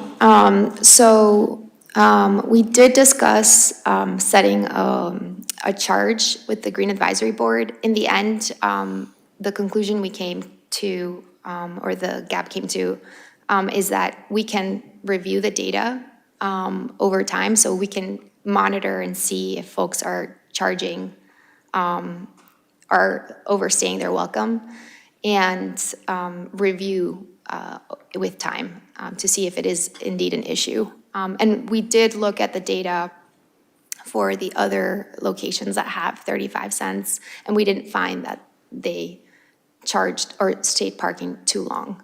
Okay, yeah, as long as we're monitoring that. And the last thing, do the charge point or whatever networks that we have, do they allow us to give employees a discount? Some companies provide, half-rate charging for their employees at their chargers. I'd like to see us do something like that as an employee benefit. Yes, they do. So you are basically given a card, and potentially maybe they offer a code as well. But I think it's done through a card, which is how we charge our vehicles here. And that card could contain a discount or promo. Notably, actually 10% of municipal emissions do come from commuting. So that's an interesting consideration. So, Mr. Manager, would we consider that as an employee benefit? That's a great idea. Thank you, that's all. Great. Yeah, specifically about the providing some kind of discount for town employees, that's probably specifically going to be prohibited under the ethics regulations, where basically a town employee, by virtue of the fact that they're a town employee, is provided with a benefit that the general public does not get. I just can't imagine how that would fly with the State Ethics Commission. Similarly to, town employee accepting gifts and gratuities. So I can't imagine how that would work. The other point I've got is I'm concerned about that going into this with the policy that we're suggesting. It's going to be running into a deficit. So I don't know why we're going into this knowing we're going to lose money. Why aren't these adjusted to a rate which would fully compensate the taxpayers and probably provide a little extra money, because eventually these charging stations are going to require maintenance. If they need to be replaced next time around, the state might not be generous enough to give us $80,000 for the new ones that they just installed at 2A and 27. And the fact that we're still eating $20,000 for the ones at 2A and 27. So I think before we approve these, I'd like to see these recalculated to make sure that we're accounting for all present costs and something for future costs. That sounds like a question that might benefit from a quick reply. Do you have any thoughts about that? Yes, it's a really good point, and the one thing that does change is the demand for the chargers themselves. So if the price is set too high, I do think that the use would decrease. So you can see that the revenue is directly related to the estimated energy use. So for instance, if I put, it's not letting me edit that square right now. But if I were to decrease the estimated energy use, then we would be getting much less revenue. So it is sort of a balancing act. I showed in the memo that the use of EVs is increasing substantially, and that's one of the reasons why our revenue actually has increased to help cover the network fees. So it would be an experiment. Dean has a follow-up. So, for those of us who drive gasoline-powered vehicles, which is myself and probably the majority of the town, the rest of the taxpayers are not subsidizing my fuel purchases. And I don't understand why the town should be subsidizing a small subset of the population when they made their own decision to go with an electric vehicle. I think it's no surprise to anyone here that I'm uncomfortable with the idea of us getting into this business to begin with. And it continues to baffle me why we should be subsidizing a certain group of people. Nobody's helping me to pay for my gasoline, and I would prefer not to help somebody else buy their electricity. So we have some choices here. We can either try to pursue this question now, or we can, hear a couple more people and try to settle it at a future meeting. When do these rates take effect, or would they take effect, or have they already taken effect? So the Veterans Field Charger should be in operation by January. It's actually fully built out, and we're just waiting on Eversource approval. So if you all want to wait for a decision on the level 2 chargers, that's okay. But it would be wonderful if you could make a decision on the level 3 chargers. Great. David has some thoughts. So just to allay some of Dean's fears, so first of all, I agree that these things should pay for themselves. And it's my understanding, and I just want to make sure that we're on the same page.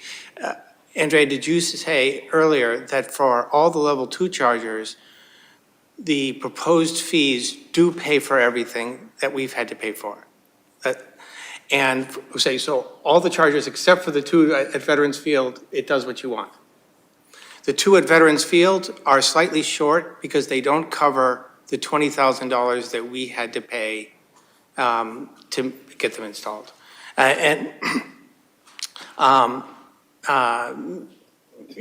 Perhaps we could put in a temporary rate now, what was requested, and excuse me, have Andrea do a further analysis to see what we'd have to add to that rate to cover the $20,000 over a period of time, whatever that is. They'd have to figure out an amortization. It's an internal amortization because we've already paid that fee, right?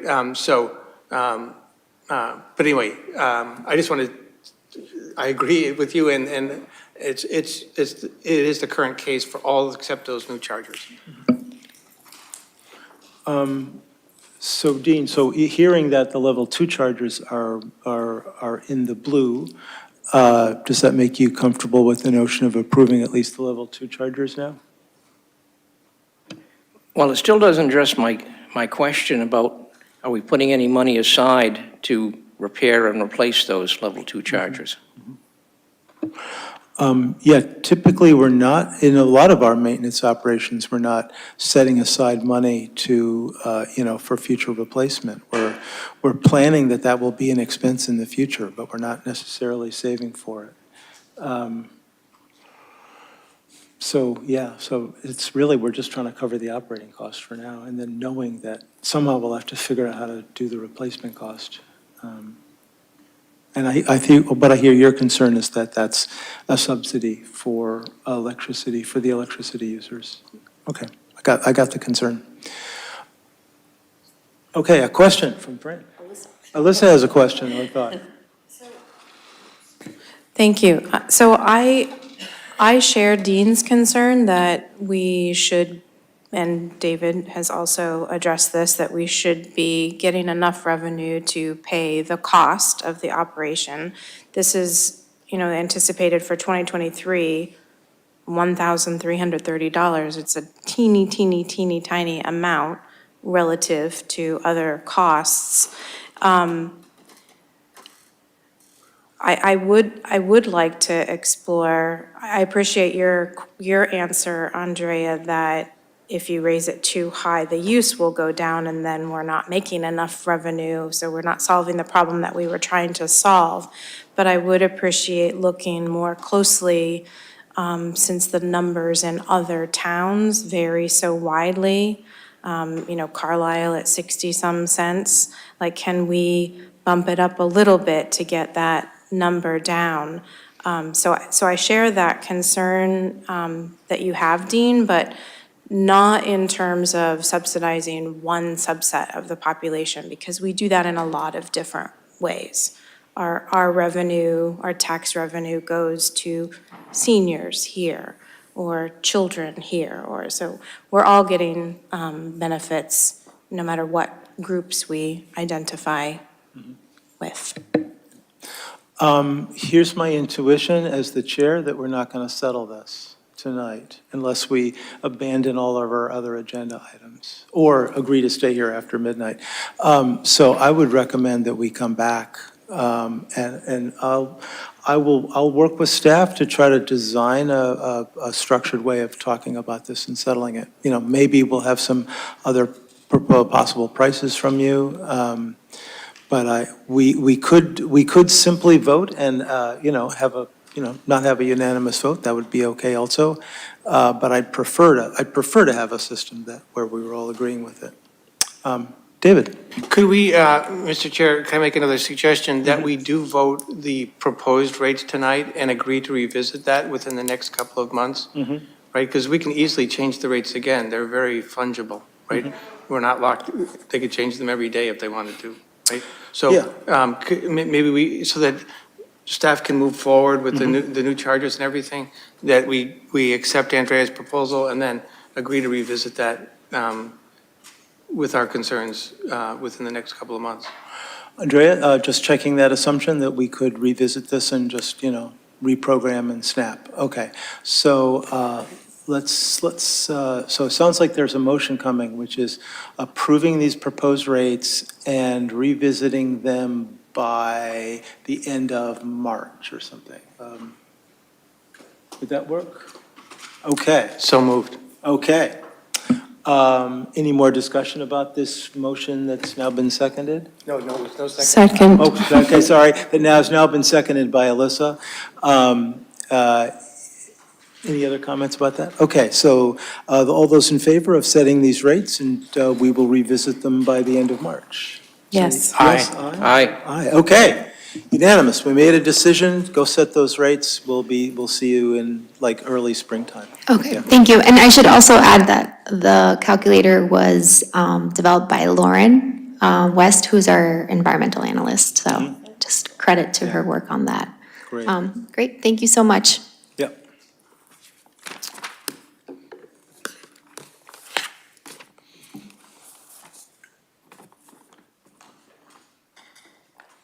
See, I'm looking out in the audience and I was trying to think about who's been hanging out for hours and would love to say something. I see a few library people, is that right? Yeah. That's like a overwhelming plurality. So I'm inclined to spend a bit of time hearing feedback, at least, on the Citizens Library Governance Advisory Committee charge. When we went through this last time, we went so short that we didn't even talk about, the why of how we came up with the guidance that we did. But I don't know if that would really successfully deal with any questions ahead of time, or whether it's better to just hear from people. Is there anybody who wants to speak on the library governance issue who thinks they don't know what the proposal is, or has questions about why? No? Okay. So Alyssa, since you and I had been conversing on this before, how would you feel about the notion of we have a round of feedback from select board members and the public on this topic, so at least we get the feedback out? Okay, let's do that. Select board members, ahoy, what you got?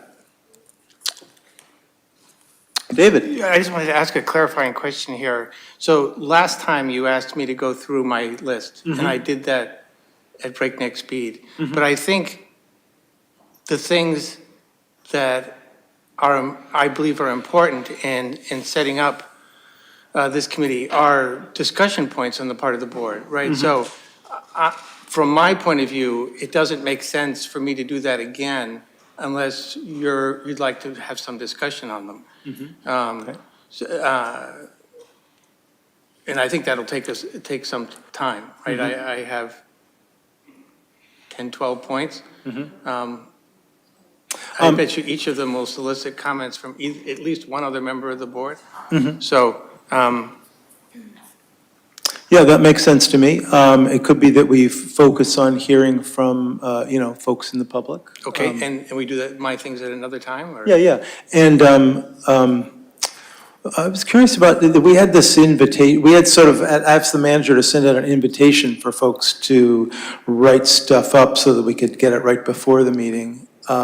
Is that, if we have this on a future agenda, is that something that you'd be able or willing to do, was to sort of put your points into a little memo and we have it show up in the packet?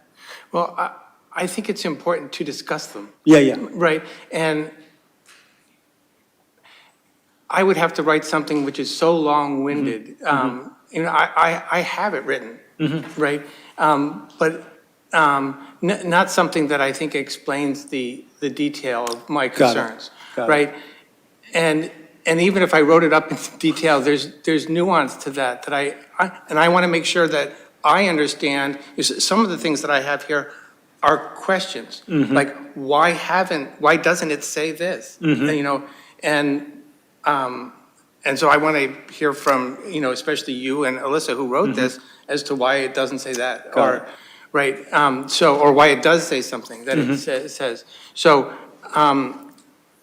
I suspect just my comments will take a half an hour's worth of discussion. And I'm happy to do that now. I'm happy to do that another day. Okay. Yeah, okay, good. Alyssa? So I just want to say a couple of things at the outset of the discussion, especially since one board member of 5 estimates a half an hour.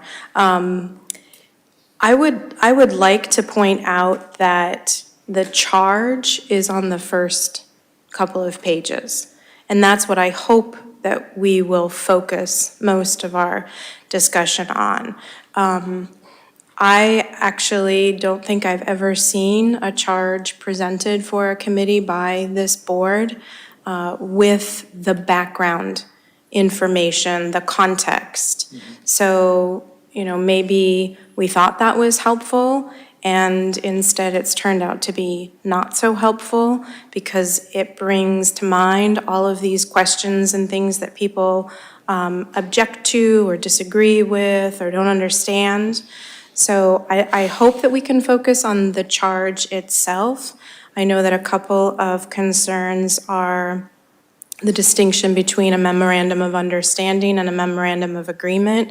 I asked John if he could provide some information on the nuance, the distinction. Maybe we change it to MOU.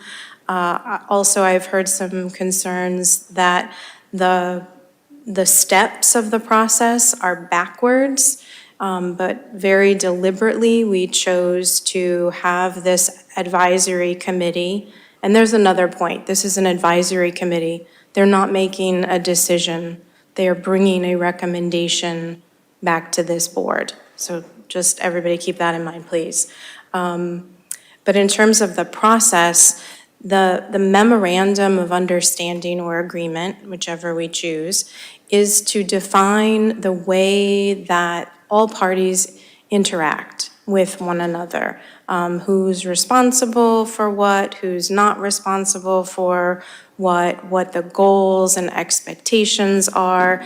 It's a more formal and more deep diving way to address what this board did at the beginning of the year, which was send out a directive to folks that we're going to continue operating, or we're going to operate this library as a branch of the Memorial Library. And just, this allows us to confirm that that's going to continue as we work to sort out what governance structure is best. that's going to take a long time, and we need to be able to hire a library manager to replace the library manager who left Citizens, and we need the operation and function and the day-to-day work, and also whatever approvals the Citizens trustees have been doing, to continue smoothly. So that's why the process was set up to be first a memorandum, so we all know, how things will continue until we get to that structural, the governance structural solution. Thanks. That was helpful background about why we went about doing what we were going to do. But also to help move the conversation along, it would be great to hear from, are there any more comments from the select board members before we start hearing from the public? You don't want my comments now. I think you're exactly right that what you want time for is a conversation, and that your comments are probably better treated as conversation starters. It'd be better to do them when we're ready to do that, not at 10:30. Yeah, so we'll put it earlier on a future agenda. But first, let's make sure we can integrate concerns from the public. We have a bunch of people who are involved with libraries or care about libraries, and we'd love to hear from people that want to say something.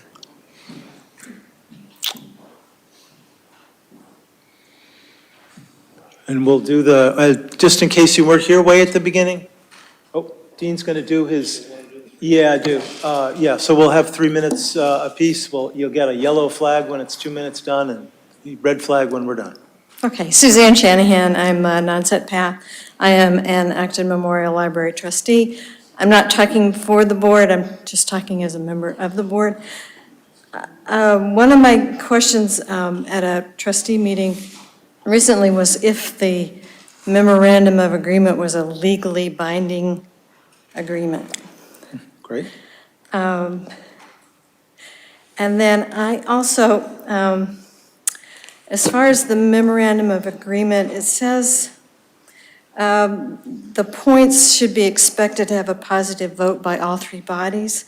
And I think in order for me to make an informed decision about an MOA, I would need all the information that happens in phase 2.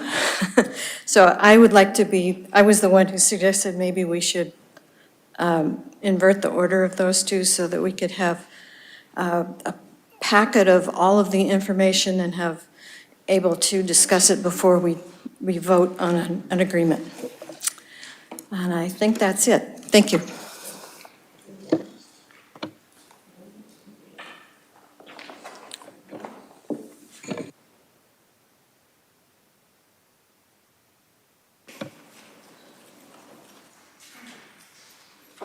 Hi, it's Tara again.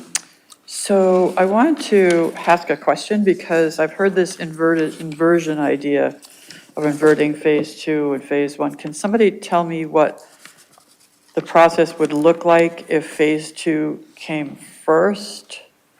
Like, I don't understand how you include a recommendation unless you've already come to some kind of agreement on what the, like, all right, so personally, I don't like this MOA idea. I think we should go back to the volunteers running it, and I think that's the only way it wouldn't be legally problematic, but the Friends of Citizens Library decided to promote this idea of a memorandum of agreement. But I would think that as a process of a phase 1, I think you're proposing, it's a question for Alyssa, that these parties all sit around and develop an idea of what their recommendation is together collectively, and then you document it in this MOA, MOU, whatever it is. Is that what I'm getting? And that the phase 2 is really like the process for doing something with the MOA or MOU. Is that what I'm getting, this phase 2? So why would you put the what to do about it before you figure out what it is? But I don't know, I'm a little bit confused because I hear it and I say, maybe that is a good idea. I don't know. Anyway, that's just a question. I might have more to say, but that's.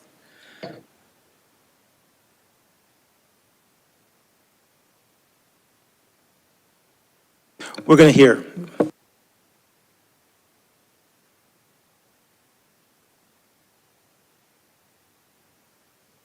Leanne Chang.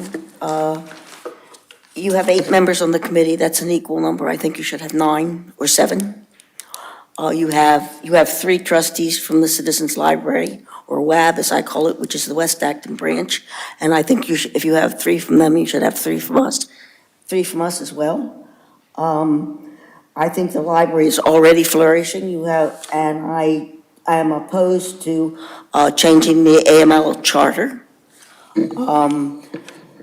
I think that a memorandum, from my understanding, a memorandum of agreement is a legal document, which is not what you want. I think you want a memorandum of understanding instead. I think that that comes after you decide the questions that you have in phase 1. I think that, as Suzanne said, you've put the cart before the horse. What was my other, I had several other things. The idea of having volunteers run a library is not workable. The fact that the library had 30 people in it this past Saturday, which someone happened to say was closed, it wasn't true. I think that the manager should be appointed by Maria, our director, and be under her control, which I think it should be, because I think that it's a branch, and it's working as a branch. And the monies that we are spending on that are, from our budget, make it a seamless operation, which I don't think the people understand, that we spend $635 a month just getting the books out from AML to West Acton, which it comes out to $72,000 a year, which doesn't come from their funds, except for the purchase of the books. I mean, these are funds that are using our staff people to make it, and they're not volunteers. I don't know. You're saying I've passed my time. I just think that this, I just think that we should recognize that the library in West Acton cannot exist without the help of the Memorial Library, and that it should be something that is a given. And if the trustees want to manage their trust funds, they can do so. If they want to suggest programs, they can do so, because the trustees at the Memorial Library really don't have anything to do with programming very much at all.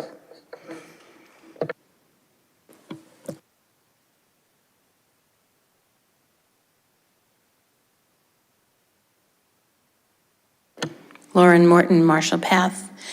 I had the pleasure of sitting in on one of the meetings for the West Acton Citizens Library trustees, where they, for the first time, had an opportunity amongst themselves to talk about what their visions were for the West Acton Citizens Library, and talking about what they were comfortable, not comfortable with on, making decisions about. Because unlike most branches, this library had trustees assigned to it.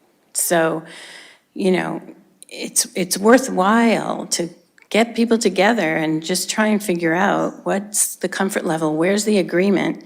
If there's any disagreement, hash those things out, make a decision, make a vote if necessary, and, move forward. I think we're all tired of talking about this. So, I think there is a way forward, and most of that is around being reassuring that the things that the trustees of the Citizens Library treasure are going to be kept going forward, and that, that the Memorial Library trustees support those things, and they're little things, and they can be defined. I think people say, well, it's culture or whatever, but it can be defined in behaviors and other kinds of criteria. We do that all the time.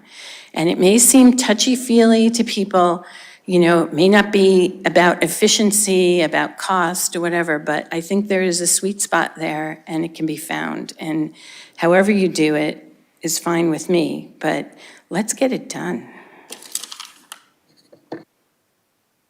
Thanks.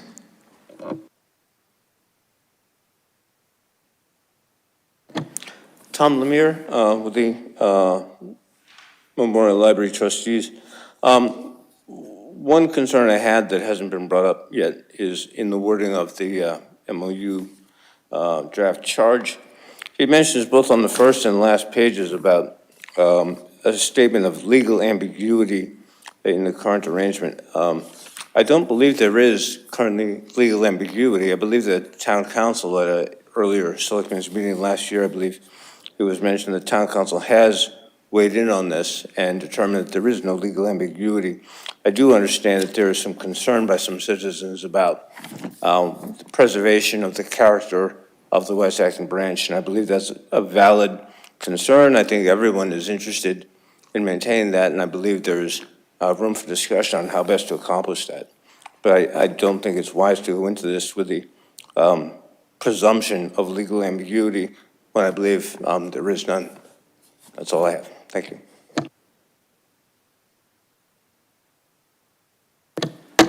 So I urge anybody who uses the term West Acton branch to look very closely at the requirements of accepting the deed, that the Citizens Library always be called the Citizens Library, not some other thing. So if you want to, as an official, maintain the legal requirements of your own charter, to be very careful about that. Anne had a great idea. She said, just like the Memorial Library trustees.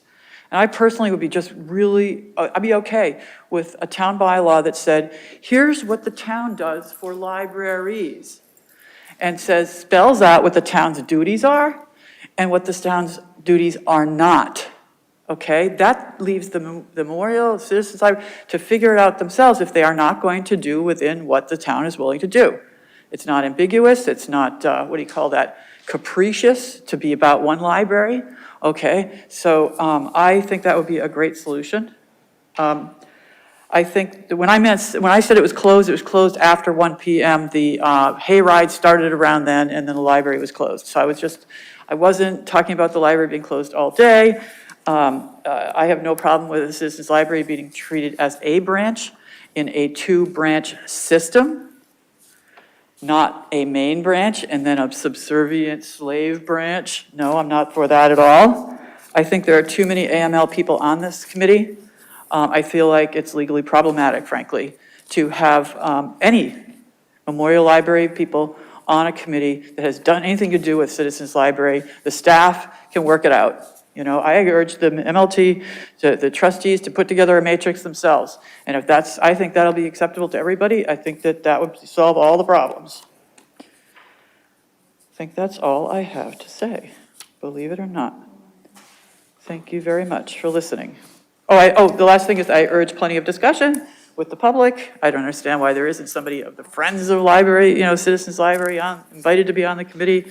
But I hope that there is plenty of discussion with the public and not just, again, another Article 11 situation, which I don't think that any of us can afford the time or the money. I think that was a complete waste of time. And I feel like this is a much better approach.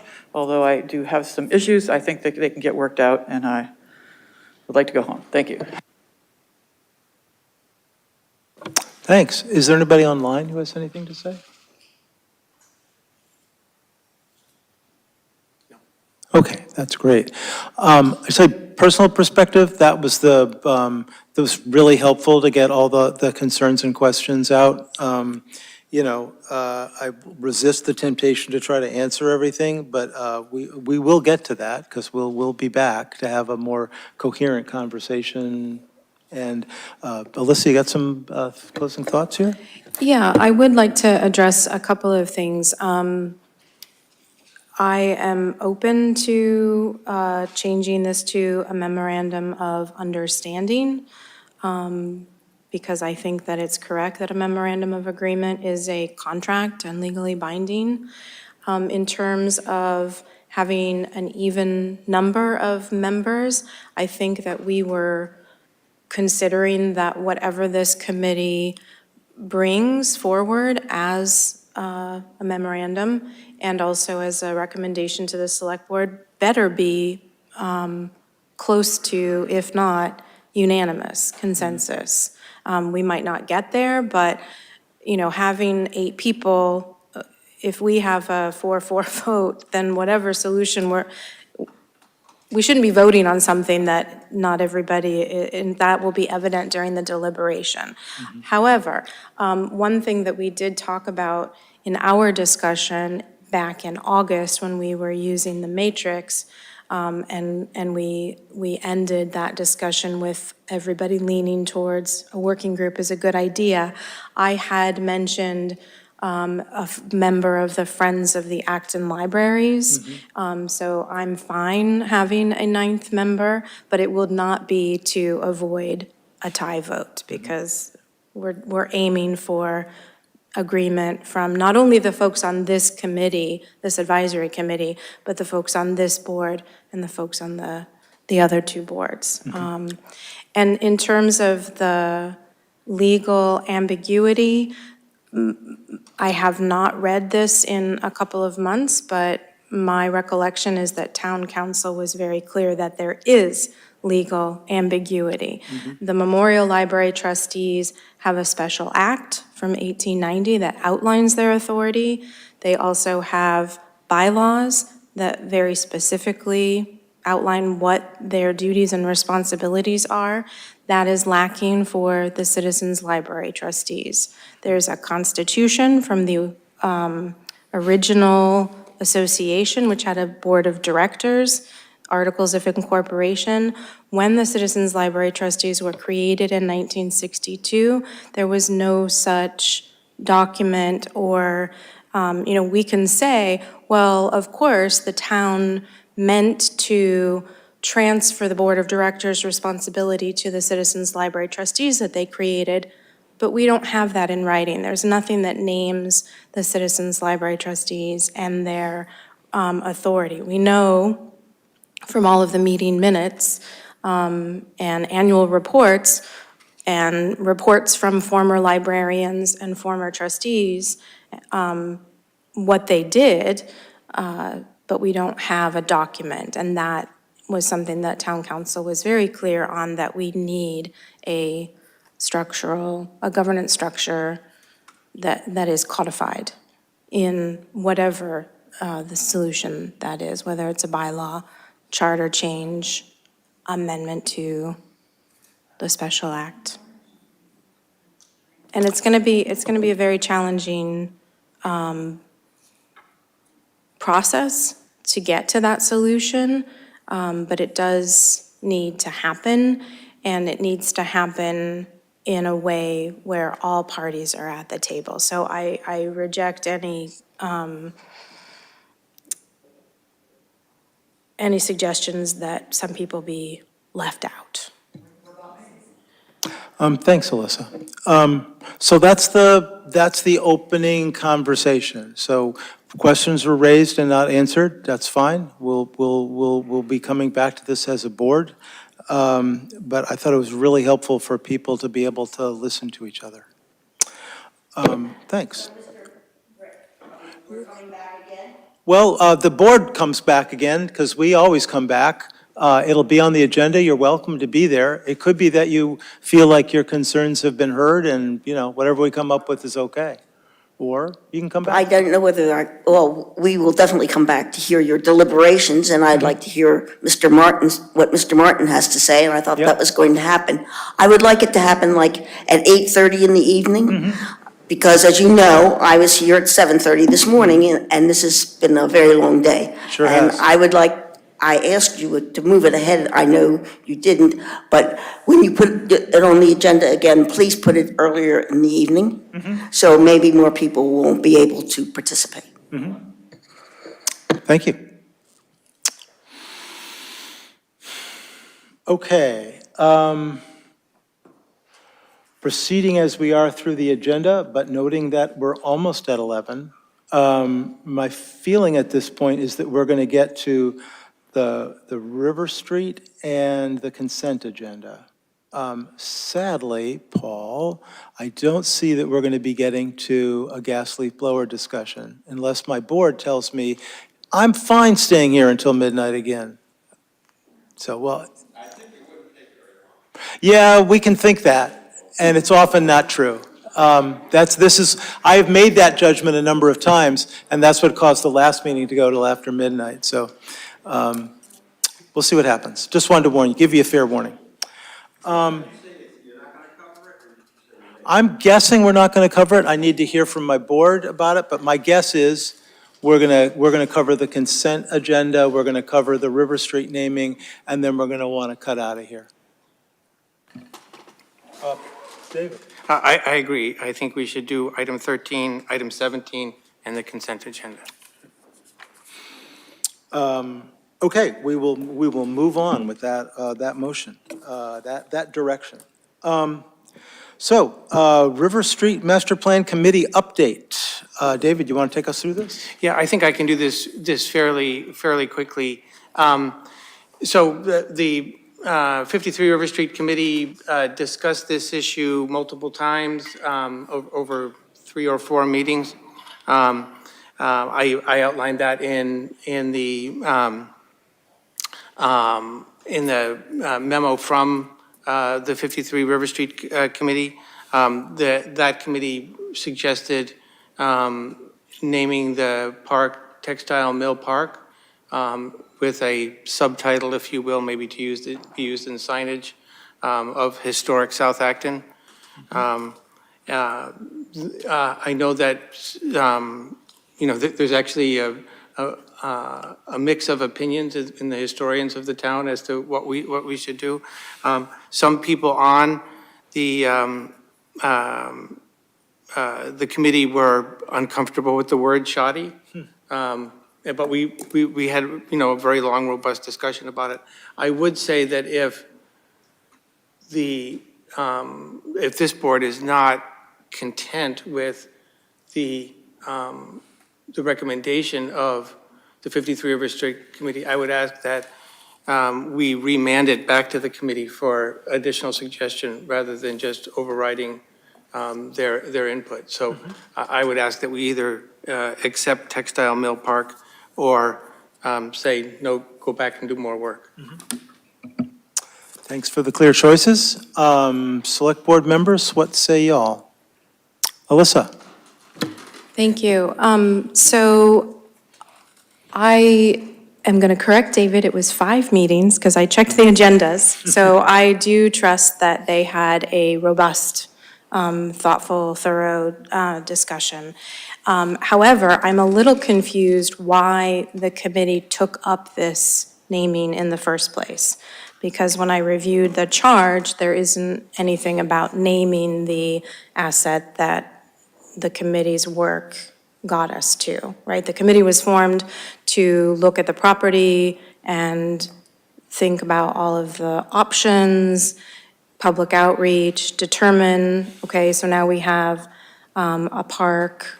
I mean, I think way back when we were talking about housing, when the students were working on this proposal. So I understood that the committee was going to be sunsetted unless they were working on sourcing funding to shepherd, I think that's the phrase in the charge, was shepherding the project through.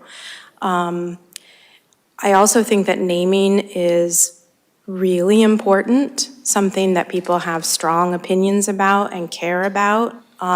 Also, the process is important. So even though these 5 discussions took place, I don't think that they were broadly advertised as, hey, we're thinking about the name.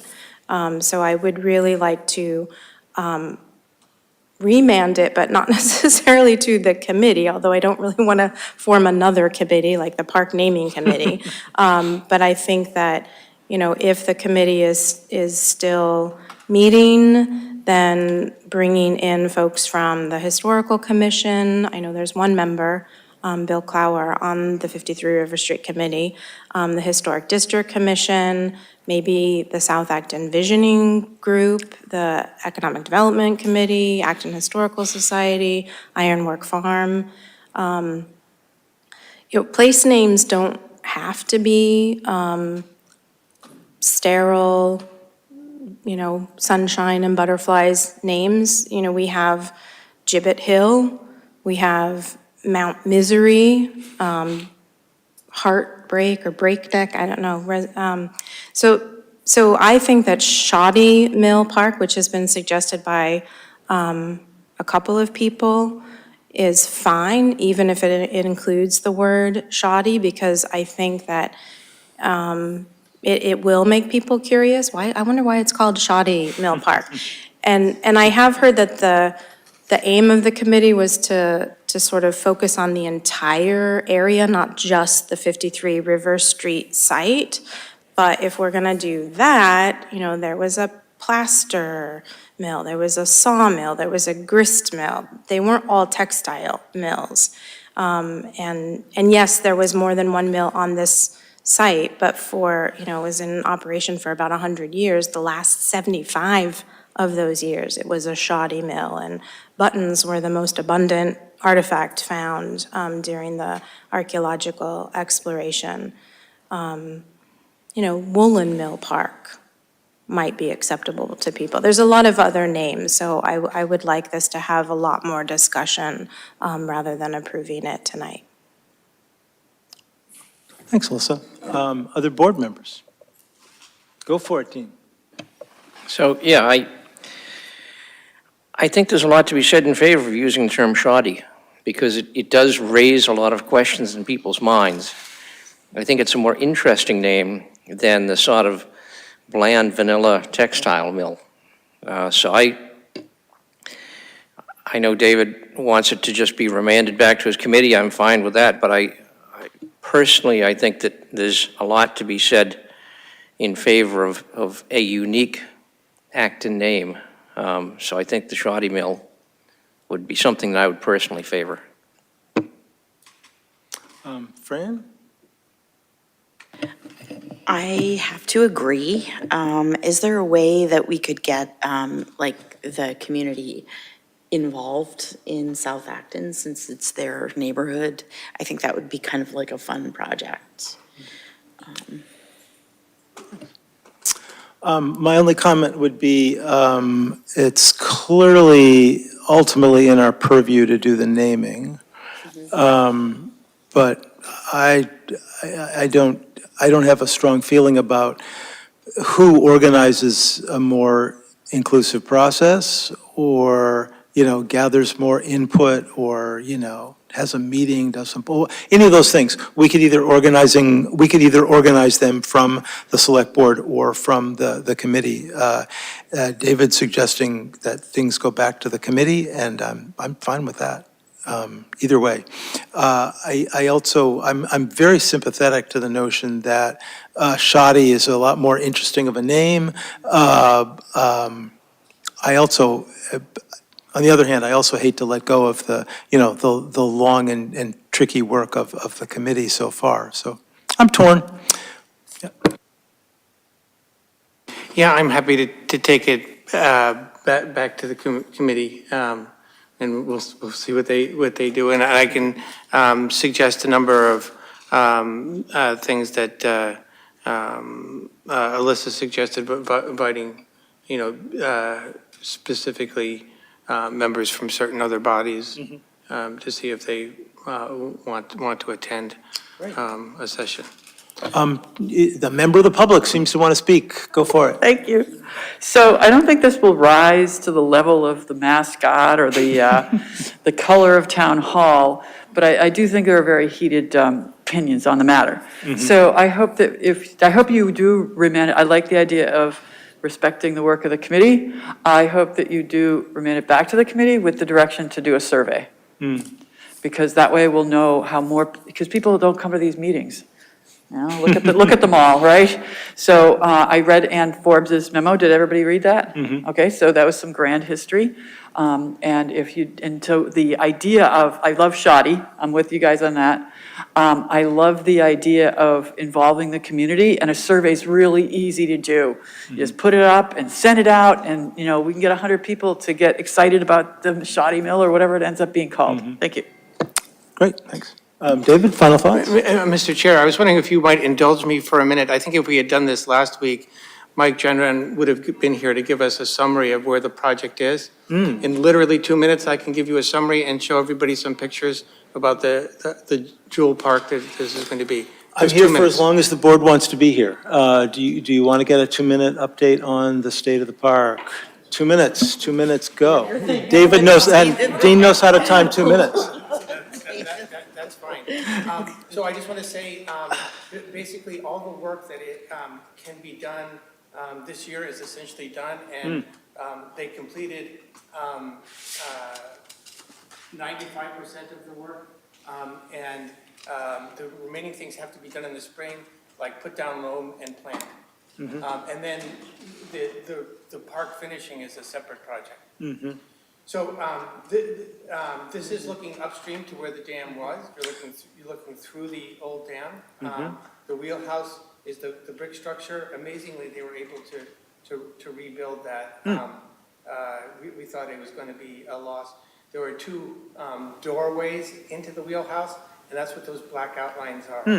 On the behind those 2 things is a lookout, which will get, actually the rail might even be there now. You can go up on that lookout and look upstream. The middle section of the dam was left in there as a historic reference, and if you look carefully, you can see there are stones, that's actually here, where the dam was. Okay, I'm halfway through. Okay, I'm just going to give you, so you can see the old one, this is the tail race outline, and through here will be an accessible entrance to a path. This is the beginnings of a stone amphitheater, which that amount will be built. This is looking upstream. There'll be willows planted along here. There's already catfish, eels, and trout in this. Get out. This is looking downstream at the supports for some of the old mill. This is looking further downstream. Behind where the loaders are is where the parking lot will be for the park. And I think we've moved around. So that's everything. Yum. Thank you, David. Looking forward to more. Just one question. Go for it. Amphitheater, park, can you go through the HDC first? Thank you. The HDC has approved all things for park elements. Thanks, Evan. Thanks for suggesting that. It's a nice dessert at the end of a long meeting. Now we're going to do the consent calendar, and we're going to pull a couple things off it that need discussion. So I'm going to read through it and make sure to pull the appropriate things off. I think at least one thing's coming off by Fran, and we'll get through there. Okay, number 15, approved meeting minutes, November 15, 2023. Approve executive session minutes, November 15, 2023. Assigned board member for Eagle Scout Court of Honor, Katie Dallimore, Knobscott Scout Reservation, December 16, 2023. Hold. Approve proposed meeting schedule for 2024. Accept gift from the Acton Lions Club for merchant gift cards valued at $2,500 for distribution at the discretion of the Acton Community Services Coordinator. Appoint Asudi Yagmar and Kalyani Krishnan as at-large members for the Human Services Committee with terms to end on June 30th, 2026. Hold. Okay, great. We'll find out very shortly. There's a 21? Maybe I have an old version? Oh, yeah, thank you. That's right, I had an old one. Approve recommended Elizabeth White Fund Grant Award recipients. Okay, first one to be held was board member for Eagle Scout Court of Honor, Katie Dallimore, Knobscott Scout Reservation, December 16, 2023. Would you like a motion to approve the rest? Oh, yeah, usually we do that. I Okay, that's move fine. to approve consent items 15, 16, 18, 19, and 21. Second. All those in favor, say yes or Yes. aye? Yes? Aye. Okay, that's approved unanimously all around. Now let's go to the individual ones. So this cool event on the 16th, Eagle Scout Court of Honor by Katie Delamore. I'd like to know who is able and willing to go. And Fran is raising her hand, and is anybody else able to go or want to go or want to? Okay. Did you, I'm open to. I just was thinking Dean was checking his calendar. Mhm. Were you checking your calendar? Are you texting? Okay. Because it's usually something you like to do. Happy to have you do it. I like to go. I'm available to do it, but it sounds like you're very excited to go. Yeah. Yeah. Stand in front of the fireplace. Yeah, it's a good, so thank you. I see unanimous consent for the notion of sending Fran Arsenal out there, and we will ask town staff to please let the scout leader know, like, as ASAP, unless I do it, but I probably won't remember. So, we don't need a motion to do that? No. I don't think. Yep. No, and town staff will prepare the cool stuff that goes along with the Eagle Scout ceremony. I'm going to be selling Christmas trees for the Lions Club to make up for the $2,500 that the board just accepted. On the 16th. Thank you, all around. Yeah. Thank you for that, by the way. Yeah. It's a very nice gift. Yeah, those Lions work awfully hard. And what was the other one? Oh, yeah, Human Services. So I gather we got one person through the VCC, and there was a small screw-up with the other person who will then go through as soon as possible. Both of them are going to go to the next consent agenda. Okay. We didn't get the VCC package back in time for Okay. SU Day, so we'll just do them next time. Okay. Yep. Okay, so they're on their way. Yep. And that's great. And I met Asuda Yagmor tonight. She was in the audience right over there, so. Unfortunately, she wasn't appointed tonight, but we'll Yeah. do it next time. Okay, great. Meeting evaluation. Okay, it's not after midnight, it's only after 11, so I see that as a great improvement. Things that I thought we could repeat and things that we maybe don't want to do again. I thought having the clerk do the timing was a brilliant thing, and thank you for doing that so relentlessly and accurately. What else worked well? I thought being sort of a transparent chair as far as getting the board's input on what to do and not to do in the middle of too many agenda items. I thought that worked out. It didn't take too long. It seemed to help us move along. But what things would I prefer to do differently? I wish I had what I did this morning was to go through and, think about the time each item was going to take and the discussion was going to take. And that's when I had the moment of panic about this is going to take way too long. I wish I had done that, right away, like during the agenda setting meeting. So we could have shuffled stuff off to the next meeting ahead of time. That just would have been simpler for everybody. So that's a learning for me.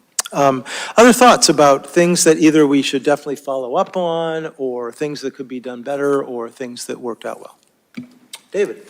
Yeah, I think the long agendas are not your fault, so you're managing them, that's how they have to be managed. My only suggestion would be that, especially if you thought about it, after the agenda setting meeting, that for some people, you could have said, we're not going to get to item 14. And so Paul didn't have to stay around, or whatever, so that, if coming in, you might as well just announce in the beginning that, we're not going to get there tonight. Thank you. Other thoughts? Alyssa? So I thought it went really well. I appreciate that we started at 6 instead of 7. I am disappointed that we have not yet approved the charge for the Citizens Library Trustee Governance Advisory Committee,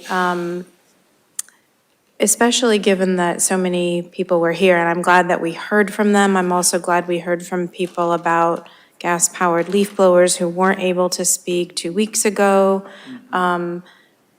And yet, because that was added earlier, then we didn't have time to finish the library discussion. So there's still some tweaking, I think, that needs to happen. I think that was pretty critical because there have been people who have shown up, a couple of times now, and this was the third time, and now they're going to have to come back again. Also, I would have liked to have heard from David. Sorry about that. So, again, I don't want to, I'm not criticizing really, but I think we lose some time by revisiting items that maybe could have settled, right? And in some cases, it may be worth it to drop some later agenda items and just settle a thing, rather, we will have returned to leaf blowers 3 times. We will have returned to the Citizens Library 3 times. Maybe we should just have one of those and finish it. And then I think that it might save us time overall. That's just a guess. I mean, Oh, yeah, I agree. Any other thoughts about meetings, things that went well, things that we could learn from, or things we need to follow up on? I think it went well. I don't know if this is the place, but maybe you can change ALG from Monday to any other day. That would be helpful. We try. The momentum is pretty hard, but we try. But and with the capital plan being in this meeting just made it extra beefy and a lot, so that's. Alyssa? I guess the only other suggestion that I would make is that early in the meeting, when we have hours in front of us, we have a tendency to go on. I was looking at the time during our very first new special business item and noticing that we went almost to 7 o'clock. I don't remember when public comment ended and we started that, but knowing that we have a limited amount of time and drawing a hard line with the length of discussion early on, even though it seems like we're going to get to everything, like maintain that at the start off at the beginning with limits on the discussion and noting the time as we go along from the outset instead of just around 9:30. Yeah, I thought people did a decent job of managing their time. The one agenda item that totally blew through my time estimate was the capital plan, because I didn't realize that every single member of the Finance Committee was going to want to say something. So that just took a lot of time. And then I didn't want to leave out the part about getting, some urgency and priority information from the select board. So we did that, and then by the end, it was, at least more than twice as long as I thought it would take. So that's a learning for me. can I give you a compliment, though? I actually thought that after we did the public display policy, when we got to the actually allowing the menorah, you said, does anybody want to speak against this? Right? Three people were getting up, and then you kind of read the tea leaves that we are likely to pass it. Yeah. And then everybody sat back down, and so which I think that was, I don't think anybody was disenfranchised because of that, and we would have had another 15 or 20 minutes of comments. Thanks for noticing that. I thought that was a good move, too. I move to adjourn. Second. Please say aye or yes. Aye. Yes, that's unanimous. We're done.